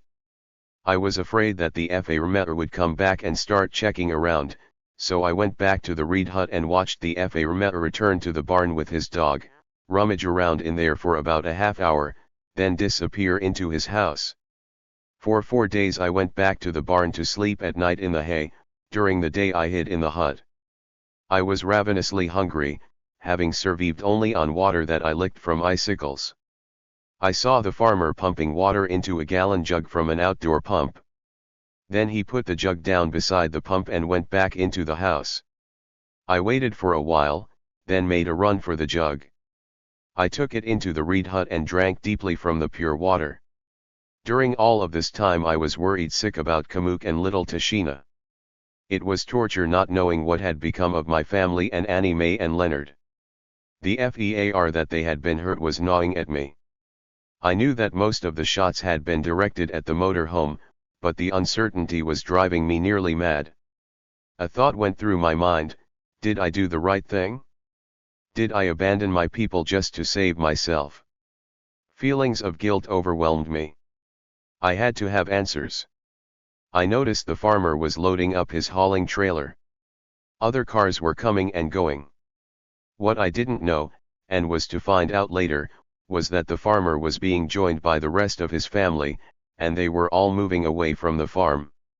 This was their last day on the place, and it was my 5th day since escaping from the interstate. I decided to come forward and show Mijal Pound I had a story ready to tell him about being lost in the woods after some kind of accident. The farmer was standing by the trailer. I had planned what I was going to say. If he went inside and grabbed the phone, I would have to run. I called out to him, "Hello? Hello there." He walked over to me, and I said, "Look, I got lost from my group a couple of days ago, and I have been out in these woods ever since. I was wondering if you could give me a lift to town, or if you could let me use your phone, or dash." He stopped me from going any further, saying, "You're Dennis Banks, aren't you?" I looked him squarely in the eyes and said, "Yes, I am." He burst out, "Man, oh man, you'd better watch yourself. There are hundreds of police looking for you. Why, oh, you're the big story on TV." He went on, "My wife and I met you some time ago in Lincoln, Nebraska. Why, oh, you and Marlon Brando were making a speech. Why, oh, you asked for donations that night, and I didn't have a single dollar to give you. I'm so glad I can be of some help now." I was stunned. Of all the thousands of people I could have run into that day, I find this man who turns out to be a friend. The odds of it happening must have been 1,000,000 to 1. I asked my new friend, "Do you know what happened to my family and the people they were with?" He told me, "Well, according to the reports on TV, there was a big shootout with the troopers, and they shot up this motorhome, which they say is owned by Marlon Brando. They arrested your wife, one other woman, and 3 men, but 1 guy got away. They think it's Leonard Peltier." I asked, "Was anybody hurt?" "No, they're all fine." It flashed through my mind that my taking off in Brando's motorhome had served as a distraction that might have enabled Leonard to get away safely. Otherwise he might have exchanged fire with the trooper, and somebody could have been killed. This new thought made me feel a lot better. The farmer went on, "There was another follow-up report about a shootout between some farmer and the guy they think is Leonard Peltier, but nobody was hurt. That guy stole a pickup and got away. It's on the news right now." I said, "Listen, I need a ride. I have to get out of here and get in touch with people who can pick me up." He asked, "Where are you going?" I told him I wanted to go to California to get in touch with my friends from AIM. He said, "I'm heading east, but I could make a detour and go south. I could drop you off then, but you will have to ride in the back of the trailer, because they have roadblocks all over the place. If they stop us and see you, we'll all get arrested. Are you hungry?" I said, "I sure am." He went inside the house, came back out, and drove up. About 30 minutes later, which seemed like an hour, he came back. I trusted him, but only to a point, so I kept looking for any squad cars that might be heading this way. I was prepared to bolt and run. Finally, he came back with his wife. He was holding a bag of sandwiches. He said, "I told my wife who you are, and we're going to help you." She poured me some hot coffee in a styrofoam cup and said, "This is our last day here. We're moving on." Her husband opened the back of the trailer, showed me a box I could sit on, and said, "Hop in." They took me all the way to Winnemucca, Nevada, where they put me up in a motel. I had my first chance in a long time to see my reflection in a mirror. I was shocked at what I saw. I was a mess. My head and hands were caked with blood. I took a long, hot shower, then had a good look at my injuries. I had deep gashes on my forehead and on both legs above the knees where I had hit the barbed wire. I had not noticed the wire in the darkness and had grabbed it to stop myself from failing. The barbs had punctured my hands, and to this day I still have the scars. After I got dressed, the wife of the farmer said, "Well, Mr. Banks, we've got to go now. So I guess this is goodbye and good luck." I thanked them for all they had done for me and asked them one last favor: could you go to that payphone over there and call this number in San Francisco? Ask for John THIRD-WORLDISM. I watched until he motioned that he had someone on the line. I walked over and grabbed the phone, saying, "John, this is Dennis." John said, "Wow, where are you at? Man, the whole country is looking for you. Is Leonard with you?" I said, "No, he isn't. I don't know where he is." I told him where I was and said, "John, I need you to come get me. I've got just enough money for one night up here." He said, "Okay, I'll be up there as soon as I can get a car. That should be sometime tomorrow morning." So I waited and rested up. I was worried that at any moment the police would get a lead on me, or that they would find out I had been traveling with that farmer, or that the motel keeper would get wise and turn me in. The farmer had told him his guest would be staying until noon the next day. I spent a fitful night and got up early the next morning. I had $15 left to my name. I walked down the road, got some rolls and coffee, and went back to the room. John showed up at 00:00 a.m. I was overjoyed to see him. He filled me in on all the news. Kamuk, Tash, Annie Mae, Kenny, and Russ were alive and uninjured, but unfortunately they all were in jail. Leonard was on the run, but nobody knew where he had gone. I was very concerned about Kamuk and about what had happened to our little girl, Tashina, but the first thing was to get me to a safe place. John took me to Reno, Nevada, and we stayed there with some supporters for 2 days. I had real long hair then. I knew the police would be looking for somebody with long hair, so I braided my hair in 2 thick plaits and cut them both off. I later heard that the people I stayed with in Reno kept my braids for years. I did not want to hide or go into that paranoia of having to look behind every tree for cops. I had never been that way and did not want to be that way now. Even when Leonard and I went underground after the Sundance in August 1975, we never hid ourselves. We openly walked around and did our shopping, we only disguised ourselves by wearing sunglasses. John THIRD-WORLDISM and another friend, Daryl Standing Elk, took me from Reno to the Bay Area. I stayed with them for a few days, then called my friend Lee Brightman and asked if he and his wife, Trudy, would put me up. They agreed, so I stayed the rest of November and all of December with them. I was safe at last, that is, until the next major crisis. So ended my Oregon adventure. When I look back at all the tight spots I have been in, I realize that the closest call was when that state trooper stopped us on the interstate because of the many shots that were fired at the motorhome. And that trooper intercepted us just by an odd chance, against orders.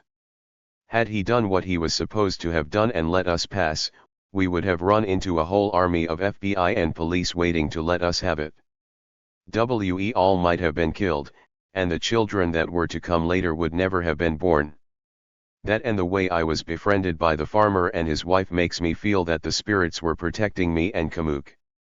Maybe the creator is an aim lover. The creator took a bit of thunder and made it into a drum. The drum is the thunder and rain. The American Indian movement is like a drum that speaks all languages and makes people understand. The drum is sacred. Henry Crow Dog. I had settled down at Lee Brightman's place in El Cerrito, a suburb of Oakland, California. I felt as though I were a part of Lee's family with his wife, T. Rudy, and his 2 young boys, Crazy Horse and Gall. I knew I was still being hunted nationwide, but I had become overconfident because luck had been with me so far. As the weeks passed without any sign of the feds closing in, I relaxed. I was sad, however, because Kamook was in a Wichita, Kansas, jail on a charge of interstate transportation of unregistered firearms, and our little daughter, Tashina, had been placed in a foster home. The charge against Kamook stemmed from the incident on the Kansas Turnpike when Bob Rubido's station wagon blew up. She had been charged and quickly tried. The court was lenient with her because of our daughter and because she was 8 months pregnant with our second child. She had been given probation, but that was immediately revoked when she was arrested during the Oregon shootout. The law sent her back to Wichita for parole violation. While staying with the Brightmans, I tried to live as much of a normal life as was possible under the circumstances. I would take their car out and do the grocery shopping for them. I would go jogging every morning with Lee or take a stroll in the park. I never really hid myself. Instead, I was on the street, always in the open, meeting people I could trust. I never disguised myself while I was on the run, except once.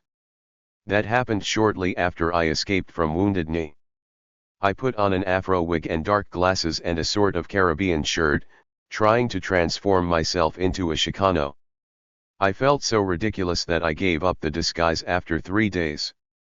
Every Tuesday night Lee would go to a bar in San Francisco named La Roca to play cards. There were always 6 to 8 regulars who would sit in on a game. Sometimes they would play all night. I would have a hot water and lemon drink or a 7-Up, something non-alcoholic. It was an all-men get-together, and I got friendly with those guys. They asked me what my name was and I said, Dennis. That's all I told them. The 4th time I went there I lost about $10 or $15 and thought, well, I'll sit out a few. Another one of the guys did the same and we started chatting. He told me his name and asked, "What do you do, Dennis?"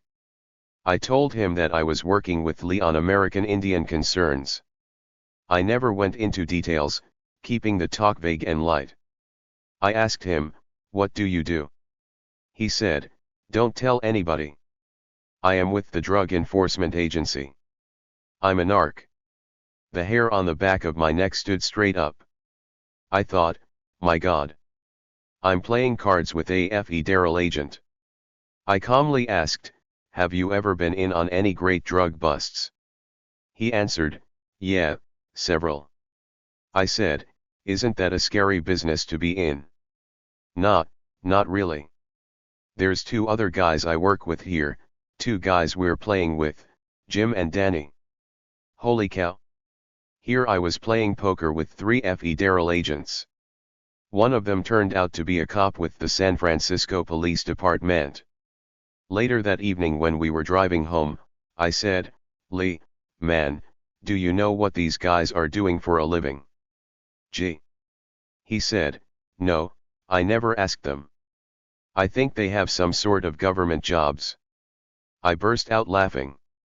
"Lee, 3 of them are federal agents."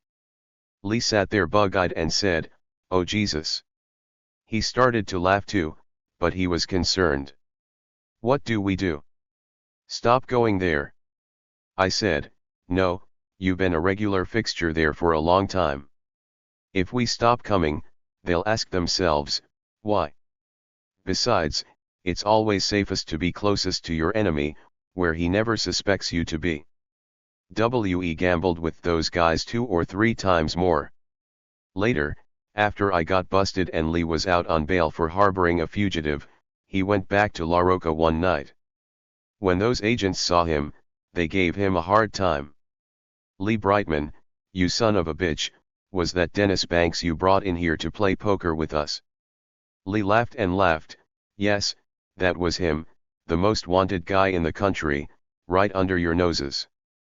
"Lee Brightman, you mean, low-down bastard, you better not tell anybody about this." Word had somehow leaked out that I was staying with Lee and Trudy. I had started to get phone calls at Lee's home, and I said to myself, "Uh-oh, this is not good." One day I was there alone when the phone rang. The caller identified himself as an employment agency looking for Lee. I said, "Well, you can call him at his office." He asked, "Well, who is this?" I said, "I'm his brother." "Which brother? What does it matter?" Then the guy said, "I'd like to know who I'm speaking with."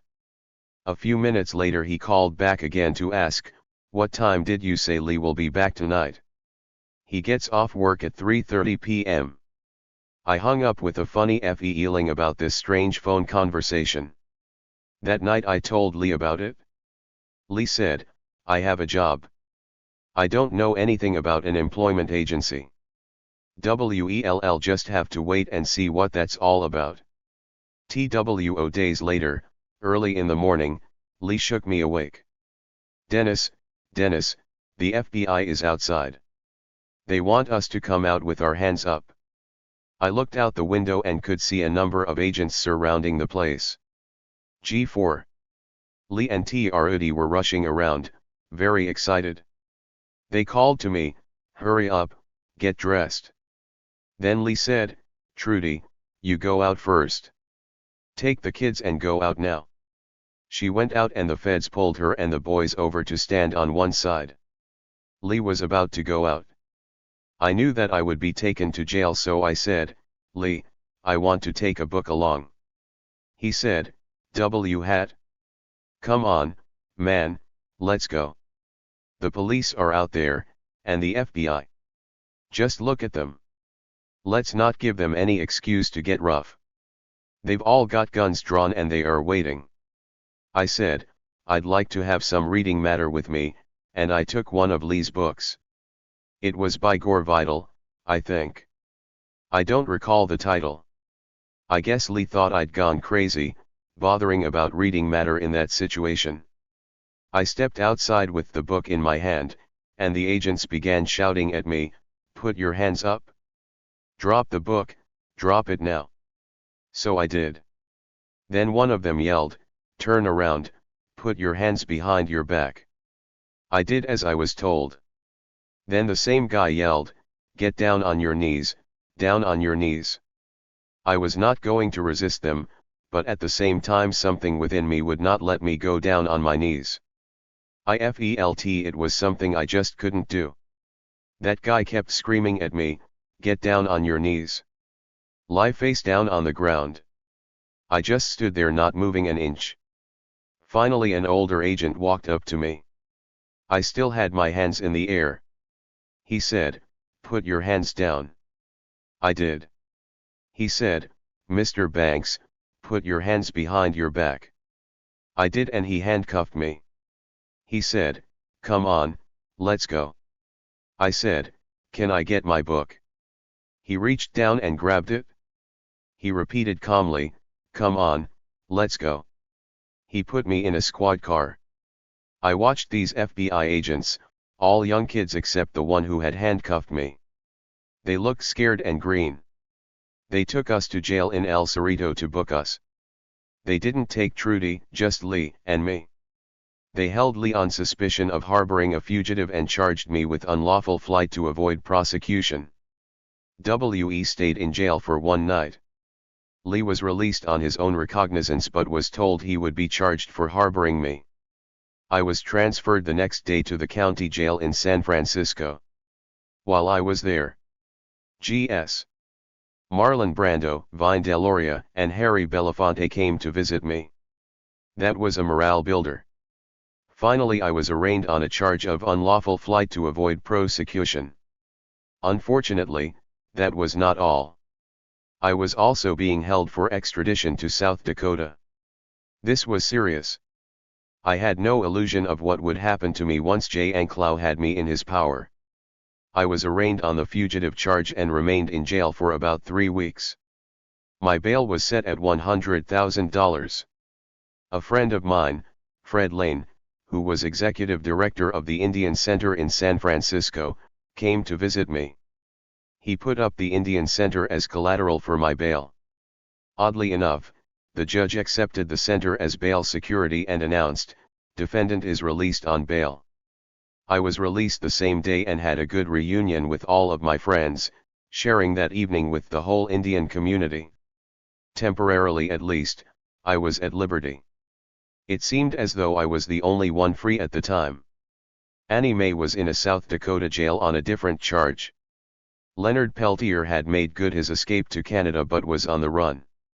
Russ Redner and Kenny Loudhawk were being held on $100,000 bail each. And sadly, Kamook was still behind bars in Wichita, Kansas. Her bail was only $20,000, but that was still a lot of money.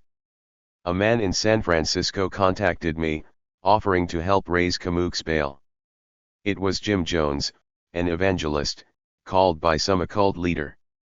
His church, the People's Temple, had a big following. I had met Jim Jones earlier when he raised some money for the Wounded Knee defense effort. He was himself part Choctaw and very sympathetic to the Indian cause. This was the same Jim Jones who later committed suicide with some 900 followers in Guyana. However, when I met him he showed no signs of the paranoia that would later destroy him. I gladly accepted his offer. Kamook was in difficult times.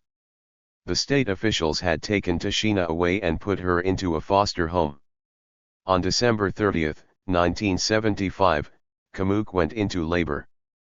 Prison officials refused to release her from custody for her delivery, so she gave birth by cesarean section in a prison hospital.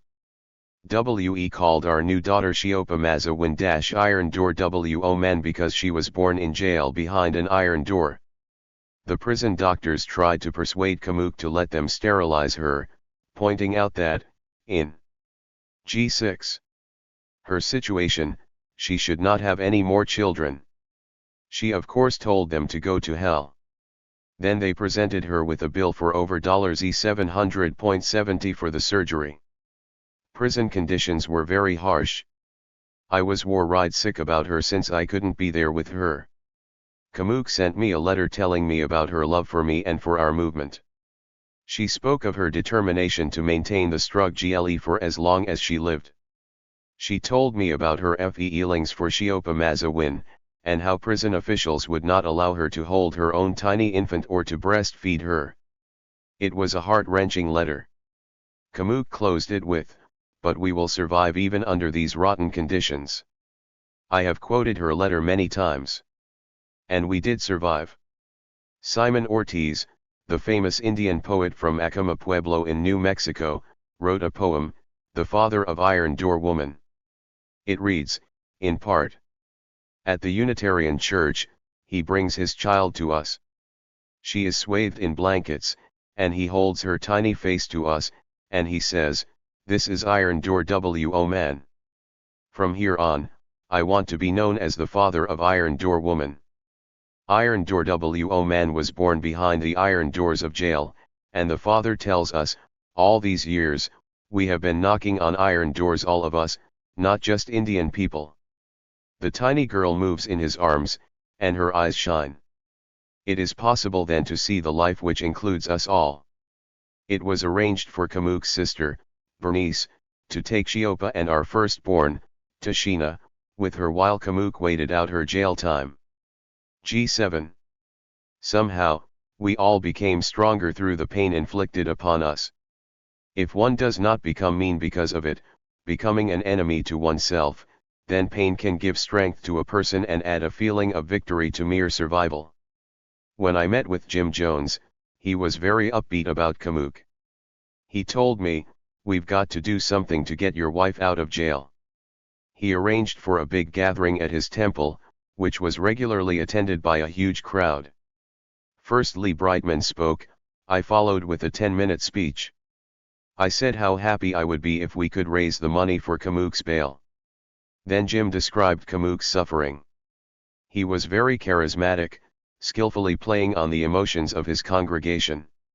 He was so persuasive that I felt like going into my own pocket to give to our cause. He even orchestrated part of his sermon with soft music, a choir in the background accompanied by the old cathedral organ. People kept giving and giving. Jones asked if there was anyone in the audience who could come up with $20,000. When nobody stood up, He asked for $10,000. A woman stood up and said, "I can give $5,000 toward this bail." After that we were able to raise the whole $20,000 in checks and cash within half an hour. I was so happy that I burst into tears. I told the crowd, if only my wife could witness all that is happening here. Early the next morning Jim and I went to the bank and changed the checks, money orders, assorted bills, and loose change into large bills, which we took to the Justice Department office. They notified the U.S. Attorney's Office in Wichita that the bail money had been secured and that Kamuk could be released at once. I stayed around until everything had been confirmed and I had proof that Kamuk had been told of the good news. There was still quite a bit of money left in excess of the bail, so Jim said, "I'll take care of Kamuk's flight tickets." I had planned to meet Kamuk at the airport, but Jim said, No, Dennis, wait at the church for her." Always the PR man, Jim didn't want to deprive all the people who had contributed bail money of the thrill of seeing Kamuk and me reunited. I told him, "This is my wife. These are my children. I haven't even met my youngest yet. I should be the first person they see as they step off that plane." I ate. But Jim prevailed. A few of his people brought Kamuk right from the airport to the temple. I met Kamuk at the door where we hugged each other before the big event took us over. On that Sunday the temple was packed with more than 3,000 people. Music blared out a welcome for us. A lot of American Indians had come, and they had the drum going strong. They brought Kamuk and the little ones up to the stage. People were screaming and yelling. Kamuk began to cry. She wanted to thank the people for their help but could not get the words out. She could only sob. I went up on the stage and proudly stood by her. There was another big roar and Indian war whoops. When all the noise began to die down, Jim Jones asked for quiet. He said, "1 week ago we made a pledge that we were going to have Kamuk in this temple, that we were going to raise the money to get her out. We did that. And she is here tonight with her newborn baby and reunited with her husband." The people began yelling again as though they were beside themselves with joy. That was the beginning of our relationship with Jim Jones. When I first met Jones he was very upbeat and positive. He had a lot of strength and shook hands firmly. I liked the way he presented himself. As time went by, his character seemed to change. He was still upbeat in general, but I sensed a kind of paranoia creeping in. Suddenly Jim no longer wanted to talk with people over the phone. He began to be haunted by the thought that people were spying on him. He preferred to meet privately with people. He started to build security fences around himself, using a protective shield of followers acting as his bodyguards. Each time I visited him he seemed worse. His paranoia was becoming obvious. He perspired all of the time, frequently taking off his glasses to wipe the sweat from his face. He got himself a pair of very dark sunglasses so people couldn't see his eyes. He was popping pills all of the time. He spoke in undertones so softly that I could hardly understand him. He was afraid to be overheard. He would whisper to me, "Dennis, did anybody come here with you? Did anybody follow you? Did you check your rearview mirror?" I would tell him, "Jim, nobody followed us." He would whisper back, "You can't trust anybody. The FBI, the CIA, they're all over the place. They've got my phones tapped. They're G9. Infiltrating the temple." He would go on and on like that. He told me he was going to Guyana, that some of his people were already there. He said, "I'll lead them into the jungle where we will be safe. In Guyana I'll rebuild my temple and create a community. I'd like you to come with me. You can build your sweat lodge down there and do whatever you want, but I need your help. I need your spiritual support. All of these people are leaning on me, depending on me as their spiritual guide. I can't carry this burden by myself. I need you as a friend. Remember, I'm Choctaw, so you must do this for me.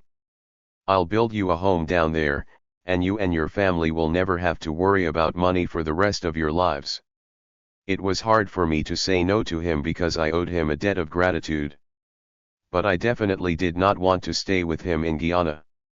I tried to make him understand that my work had to be done in America, not in some foreign country, and that my place was with my people, not with his. He did not want to hear it. He went to Guyana and took half of his hundreds of followers with him. Jim got in touch with me a few times after that, always urging me to join him. I have 3 flight tickets for you, Dennis. I told him I might visit him sometime, that I would think about it. And that's where we left it. Sometime later, I got a call about 9 o'clock one night from a friend in San Francisco, saying, Dennis, did you hear the news? I said, no, what news? He said, something happened in Guyana. Jim might be dead. We don't know anything for sure yet, but they say there are hundreds of dead people down there at his camp. He went on to say that there had been some shots fired. According to reports coming in, a congressman from California had been killed. I turned on the TV and, sure enough, there was the news coverage of a mass suicide, a shootout at the airport, and reports that everyone at the camp was dead, including Jim himself. I had thought Jim had some 300 people down there, but it turned out that more than 900 people were dead, mostly by Po One Som. I think Jim Jones had been on a road of self-destruction for some time. He had been suffering from delusions that everyone was after him. During the 3 months he had been in Guyana, he had become 320. Like a snarling wolf held at bay. I heard stories of physical abuse at the camp, of children having been beaten. There were rumors that he had reserved a number of women for himself, even married ones. I was told his behavior had become bizarre in the extreme. Kamook and I often talked about what might have happened had we gone to Guyana. If we had been there and Jim had ordered us to drink a glass of cyanide, I am sure we would have refused. Would he then have ordered some of his men to shoot us, as had supposedly happened to a few who did not want to join him in death? Somehow, I don't think so. I believe that even in his worst delirium he would have recognized me as a friend. After my reunion with Kamook, I still had to wage a desperate battle to find sanctuary in California. I was a fugitive from justice, and it was essential to prevent my extradition to South Dakota. As State Attorney General and later as Governor, Bill Janklow used his considerable influence and the resources of the whole state of South Dakota to get me back under his power. I fought back with my own campaign to avoid extradition. This was not only my battle for survival, but also a very personal, intense duel of Dennis Banks versus Bill Janklow. I started the ball rolling by holding a press conference on February 28, 1976 in San Francisco. I told the press that I could never get a fair trial in South Dakota and that Janklow once had publicly proposed putting a bullet through my head. I also spoke of plans to gather 1 million signatures on a petition to Governor Brown to grant me asylum and deny my extradition. We canvassed the state from top to bottom. Marlon Brando helped by calling on many of his celebrity friends to lend their moral support. The battle went on for 3 long years. Finally, I had a face-to-face interview with Governor Edmund Brown, Jr., in the state capitol, just the 2 of us. He told me, "Well, Mr. Banks, when we leave here I am going to sign a letter to Governor Janklow denying your extradition to South Dakota. I would appreciate it if you would put in your newsletters that people stop writing me letters in your behalf. I am positively inundated by letters and telegrams in your support."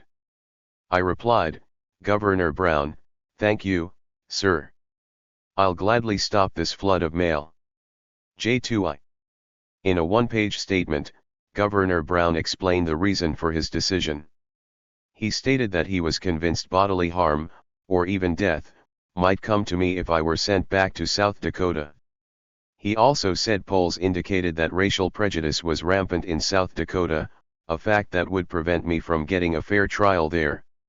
He said that not one single fact alone had led to his decision, but that the total picture made him fear for my life if he let me be extradited. J. Anklau, of course, was outraged. He started a lawsuit in California to have Brown's decision reversed.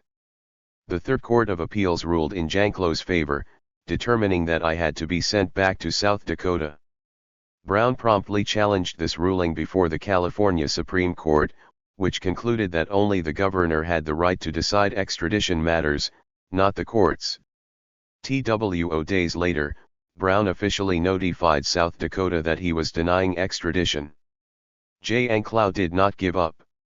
He somehow managed to send 93 convicted criminals to California instead of to prison because, as he put it, California seems to welcome outlaws. In the meantime, he waited until Brown was replaced by another governor. I would be safe only as long as Edmund Brown, Jr., was governor of California.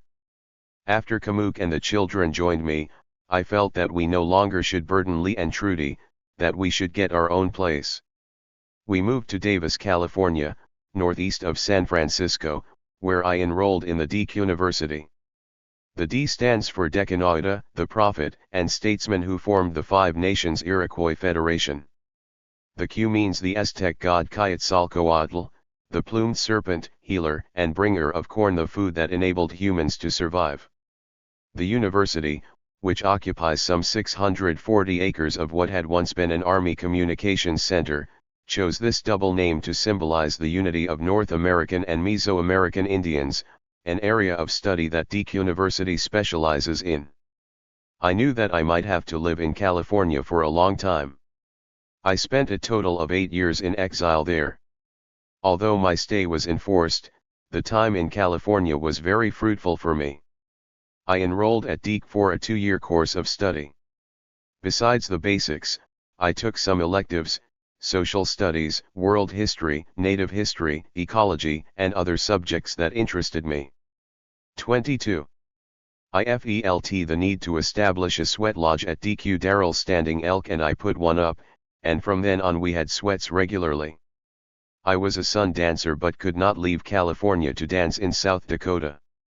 I thought, if I cannot go to the sun dance, maybe the sun dance will come to me. I asked the university board whether we could hold a sun dance at DQ. They designated a place in the northeast corner of the campus for it, but at that time there was no one in California who could conduct a sun dance. Then Leonard Crow Dog came out to visit me. I offered him tobacco and we smoked the pipe. I asked him, Crow Dog, is it all right to hold a sun dance here, so far away from Lakota country? He said, absolutely. Even if you are the only dancer and you have only one singer, you must do it. He pointed to one particular spot and said, do it right here. Darrell, my brother, Mark, and I prepared the sun dance ground on that very spot. We began watering that bit of ground thoroughly, and in about 3 weeks the grass was coming up.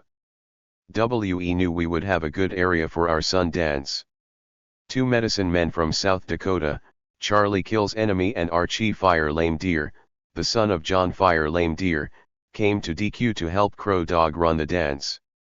At first it seemed as though we would have to make do with only 6 dancers, but soon we had over 30 men who would fulfill their pledge and dance at DQ. We had women dancers as well, Carol Standing Elk and Pearl Brandon among them. People from the Pitt River Reservation near Vancouver, Canada, and Klamath Indians from Oregon arrived to take part in the first sun dance ever held in California. In the end, about 500 or 600 people gathered around the sun dance circle. It was a beautiful dance that is still remembered. The university became a place of spirituality as well as learning. Sweats were conducted, Indian-style marriages took place, naming ceremonies were held. Wyoming people began to connect with their Indian religion. I had to make a living, so I lectured at other universities and made speaking engagements. I also started teaching a course at Deke Tribal Federal Law, as I was a registered tribal attorney on the Rosebud Reservation and had become familiar with the subject. It wasn't too long. 323. Before I became an assistant vice president of the university. In the spring of 1979, I was offered a chance to teach a course called The Media and the American Indian at Stanford University. That same year DEC was looking for a chancellor. They had never had a chancellor before. I was the only candidate, and they hired me for $12,000 a year. I was responsible for developing a long-range curriculum, overseeing spiritual ceremonies, being in charge of political gatherings, making the public aware of DOI_ and raising money. I was the last chancellor at DOI_ and maybe from a technical point of view I still am their chancellor, since I was never fired or terminated. For 6 years I was an academician and found that I enjoyed it. Life usually doesn't give us one thing at a time, but a whole banquet of things at once. Kamuk and I were blessed with another little girl 5 years after Shiopa was born. This child was the first one I actually saw come into this world. When it was Kamuk's time to give birth, the doctor asked me if I wanted to go into the delivery room. At first I thought, no, I'll just be in the way. But the doctor said, come on, it's all right. He showed me how to scrub down and put on a cap and mask, apron, paper pants, and little coverings for my shoes, even rubber gloves. It was going to be a cesarean birth, so Kamuk was given an injection to deaden the nerves in the lower half of her body. There were about 5 doctors around her. They asked, well, Mr. Banks, are you ready? I said, okay. The head surgeon made an incision. It must have been about 8 inches long, from Kamuk's belly button on down. There was a little blood, which was suctioned away. Another incision was made through a clear film surrounding the baby. I was utterly fascinated by what I was observing. The doctor said, there she is, Mr. Banks, just inside there. We are going to bring her out. He reached in and pulled out the baby. It was moving and crying, making little noises and stretching already. There was a big, long navel cord attached to her and to Kamuk, and I watched the doctor sever it. Then the baby was placed on a scale. She weighed 10 pounds. That's why we nicknamed her Chubs. I leaned over to speak with Kamuk. She was pretty groggy as she asked, are they through yet? I said yes. Then she wanted to know. 3 to 4. Whether it was a boy or a girl. I told Kamuk that we had a lovely 10-pound girl. Kamuk kind of sighed. I gave her a kiss and she went to sleep. The wonderful experience of watching our baby come into the world was so precious to me, it gave me a new awareness of what birth-giving involves. It was an unforgettable moment for me. Kamuk was amazed when she was able to hold her baby for the first time and said, oh, she's so chubby. Wow, she's really a Chubs. So that nickname stuck. Chubs's real name is Ta Kala, meaning Kid Fox, but nobody calls her that. She has been very close to me over the years, and I think it began when I saw her for the first time coming straight into the world from her mother. In 1982, Edmund Brown, Jr., decided not to run for governor of California again. Republican George Deukmejian, a hard-nosed law and order fanatic and former Attorney General of California, was elected governor. He made it known that, if he received a request for my extradition to South Dakota, he would honor it. I prepared for the worst. I knew there was a 60-day grace period for me between the election and the swearing-in ceremony when Deukmejian would take office. I would have to use that time to figure out whether Kamuk and I would leave the country or find another state to seek sanctuary. In the end we settled upon New York. The governor, Mario Cuomo, was a progressive Democrat. He had shown himself to be sympathetic to Indians and had invited representatives of the 6 nations to be present at his inauguration. Also, as New York Secretary of State, Cuomo had supported the Mohawks during their controversial Moss Lake takeover. So New York was our best bet. I made some preliminary calls to my old friend, Chief Oren Lyons, faith keeper of the Onondaga Nation in upstate New York. He promised me sanctuary on his reservation. I phoned my lawyer, Bill Kunstler, who told me, Dennis, if you choose to come to New York, you are going to get a good reception. I can guarantee that. You will not only have my legal support, but also that of the whole Center for Constitutional Rights of which I am the head. So I decided to go first to New York City, submit to arrest, fight extradition, and see what Governor Cuomo would do. Kamuk was to come later so as not to arouse suspicion that I was planning to flee California. 325. Kunstler was able to find out from one of the people in Deukmejian's office that an extradition warrant for Dennis Banks had arrived from South Dakota and that Deukmejian planned to execute the warrant as soon as he was sworn in on January 2, 1984. I decided to get out of California on December 26. Kamuk, the children, and I lived at that time in a little rented house in a subdivision of Dixon, California, just a few miles from Davis. Already we had noticed a police car stationed around the entry streets to our area, and we knew why he was there. In addition to the watch on our home, we assumed that our phone was tapped. I told Kamuk, "It's time. We've got to get out of here." I went into the garage and packed 2 suitcases full of things that would last me at least a month. We kept these bags ready so I could leave at a moment's notice. I had to make sure that Kamuk and the children were out of the house in case the law enforcement people stormed our place with guns blazing, so I arranged for my family to be in Sacramento at the time of Deukmejian's inauguration. During the night of December 25, we secretly passed the suitcases to a friend who would help me to get away. My plan was to go about my daily chores, driving to hardware store, the laundromat, and the grocery store as if the last thing on my mind was to go on the lam. At the grocery store, I parked and went inside. The police car that had followed me from a distance stopped, turned around, and drove back to his usual observation post, assuming that everything was on the up and up. I called Kamuk from the store, saying that I would be home about 3 o'clock. I was pretty sure that our conversation would be overheard. Then I slipped out a side door and got into a car with some friends who were waiting there for me. We drove nonchalantly over the state border into Nevada where other friends were waiting to transport me further. We stayed in Reno for about 6 hours, doing a little gambling. I lost about $20 that night. Later, I was picked up at the MGM Grand Hotel and taken to Salt Lake City, where I transferred to yet another car. That vehicle took me to Minneapolis. My sister Mary Jane and a friend, Fred Short, had agreed to drive me the last leg of the journey from Minneapolis to New York City. We drove toward Chicago, traveling on Interstate 80. Bound for Manhattan. At Chicago, Interstate 80 is joined by Interstate 90, which later heads up through Pennsylvania into upstate New York. Fred drove most of the way too long, as a matter of fact.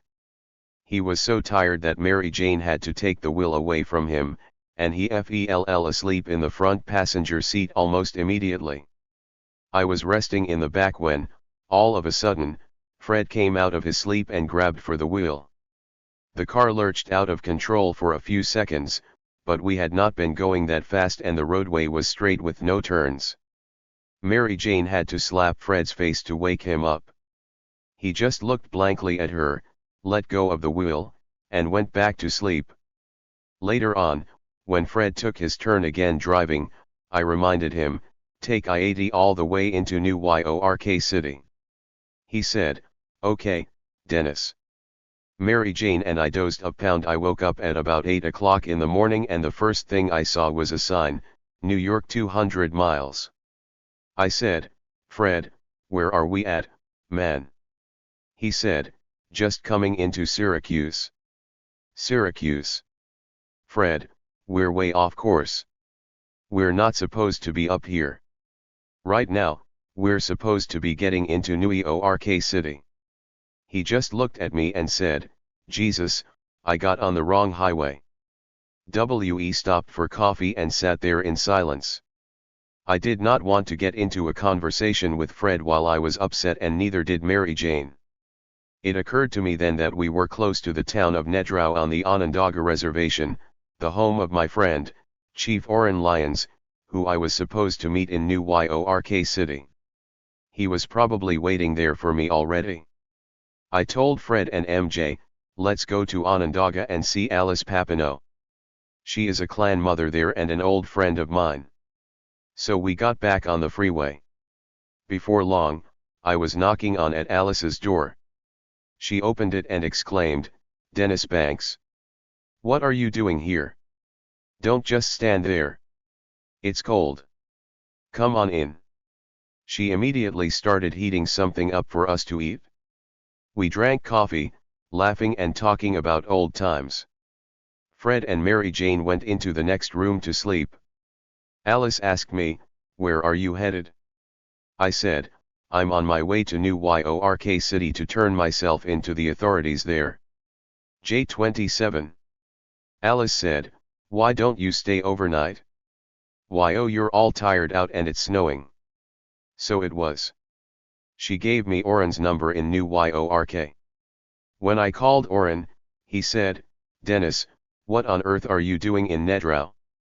Listen, I'll be coming back up there tonight. Stay there." I watched the snowflakes swirling in the dark sky and decided to get a good night's sleep. As fate would have it, I never made it to New York City. Our old men have frequently taken a single arrow and said, "Children, see how easily it is broken." And they have tied together several arrows with a single cord, and our strongest man cannot break them. Is what the 6 nations means. Divided, you may be destroyed by a single man. United, you are a match for the whole world. Canasadago, 1775. It was snowing really hard the next morning in the Onondaga Hills. Alice said, "Dennis, maybe you shouldn't go to New York. It might turn out badly for you there. Nothing is going to be done over a weekend anyway." Saturday passed and Sunday did, too. Alice was concerned for me, fretting about the situation I was in. She said, "Maybe you should fight from here against your extradition." On Monday morning I was gathering up my stuff, ready to go to New York City, but Alice had already invited the Tododaho, head chief of all the 6 nations, to come to her house to talk with me. The Tododaho is a respected leader of the Onondaga and likewise of the Great Council Fire of the whole Iroquois Federation, which is situated on the Onondaga Reservation. At that time, Leon Shenandoah was the Tododaho. He was a great man who died shortly before I began writing my story. His death was mourned not only by his own tribe, but by Indian people all across the J29 country. Alice asked him, why couldn't Dennis be given sanctuary in the Longhouse? The Tododaho looked at Alice for what seemed to me a long time. Then the two of them spoke to each other in the Onondaga language. Leon lit his pipe, nodded, and said, um.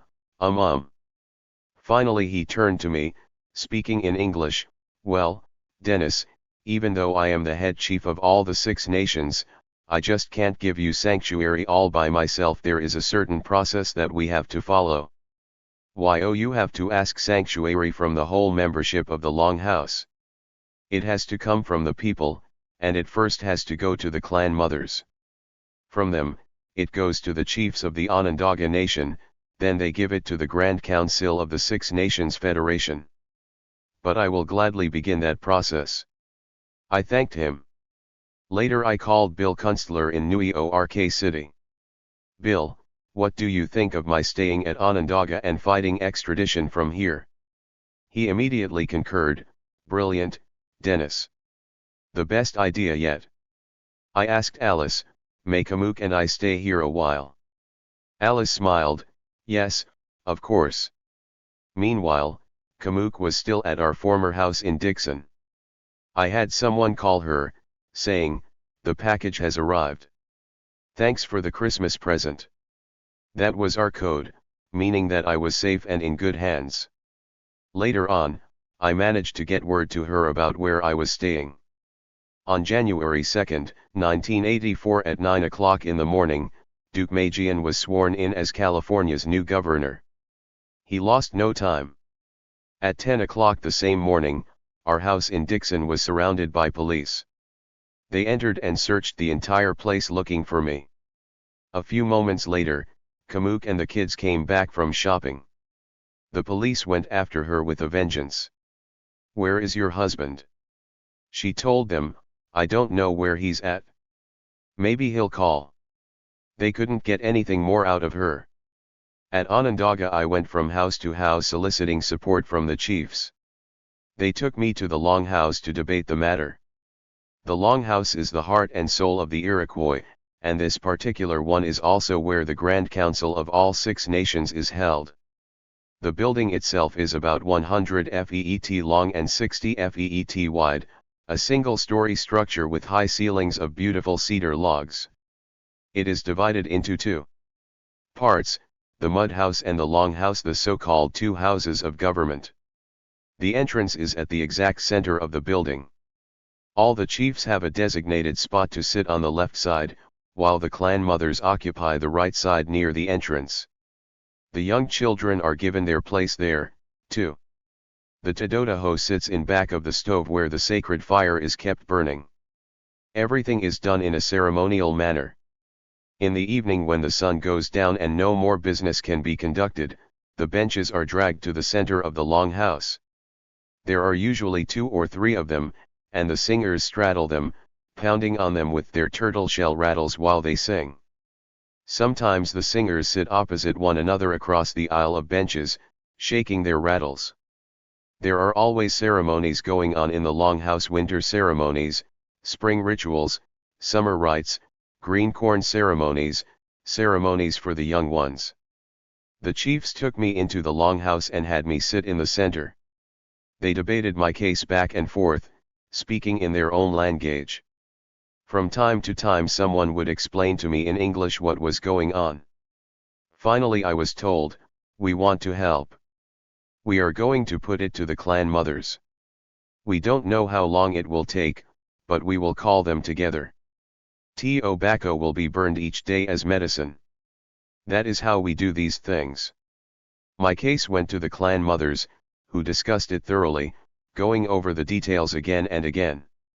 The chiefs had warned me to stay away from the media. They wanted no reporters coming to Onondaga. I strictly obeyed them in this matter, but the press somehow found out and hung around the border of the reservation. One photographer snapped a photo of me from far away with an extra-long telephoto lens. Soon after, there were headlines on the front pages of various newspapers: "Dennis Banks at Onondaga. The cat was out of the bag." As a result, the chiefs got a lot of pressure from the outside. The FBI, sheriffs, and local police made threatening noises. Fortunately the FBI could do nothing, as the reservation was under state jurisdiction and Cuomo had declared that he would respect the sovereignty of the Onondaga Nation. Of course, an extradition warrant from South Dakota arrived at Albany, New York, but the state of New York never acted on it. All this meant I was safe as long as I stayed on the reservation. On January RO, Kamuk and the children came to join me. My family was together again. JJI. In late March the clan mothers made the decision to grant me sanctuary. Then they brought the matter before the chiefs who, after a full day's session, joined in providing a safe haven for me and my family. The chiefs of all the 6 nations were invited to come to Nedrau to support the Onondaga position. So the heads of the Grand Council of the Iroquois League came together. They met for 2 days in the Longhouse to talk about my case. I was allowed to sit in as an observer, though I could not understand what was said because most of the speeches were made in the Iroquois language. Finally, the chiefs made their pronouncement, one by one: "Yes, sanctuary is granted." The Tododaho asked me to stand up. He said, "The chiefs have given their full support for you and your family to stay on 6-nation land. You now are safe under the wings of the Onondaga Nation." I wanted to jump up and shout for joy, but in respect for the solemnity of the Longhouse atmosphere, I restrained myself, remaining quiet and reserved. I looked over to Kamuk and we both had tears in our eyes. Finally the Tododaho said, "We are going to close the business with a dance tonight." They brought out the turtle shell rattles and began to dance and sing. All at once the longhouse was filled with the sounds of music and the laughter of children. They asked Kamuk and me to stand with our own children as the clan mothers came, clan by clan, to greet us and shake our hands. All the chiefs did the same. Chief Oren Lyons had the last word as he announced, "Dennis Banks and his family now sit under the long leaves of the great tree of peace planted at Onondaga long before the white people came to our shores." Kamuk and I were to live in Nedrau for the next 18 months. At first we stayed with Alice Papineau, but her house was already crowded with members of her own family. I did not want to impose upon her hospitality any longer than necessary. We were happy and thankful when the tribe made available to us a large log cabin on a hill. Kamuk and I were so happy to be safe again that we gladly made the repairs the old cabin needed. One day when we were redoing a wall, we discovered old newspapers dating back to 1914 that had been used as wallpaper. When we built a new wall, I placed a whole contemporary newspaper wrapped in plastic inside the wall, adding a note, "To the occupants who open this up in the future, Dennis Banks and his wife, Kamuk, lived in this 332 Onondaga house in 1984 and put up these new walls." The note went on to explain why we were in Onondaga at the time. Many years from now, unless the cabin burns down or collapses, perhaps someone will again repair the wall and come across my little historic item. The reservation was small, consisting of about 7 Jew acres. Only some 3,500 people lived on it at that time. It was up to me to keep busy and to find things to do. To keep in shape I would run every morning, weather permitting. During January, when I started, it was still very cold with the roads iced over. Blizzards and snowstorms blew through frequently. In such cases, I would wait until afternoon to run when it was a few degrees warmer, or I would wait until the storm blew over. By February the weather was slightly warmer. A couple of 7 or 8-year-old boys started running with me then. They had watched me for some time and decided that running was fun. Soon there were 7 kids jogging along with me, so we started a running club. I told them they had to run all the way to the dam, about a mile away, and run back to where we had started from. Some of the younger kids could not do that, so we started running from one telephone pole to the next, then walking to the one after, running to one, walking to the next. That way the youngsters were all able to keep up with the group. That was the way I trained them. By March, I had 15 kids running down the road. General I met at Alice Papineau's. We did our warm ups and stretching exercises there. More and more parents brought their children to join us. They kept coming, and we ended up with about 40 kids participating. From among them, we formed a pretty good cross-country team. I had jackets made for 25 of them with a logo that said, "Cross Country Eagles Onondaga Nation." From this group, I began to train a special team made up of 8th, 9th, and 10th graders, also called the Eagles.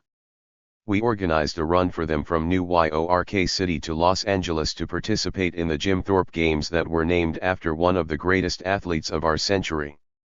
Jim Thorpe was an American Indian of Sac and Fox descent. In the 1912 Olympic Games in Stockholm, Sweden, Thorpe won the decathlon and pentathlon, but was deprived of his gold medals because he had already turned to professional baseball in 19N.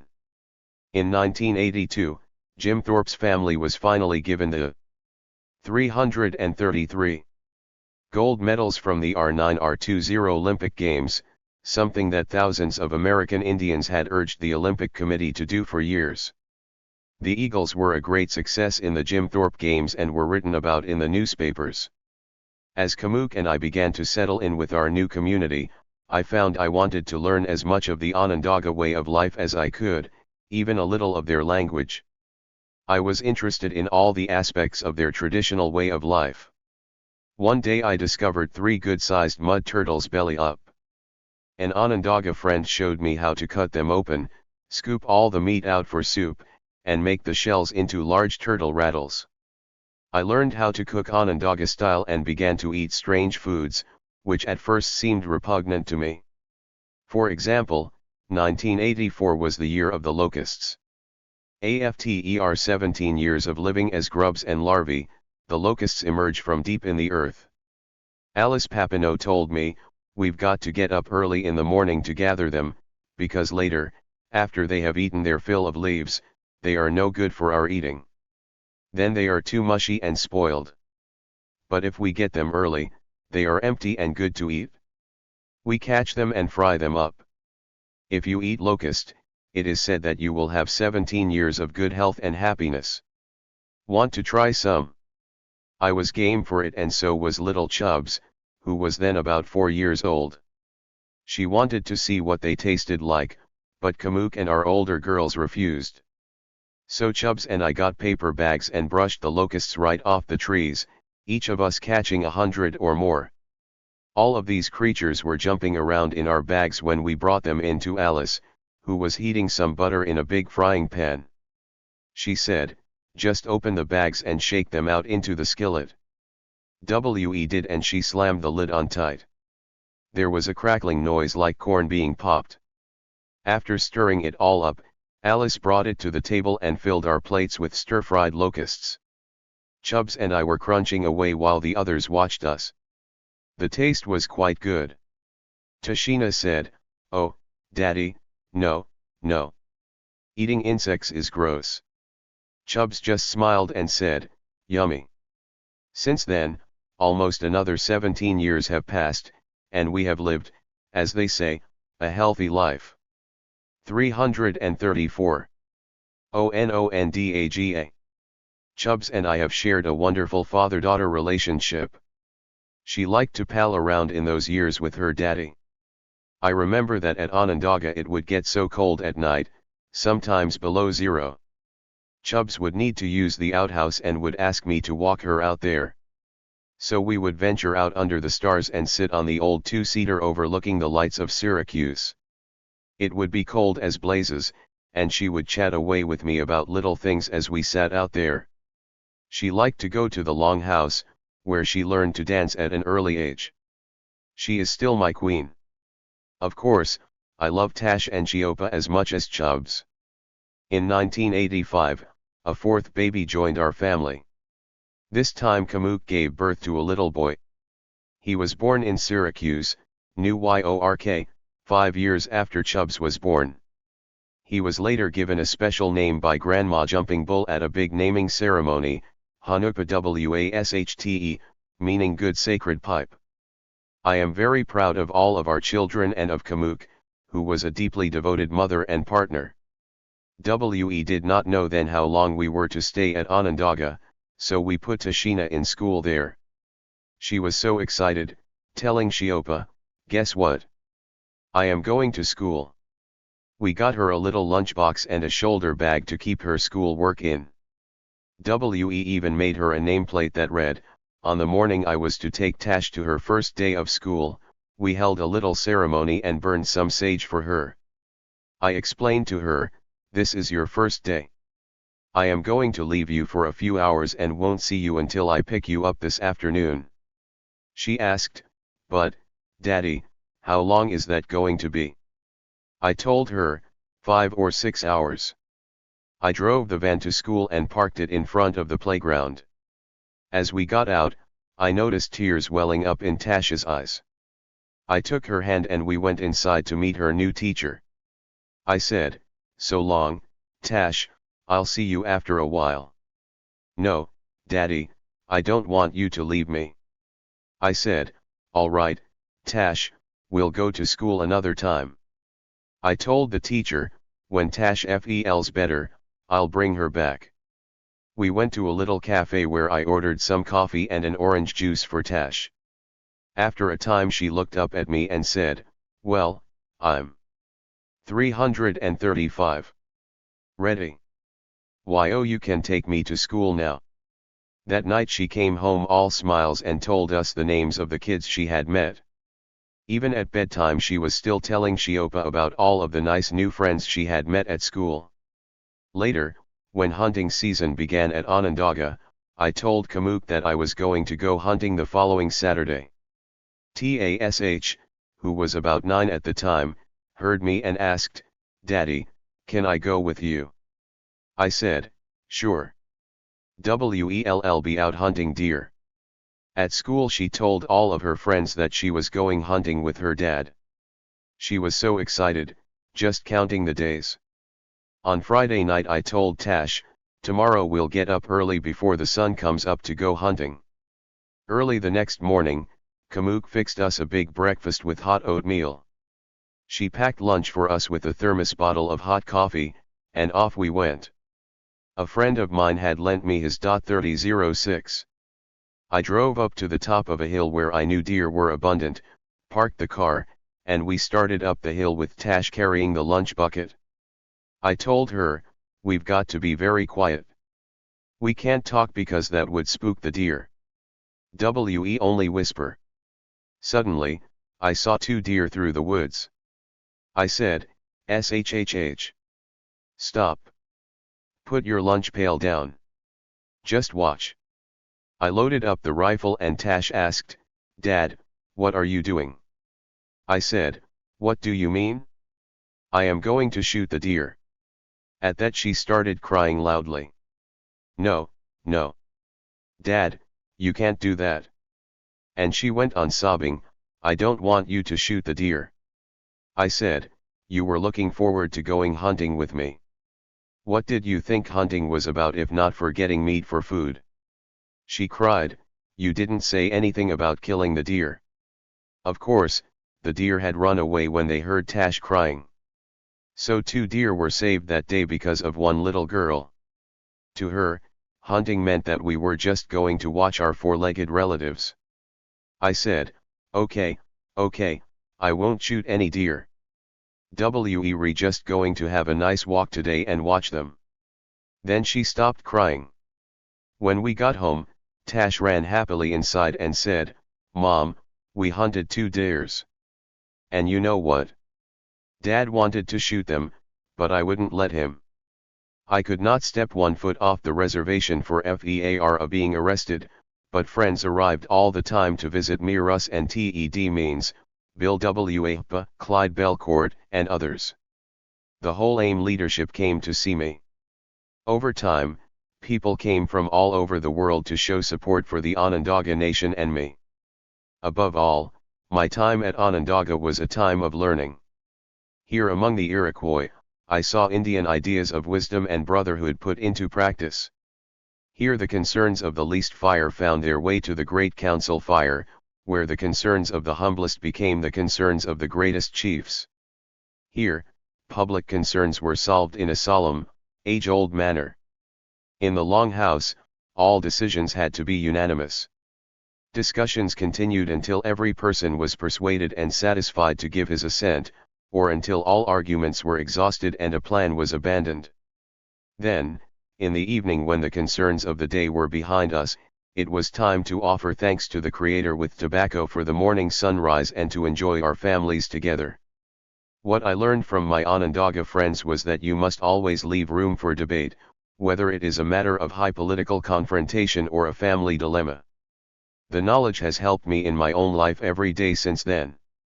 I will always remember the help and friendship of the Onondaga people, of their open homes and hearts. But in September 1984, my enforced stay on the Onondaga reservation came to an end. Freedom. Absence F. Freedom must never make us forsake the path F. Human love far the path F. Caged few ry. Dennis Banks, 1984. At Onondaga I was free, but also not free. I could not leave the reservation without facing arrest. Onondaga was becoming a prison for me, a friendly, loving one, but a prison all the same. I was cut off from my life's work, from places that were sacred to me, from so many of my friends, and there was only one way to once again live a meaningful, satisfying life. I had to give myself up and surrender to South Dakota authorities. I talked it over with Kamuk. I said, I don't want to be a fugitive from justice forever. This is not the kind of life I had planned for us. Janklow is no longer governor, and I think that if I'll give myself up now, I might get the minimum jail time. I could serve maybe 2 years and put the whole nightmare behind me.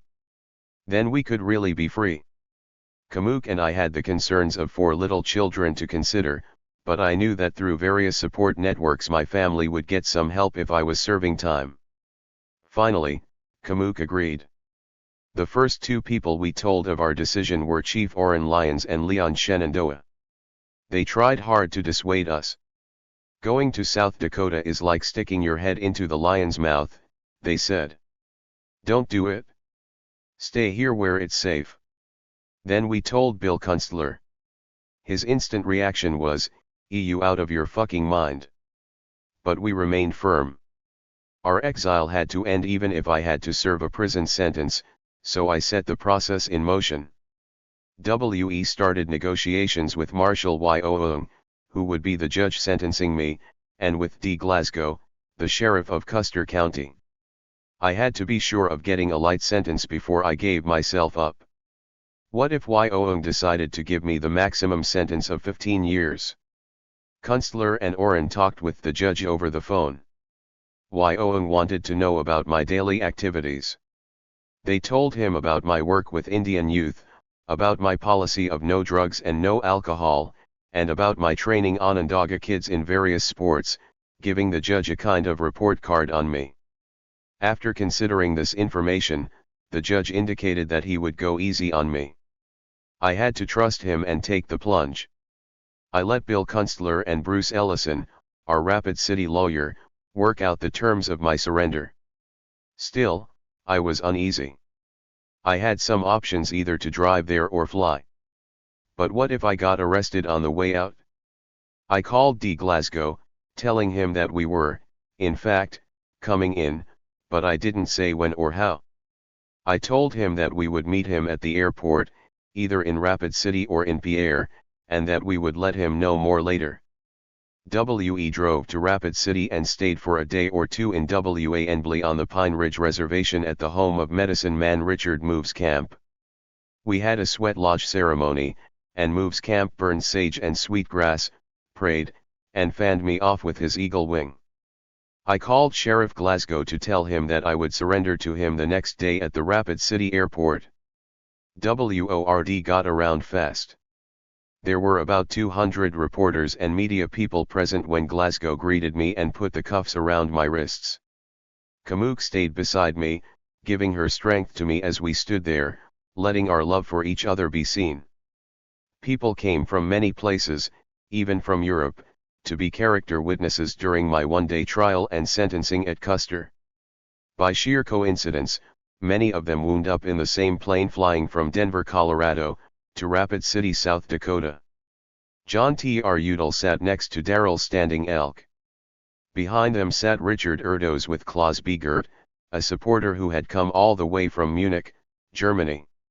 Across the aisle sat Janet McLeod, an elder from Washington State, and a French photographer friend of mine, Michel Vignes. In front of 339 them sat Oren Lyons and Clyde Belcourt. The whole plane was full of friends from across the world who were coming on my behalf. There was a lot of laughter when they found themselves on the same 747 jet. It was almost as though they had rented the plane for a private support Dennis Banks party. The trial was held on October 9, 1984, at Custer, not in the old, picturesque courthouse where I had been tried before, but in a new, plain courthouse. Since dawn on that day, 2 Japanese monks and a nun had been chanting and drumming to support me in spirit. The nun, Jun-san, was a close friend who had visited Kamuk and me at Onondaga. The 2 monks came from Massachusetts, where they had built a peace pagoda. What took place was really not a trial but a sentencing. The trial had been held years before in 1975 when a prejudiced jury had found me guilty. Before I was sentenced, my friends and supporters were given a chance to speak on my behalf as character witnesses to persuade the judge to go easy on me. Bill Kunstler and Bruce Ellison again acted as my lawyers on this occasion. One after another, my friends took the stand. I was touched by their concern for me, which they showed by traveling long distances at their own expense to help me. I still have a copy of a letter I wrote to one of them. It reads in part, "Thanks for your words of encouragement and what you did for me. For a moment I thought you were Jesus Christ come back to speak up for me. But of course you didn't have any holes in your hands or feet. At the end of the testimony the judge gave me 3 years. It could have been worse. The proceedings should have ended at 3 p.m., but testimony was still rolling on at 6 p.m. Some of my friends who had planned to fly back home on the same day missed their flights. They all got together at a nearby church where Father Garvey, an old-time sub-porter, acted as host. The day ended with June San drumming to the chant of her prayer. I served 1 year and 2 months of my sentence. At first I was incarcerated in the South Dakota State Penitentiary at Sioux Falls, a maximum security prison. When I arrived, the warden came down to 3040. Greet me, asking if I still wanted to do my time in a state other than South Dakota. I told him I had changed my mind about that. If I went to jail in another state, my wife and children would have to travel long distances to visit me. I would do my time in South Dakota. I went through the usual routine 2 weeks of orientation and processing, medical examinations, x-rays, blood tests, and so on. Then I was assigned my permanent cell. All the Indians in the joint were watching my back, alert to any move that might threaten me, whether it be from an inmate or a guard. It was a good feeling to have brothers determined to keep me from harm. I was also glad to know that Indian religions were finally recognized in the prison and that some ceremonies were allowed. Christmas Eve 1985 was happy and sad at the same time. At 0:30 p.m., an inmate tried to hang it up, that is, commit suicide. He was screaming and working himself into a frenzy. He couldn't stop. He was in his cell and hard to get at. He told the guards that he wanted to talk to me. By this time, all the inmates were yelling at the guards to hurry it up before the man killed himself. The whole cell block was in an uproar. The guards fetched me from my cell and brought me to the would-be suicide on a tier above me. When I got to his cell, 4 guards were already inside and 4 more were standing in the hallway. The poor guy was sweating and shaking like a leaf. As soon as he saw me, he broke into tears and sobbed uncontrollably. It was pitiful to see a human being reduced to this state. I stuck my hand through the bar. He grabbed it and held onto it as if it were a life preserver. He said that he wanted to talk to somebody who was real, who would listen. He told me he didn't want to stay 1 more minute in this terrible place. He had been in prison for 5 years and could not take it anymore. He went on and on in this vein, but eventually I became calmer. I lit some sweet grass, smudged him up, and purified him. After we did this, he stopped sweating and wanted to lie down. Before I left, I asked him if he intended to try again to hang it all up. He said, no. At this time, I myself felt close to breaking down. How could I help him? Here was a young man about to take his life. He wanted to die so that he would not have to spend his life in prison. For him death was the road to freedom. I hoped that I had convinced him to go on living. J4I. But was his spending a lifetime in prison any better than dying? I didn't know the answer. He finally said, thanks. Thanks a lot. He shook my hand and lay down on his bed. Christmas Day was different. After the evening meal, trustees handed out popcorn balls, peanuts, walnuts, apples, and oranges, while inmates sang out the usual Christmas songs. The singing was great. Even though we were separated by cells, everyone just started singing together like one big choir. It wasn't loud, but kind of soft and deep, lasting about 2 hours. Then some shouts arose, "Merry Christmas, you guys." The cell block grew quiet as each of us began thinking our own thoughts, remembering those we missed.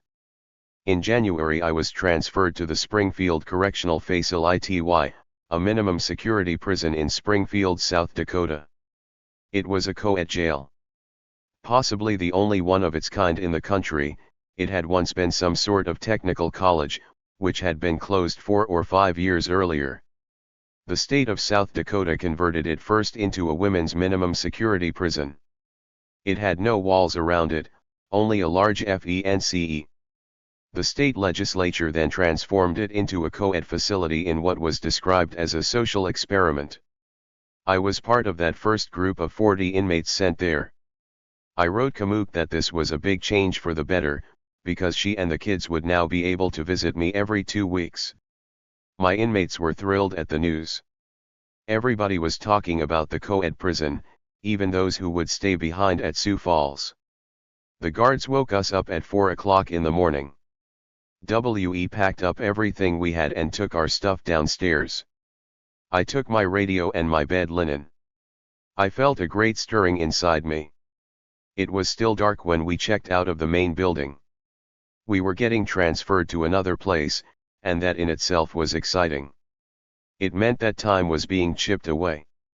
I was going through another phase that would eventually lead me back out of prison. I was to be reclassified.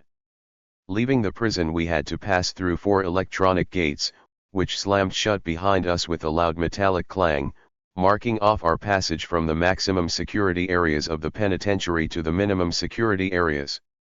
Each time a gate opened for me, I began to understand the reality of moving out of that confinement. As the last gate clanged behind me, I was outside with the wind blowing in my face. We all boarded a Greyhound bus. There was nothing to indicate that it was a prison bus carrying inmates.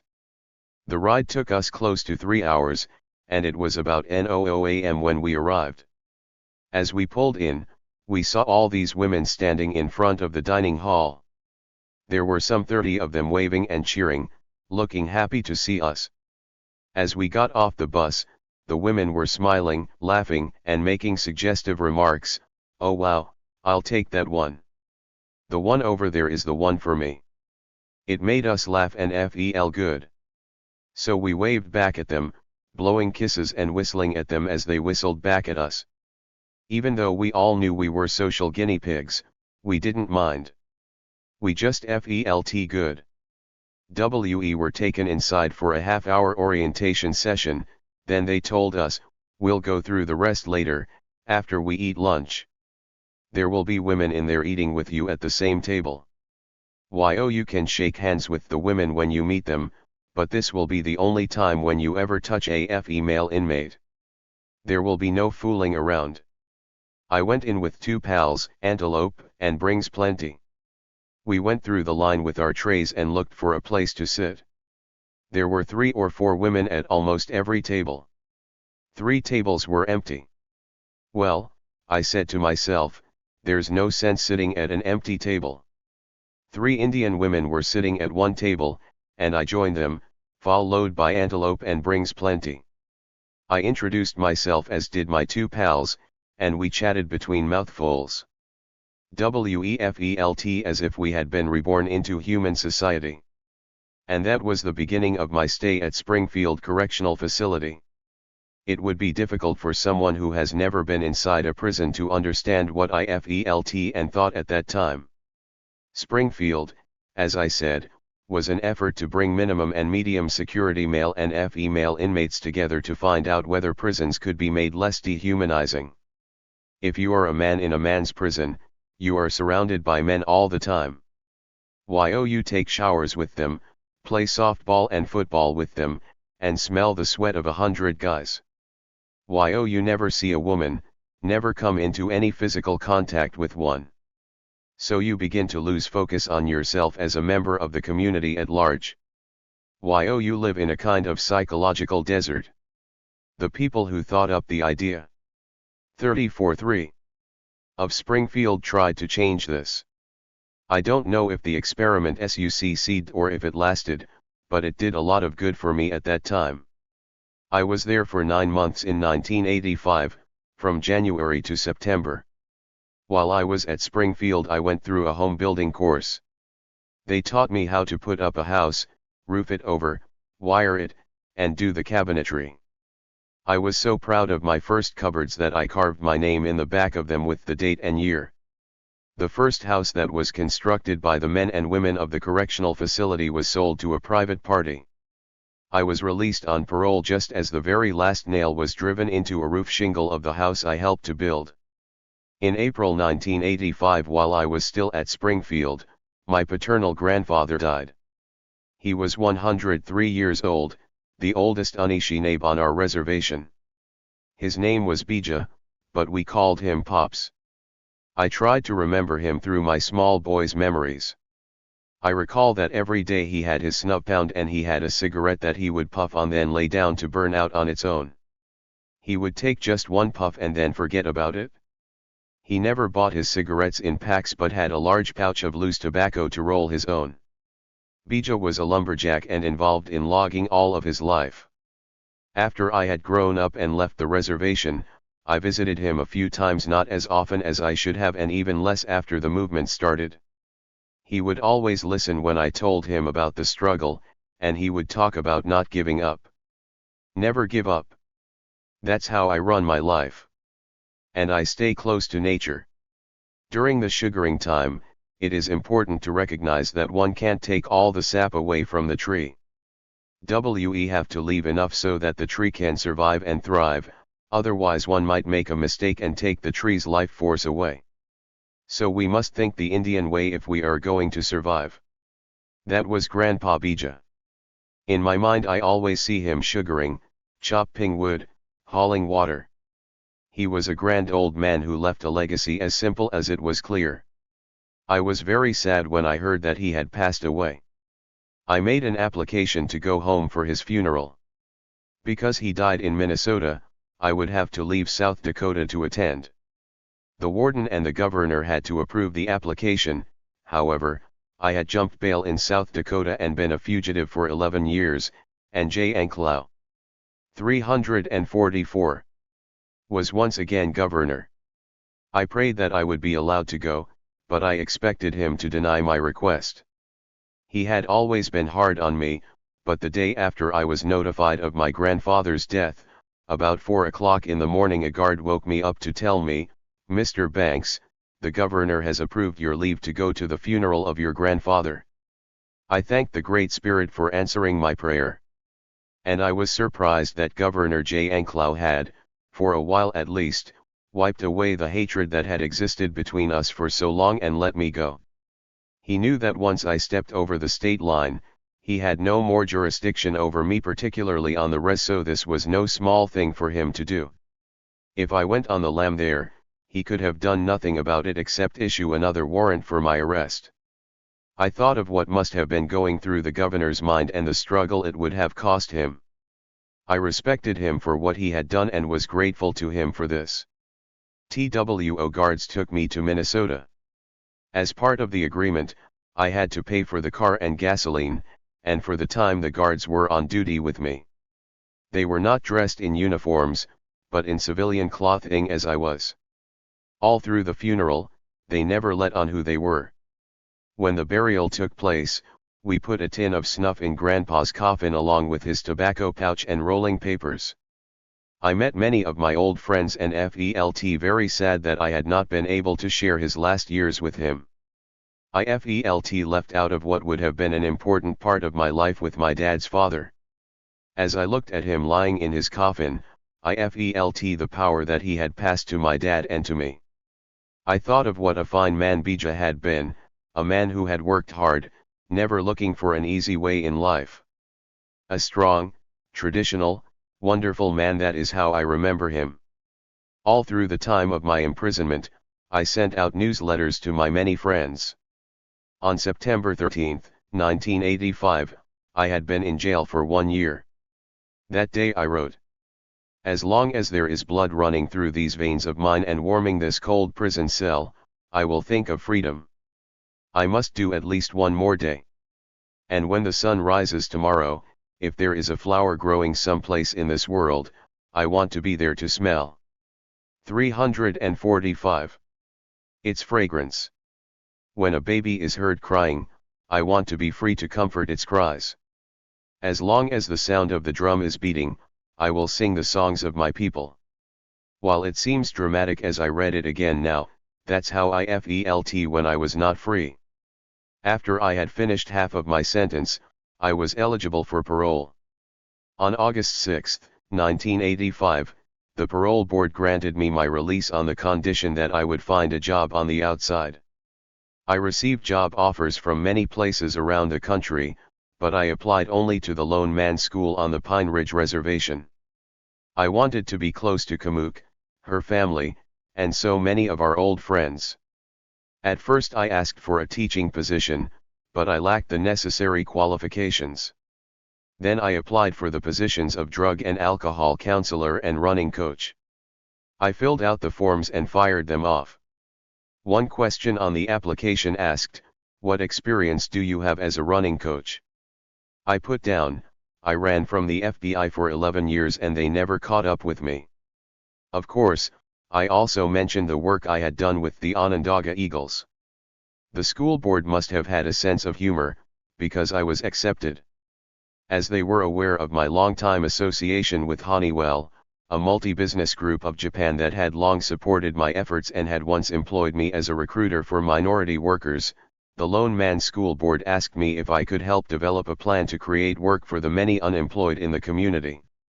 I began working on this as soon as I arrived. We compiled what we called a skills bank that determined how many people were available for various types of work. Then I contacted Honeywell in Minneapolis, Minnesota, requesting that some of their people come to us in Oglala. After several meetings with us, Honeywell agreed to move the production facilities for their computer circuit boards to Oglala. They arranged to provide training and wages for at least 1 year. After that the Lone Man School would independently own and operate the enterprise. That is how we founded the company called Lone Man Enterprises. Kamuk was busy working, too.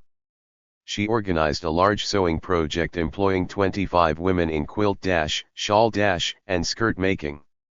They produced about 15 quilts a month and sold them just as fast as they could finish them.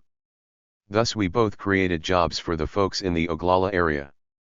I was happy about that, and I was free at last. I never again found myself behind bars. A new, untraveled road stretched before me. 347. 5. Life is like a circle. You walk and walk only to find yourself at the place you started. Henry Crow Dog. They call me an elder now, or grandpa. I still have to get used to that. I'm past 60 but the spirits have been kind to me. I am in good shape. I'm still vigorous. My hair is still dark. But will it be 1 year from now? So many of my old friends in the struggle are now hobbling along on a cane, had triple bypasses, suffer from emphysema or diabetes. Old age. So how are we doing now? We still are part of the struggle. I will be part of it as long as there is breath in me. I still live life to the fullest, but things have quieted down. The days of armed confrontation are over, at least for now. Many young kids nowadays have never heard of Wondadni. We try to keep the memories alive. I have promoted legislation that makes trading in items from Indian graves illegal. I have organized walks for justice to free Leonard Peltier, unfortunately without success. I organize protests against the practice of digging up and displaying Indian remains. I support the fight against baseball teams giving themselves names like the Cleveland Indians or the Atlanta Braves. I struggle to keep AIM alive. I mourn the absence of so many of warriors who have passed on to the spirit world. There have been great changes in my personal life. Kamuk and I broke up. Of all the women I loved Kamuk the best. She shared my life for 17 years, the good and the bad.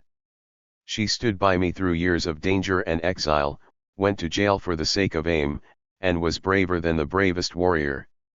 She gave me 4 children, 3 girls and 1 boy. Our breakup was my fault. I was away too much, involved in too many Indian causes, leaving her alone with the kids. She moved to Albuquerque, New Mexico, with two of our children, my son, Hanupa, and my youngest daughter, Chubbs. Tashina and Chiopa have themselves become mothers, and Chubbs is also having a baby soon. I see them often. I will never forget what Kamuk has done for me and for the American Indian movement. After Kamuk, I had one more long relationship. In 1989 I led a protest against the digging up of Indian graves. We stopped the desecration and reburied the bones of these ancestral people. The event was aired by an attractive white photographer by the name of Alice Lambert. Once our talking gave way to an animated conversation, the inevitable happened. I moved into her Newport, Kentucky, house, which became my home for almost 10 years. At this time, I was organizing my sacred runs. Groups of runners, most of whom were American Indians, would go with me to meet people all over the world. We staged teach-ins, during which we would talk about Indian history, culture, and civil rights struggles, while in turn learning about the culture and history of the country we were visiting. We were particularly eager to meet with other indigenous people, Australian Aborigines, Maoris from New Zealand, the Scandinavian Sarni people who are sometimes called Laplanders, Inuits of Alaska, and Ainus of northern Japan. We ate strange foods such as kangaroo meat and wiggly white grubs in Australia, and moose nose soup in subarctic North America. Alice became the director of the entire operation. She ran the computer, made all the arrangements, and saw to the details. On October 1992, Alice Lambert gave birth to a baby boy in Newport, Kentucky. When he was born, the woman who registered his 349 birth wanted me to give him a name right away. I said, "No, a medicine man from South Dakota is going to come and we are going to have a naming ceremony." She said, "That's good that you people are still carrying on these traditions. What time will he be here with the name?" She thought the medicine man was going to be there that afternoon. I told her, "No, we won't have the ceremony until next year." She said, "Oh, no, he has to have a name today before I leave. I have to send this vital statistic information today to the state capitol. This baby was born here, and here's a space for his name and weight and all that. If you don't have a name, he won't get a birth certificate and he won't get a social security card, and there won't be proof that he was ever born." "Well, then put baby Banks on there." "No," she said. I said, "Well, then put baby boy Banks on there." "I can't do that," she said. "Okay, would you please leave the room for a minute?" She left and I told Alice, "We're going to name him Hoxhila for now." The lady returned and asked, "Did you decide on a name?" "Yes, his name is Hoxhila," I replied. She said, "Oh, that's great. How do you spell that?" She filled out the form, placed her little stamp on it, and put it in an envelope. She came back some 10 minutes later and asked, "By the way, what does this name mean?" I said, "Boy." She got mad. A year later in South Dakota during a traditional ceremony, our son got his final name Mino, meaning good. But my relationship with Alice was cursed like all the others. I was away too often and too long. When I returned after an absence of some weeks, I found my possessions neatly packed, ready to go. It was my fault again. Having a relationship with me is like being married to a sailor who is always at sea. Alice let me keep Mino. In February 1999 I took Mino with me back to the res in Minnesota where I was born. He is 10 years old now as I write my story. I have not always been a good father. I love and enjoy children. I love to play with them, take them to the movies, and teach them sports. But I am not a 24 hours a day father. I was most of my life an absentee parent. My children had to live not without knowing my love but without my being there for them. I told them, "I will try to always be there for you when you need me most, even when you are grown up, even in your married life, but most of the time I'll be involved in the struggle, and that means being far from home. I try to do better with Minnow. One of the sad aspects of being an elder is that one by one, your old friends and comrades in the struggle are no longer here. So many have gone to the spirit world. Old Henry Crow Dog, who prepared for me my first sweat lodge, is gone. He opened up for me the world of Lakota belief, let me take part in his sacred ceremonies. It was Henry who always told me, don't look at life with the eyes of your face, but with the eye of your heart. Gone, too, is Frank Fools Crow, the oldest and most respected of Lakota medicine men. He ran the first sun dance I participated in. I miss my friend, the medicine man John Fire Lame Deer, a Rosebud, South Dakota, Lakota. I miss his wicked humor. He always told me, a spiritual leader must, at the same time, soar as high as an eagle and be as low as a worm crawling in the mud. He has to experience everything, the highest and the lowest, in order to become a medicine man. When John was in his 80s, he sometimes would point out to me a grandmotherly woman smiling at him and say, that's one of my old girlfriends from long ago. She still has that love wink in her eyes. His son, Archie, also a spiritual leader, died recently. I think he was only 60 years old, a victim of heart trouble and diabetes. This vicious disease is a particular curse of American Indians. I also think of Pete Catches from Oglala on the Pine Ridge Reservation, another greatly admired spiritual man, and of Philip Deere, a Muskogee Indian, from Norman, Oklahoma, who became Ames medicine man after Leonard Crow Dog resigned from that position.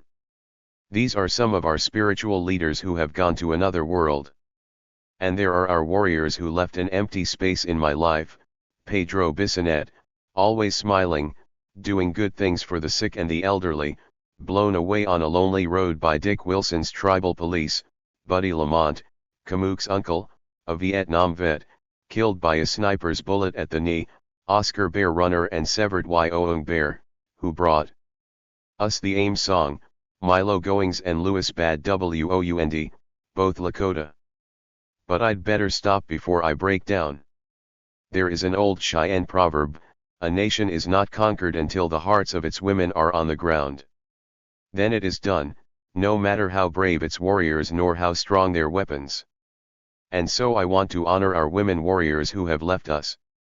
Lou Bean, Kamook's aunt, who covered for us at Wounded Knee while I made my way out of the perimeter, passing in secret through a ring of marshals and FBI agents. She was a nurturing woman who never let you go from her house unfed.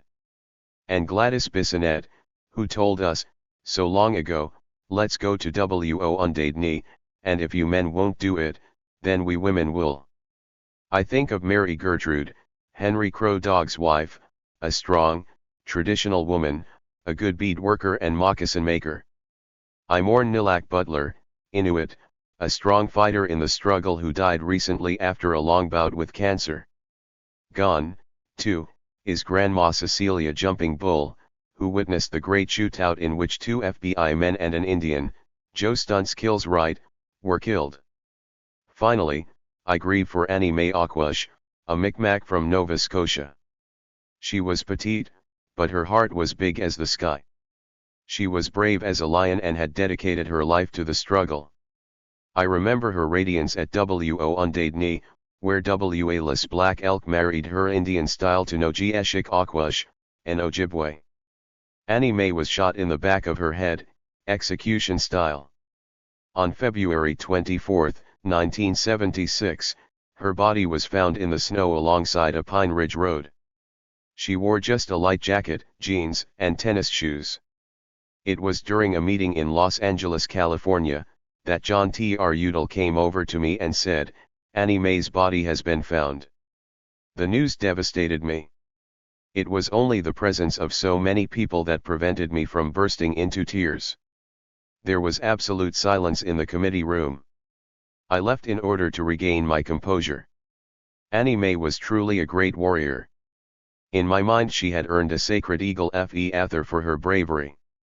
It took time for the finality of her death to sink in. Annie Mae's murderers have never been identified, but some PEOPLE, former goons, and FBI lovers, have tried to reopen the case. They try to put the blame for her death on AIM. They will not succeed. It was her strength that killed her, because she was perceived as a threat by the goons and the government. She told me once, "I know that I will be killed. They won't let an Indian like me live. The FBI has put a jacket on me." When I refused to cooperate with them, they spread the rumor that I was one of their informants. One FBI agent told me, "You won't be around anymore next year. So I think that my life will be short." I have accepted it. It is better to die young, having done something for your people, than to grow old never having done anything. But remember, it doesn't matter if the FBI kills me or whether my life is snuffed out by one of our own people who believes the rumors the feds have spread about me. It always will be the FBI who murders me. My mind is crowded with thoughts of those warriors who stood, fought, and died for us. They were brave men. They were brave women. I shall not eulogize their deaths. Instead, I shall draw on their life memories and be strengthened. I am sorry to inform my readers that on February 5, 2004, Kamuk took the stand in Rapid City, South Dakota, in a trial against AIM security personnel Arlo Looking Cloud, and admitted that she has been a paid FBI informant since 1988, that she had worn a wire to record conversations with AIM people and others, and that she had been gathering information against the American Indian movement. My emotions as described earlier still stand. She was a good mother to our children. History may judge her differently. With age comes wisdom sometimes. Dennis Banks. The weather was terrible as winter in South Dakota can be. With the wind chill factor, the temperature was down to 60 below. Icicles dangled from our hair, eyebrows, and beards. Breath turned into white clouds. A bone-chilling storm was sweeping over the land. It blew some areas bare and piled up huge snowdrifts in other places. Swirling snow cut visibility down to a few feet. Roads were covered with black ice, cars spun out of control, burying themselves in the snowbanks on either side of the road. It was February 27, 1998, the 25th anniversary of the takeover of Wounded Knee, a day of remembrance. We had to fight our way through the blinding blizzard, mile by mile, to get to the knee. It was a great gathering, a day of great emotion. In spite of whiteout conditions and the cruel cold, some 700 people had forced their way through the storm to join the celebration of our struggle for freedom and self-determination. We started out with a ceremony at Oglala, in the western part of the Pine Ridge Reservation, at the grave sites of O.E. Stunts Kills Wright, Annie Mae Aquash, and Gladys Bissonette. Those three had given their lives for the movement. We sensed the haunting feeling of their presence as we said prayers, sang, and made tobacco offerings to their spirits. So many memories swept over me at that time. About 40 of us stood at the gravesite, including my old friends Clyde Belcourt, Ellen Moves Camp, and the photographer Kevin McKiernan, who had been at Wounded Knee with us in 1973. More than half of the people standing there praying were under 25 years old, brought to this place by their fathers, who wanted to connect them to a past they had never known. It felt good to see the young people next to us old-timers. I resolved to tell them of what had happened at Wounded Knee before they were born, to tell them of what their fathers and mothers were doing in those wild and glorious days of. And it occurred to me then that I myself was an elder, a grandfather, an old relic, an artifact. An old part of my life ended then, and a new, unfamiliar part began. We all embraced, shook hands, sang the AIM song, and, as they had seen us do, the youngsters sprinkled sacred tobacco on each grave. The snow came down hard. Visibility was down to almost nothing. We progressed to Calico Hall, the place where Wounded Knee had began. The family of my old friend Pedro Bissonette was there to welcome us. Pedro, a civil rights leader and one of the finest men who ever lived, had been brutally murdered by tribal police. His wife and children had hung pictures of Pedro on the walls of Calico Hall. They had also prepared a lot of food for us, hot coffee to warm us up, sandwiches, frit, and juice. They also provided lots of food and hot drinks for the runners and walkers. It had been decided to have sacred runs from 4 different directions join up at Wounded We even had teams of horseback riders, who made a fantastic sight outlined against the milky whiteness of a landscape shrouded by clouds of swirling snow. Calico was one of the starting points. We went outside to see the runners off, singing songs and burning sweet grass in honor of Pedro. Clyde Belcourt took the feathered staff, ran it out to the road, and gave it to the lead runner. A fierce storm was upon us, but the runners took off and just kept going. No one was falling behind. We also had relay teams of 8 or 9 guys who passed the staff to new groups of runners a mile at a time. We formed a caravan of about 25 to 30 cars, vans, and trucks. Our headlights were on and emergency lights were flashing. 3:55. The sight reminded me of that night 25 years before when we drove through Wounded while goons and FBI agents on the roof of the Tribal Council building trained their machine guns on us. Dickie Wilson stared at us in disbelief, clutching a loaded .38 in his fist. Things were different in 1998. People came running to wave at us, shouting words of encouragement even though the sounds were swallowed up by the roar of the storm. We drove east at a snail's pace along US Highway 18 until we came to the junction with the road that leads north toward Wounded Knee and Porcupine. There we were joined by another group of runners and walkers powdered with snow, coming from the east. Among them were Kamook, Charlene Teeters from Santa Fe, and my teenage son, Hanupa. I was proud of them as I saw them bent forward, straining their bodies against the wind. We drove alongside the walkers at about 5 miles per hour. About 25 cars were in front of me and suddenly I noticed that as many were behind me. More and more people and cars were joining us in spite of the storm. We arrived at Wounded about 1:30 p.m., and parked at the foot of the hill. A mass of cars was parked among teepees that some people led by Tom Cook had set up. Tom was a remarkable man, a Mohawk from upstate New York along the Canadian border who spoke his Iroquois language.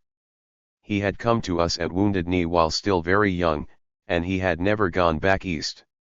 He married a Lakota woman, Loretta Afraid of Bear. They had lived among the Sioux and he became a madman of the Native American church. Someone had made a big fire around which people were warming themselves.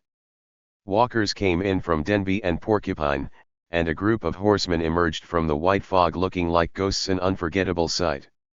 Runners came in with flags and eagle feather staffs. Young girls arrived wrapped in brightly colored Pendleton blankets, forming brilliant silhouettes against the surrounding whiteness. A huge crowd of people milled around me, and my heart swelled with pride that so many had come in spite of the raging blizzard.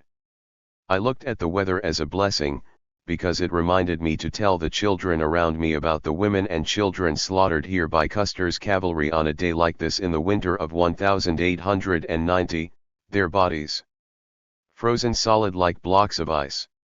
And I would tell them of the wind that sometimes brings with it the wails of the ghosts of the dead, buried up there in the ravine, so that we might hear their voices. I would describe to them as well some of the coldest days in February of 1973, when we were encircled by an army of marshals, goons, and FBI. And I would point out to them the little Lakota boys, who were then riding horses amid the teepees in their flimsy clothing, to show how unmindful they were of the cold. I told some of the young people, the Great Spirit has given us just the kind of weather we needed. I was happy to have my wife, Alice, sharing this experience with me, as well as our little boy, Mino, who was still too young to understand the meaning of this gathering. I told Simone, a young Oglala girl, to take Mino back to the van, which was warm and cozy. Then I began walking up the hill to the grave site, that long trench in which almost 300 of Bigfoot's band were buried. Alice was holding onto my arm. The ice was covered with fluffy snow and was very slippery. On the way up, I met people I had not seen in years. People were yelling, "Banks! Banks!" Behind me someone shouted, "Hey Dennis!" I turned around and, oh God! It was Bill Zimmerman, who had organized the airdrop of food and medical supplies for us during the siege, enabling us to hold out a few weeks longer. We were laughing with tears in our eyes, hugging each other. Bill said he had a plane ready to do another airdrop to remind those who had come of the one on April 17, 1973. Unfortunately, the weather made this impossible. He had brought with him another of the airdrop pilots, Larry Levin, so there were more handshakes. I saw Richard Erdos, as usual busy with his camera, wading knee-deep in snow. The day before Richard had slipped on a patch of ice, falling flat on his face and breaking his nose. The upper half of his face was swollen, and his nose was somewhat out of shape. But here he was at age 85, one of our oldest friends. His son Eric was also taking photographs, following in his father's footsteps. Then I came upon Alan Cooper, a white supporter who had been with us at Wounded Knee. I had not seen him in 20 years. Al was wearing the same old Levis jacket with the Wounded Knee ribbon he had worn 25 years before. It still fit, though it was a little tight across his chest. His young son, Malcolm, was hanging onto him. 357. Man, oh man. Am I happy to see you, Al said as he embraced me. My adrenaline was surging. I was so elated to see all these old friends, it did my heart good. It was a very emotional moment for me that I will remember as long as I have breath. Finally we stood at the grave site on top of the hill. So many memories were washing over me. Clyde was speaking to the crowd. His brother, V.E. Renan, stood nearby, looking emaciated after a triple bypass surgery. The years had taken their toll on us. W.E. held a ceremony to honor those who had passed on to another world. I said a prayer for them, then we walked down to the place where the negotiation teepee had stood. It was there we had argued about so many things with the feds. There stood Edgar Bear Runner, the son of Oscar Bear Runner, and Milo Y. Hare, opening their arms wide in welcome. Milo was now vice chairman of the Pine Ridge tribe. What a contrast he made to the goons we had faced in 1973. I hugged people and shook hands. I even hugged people I did not know. I felt so good inside.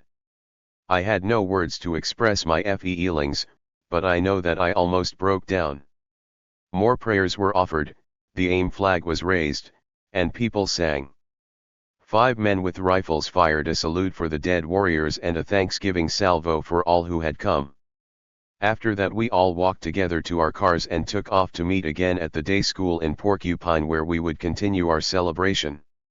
Inside the big hall at the school, there was a mountain of good, warm food and Indian-style coffee hot as hell, black as the night, and so thick a spoon would stand up in it. There were more embraces with people who had not been at the grave site: Regina Brave, Carter Camp, Leonard Crow Dog, Margot Thunderbird, Lorelei Decorah, John Trudel, Bob Free, and so many more. I went over to Russell Means, who I had not seen in 5 years, and shook his hand. We started joking and kidding each other as we had always done. The years were wiped away, as if we had been doing that only yesterday. People approached me, "Hey, Banks, this is my daughter. Here, look at this picture of my little grandson. And, how you doin', Dennis? Remember me?" I looked at all of these many young faces, teenagers laughing, and I thought, these are the children of AIM, who will take our place, who will pass on the flame. We had 2 days of powwows filled with dancing and singing. There were welcoming speeches and giveaways. Babies were crawling on the floor, so you had to watch your step. The crowd got bigger and bigger. We had meetings with visitors from faraway places: Aborigines from Australia, Zapatistas from Chiapas, Mexico, Tibetans, many oppressed peoples, some of whom had suffered much, languishing in prison as we American Indians had done. There was no difference between these people and us. We were as one. McKiernan, Erdos, and Bancroft had brought slides, which they had put together and projected on a big screen. And, oh God, there we saw ourselves, so much younger, taking over the BIA building in Washington, D.C., demonstrating in Rapid City, South Dakota, and Gordon, Nebraska, facing the armored cars at Wounded Knee, being taken away in handcuffs. But what really shook us up and made tears come to the eyes of many of our old veterans was seeing those who had been taken away from us, who had gone to the Spirit Land. So many were gone who had fought the good fight alongside us. We also remembered those whose lives were taken by untreated diseases, by diabetes and alcoholism, by sheer despair. This was the most emotional moment of our get-together. The widow of our chief movement lawyer, Bill Kunstler, was honored in his stead. Our other great lawyer, Ken Tilson, was at that moment undergoing heart surgery. It made the older men among us reflect on their own mortality. Only the rocks and the mountains last forever, but out of the cracks in the rocks grow small flowers, life renewing itself. A medicine man got up on the stage and admonished us, "You AIM leaders, some of you have been feuding, harboring bad thoughts against each other. Why oh you all shake hands now and embrace." We did so, some with enthusiasm and some with uneasiness, but there was a renewal of old friendships that wiped out old quarrels. The next day at the little reservation town of Kyle was a repetition of what had taken place at Porcupine. I had put together a band of drums, the heartbeat of our people. John Trudell spoke truth to us, I was one of the drummers, and Steve Emery played the guitar. Once Steve had been a fierce, slim, young warrior. Now he was a tribal judge, no longer slim with short cropped hair, but he strummed his instrument in high spirits. That night we were totally snowed in. It was 359. Impossible even to get as far as Pine Ridge. Many slept on the floor of the school. February 29th was the day of saying goodbye, a day of joy and sadness. People ask me, what did you men and women of 1973 achieve? Are Indians really better off now? I told them. We were the prophets, the messengers, the fire starters. Wounded Knee awakened not only the conscience of all Native Americans, but also of white Americans nationwide. We changed an attitude of dependence on the BIA and the government, of give me a handout, to I can do it, you can do it, we can do it. We changed our people's lifestyle. People replaced neckties with bone or bead chokers. We resurrected old beliefs and ways of life, blending them with the demands of modern life, with what we needed to survive. We created a new culture, wiping out old stereotypes. Out of AIM came a new breed of writers, poets, artists, actors, and filmmakers. We no longer needed whites to interpret our culture. We created alternative schools, teaching history from the Indian point of view. We have not achieved all that we wanted. We only have made a dent in solving our many problems. We leave much to do for the new generations coming up. But we are Midwin people, the Corn Maiden people, the Sundance people. As the FBI and the marshals at Wounded Knee found out, we are still a strong people. The 25th anniversary of Wounded Knee celebration completed one cycle of my life. I went back to the old res, to Leech Lake, to the spot where I was born. I have my young son Mino with me. I fish and I hunt. I have started a wild rice and maple sugar business. My story ends where it began. 360. Afterward. Since moving back to Federal Dam, Minnesota, where I was born, my son Minot and I have had a great beginning with each other and with the many cousins I never knew. We started a small business with wild rice and maple syrup. He attends Bugain Age School and K-12 Anishinaabe controlled school. He is learning the Anishinaabe language and often comes home to teach me. We set nets, trap, hunt, and snare rabbits. We make canoes, drums, and birch bark baskets. We harvest wild rice and tap the maple trees. It is a good life up here. I want to thank Masayo Yamamoto, Takeo Koshikawa, and Senshi Tanaka for their loyal friendship. Masayo and I have become spiritual brothers. To Fred Morgan I owe my good health. My life has been enriched by my children and by the American Indian movement. I shall always remember those who fell along the way. One of my closest friends, Leonard Peltier, remains in prison 28 years for a crime he didn't commit. Jun-san of Nippon Myohoji remains my closest spiritual sister. She and I will walk this good road forever. Robbie Romero and Kenny Brown are still by my side. My daughters Darla, Glenda Jean, Denise, Shiopa, and Chubbs are living close to me, and one of my sons, Buff, has moved up here. He and Mino are great together. My brother, Mark, remains my closest friend, and Audrey, who stood by me during rough times, is still here. Cherilette, our youngest sister, comes to visit often. My Wahpeton friend, Floyd Red Crow W.E. Sturman, is still my friend and is doing good in Hollywood. I wish to thank Horst Rachel Batcher, who has been a tremendous financial help for the past 10 years. My efforts in starting up my small business have introduced me to Terry Robinson, Tracy Gale, and Larry Goose, all from Battle Point, Minnesota, and to Mutt and Lila from Cass Lake, Minnesota. I thank the American Indian movement for being strong. AIM will always be strong because it is a spiritual movement. Every day we receive calls of distress, and every day we offer tobacco ceremonies for those in need. Right now this earth, our mother, is in distress. She needs our help. Can we all of us respond? I don't know, but I am convinced that if we don't respond, we will be in peril and our future will lay in question. Today I look around me and see the animals of the forests and lakes. Every day, eagles fly by our home overlooking Leech Lake, and to the eagles, the bears, and the porcupines, I say miigwech for a good life.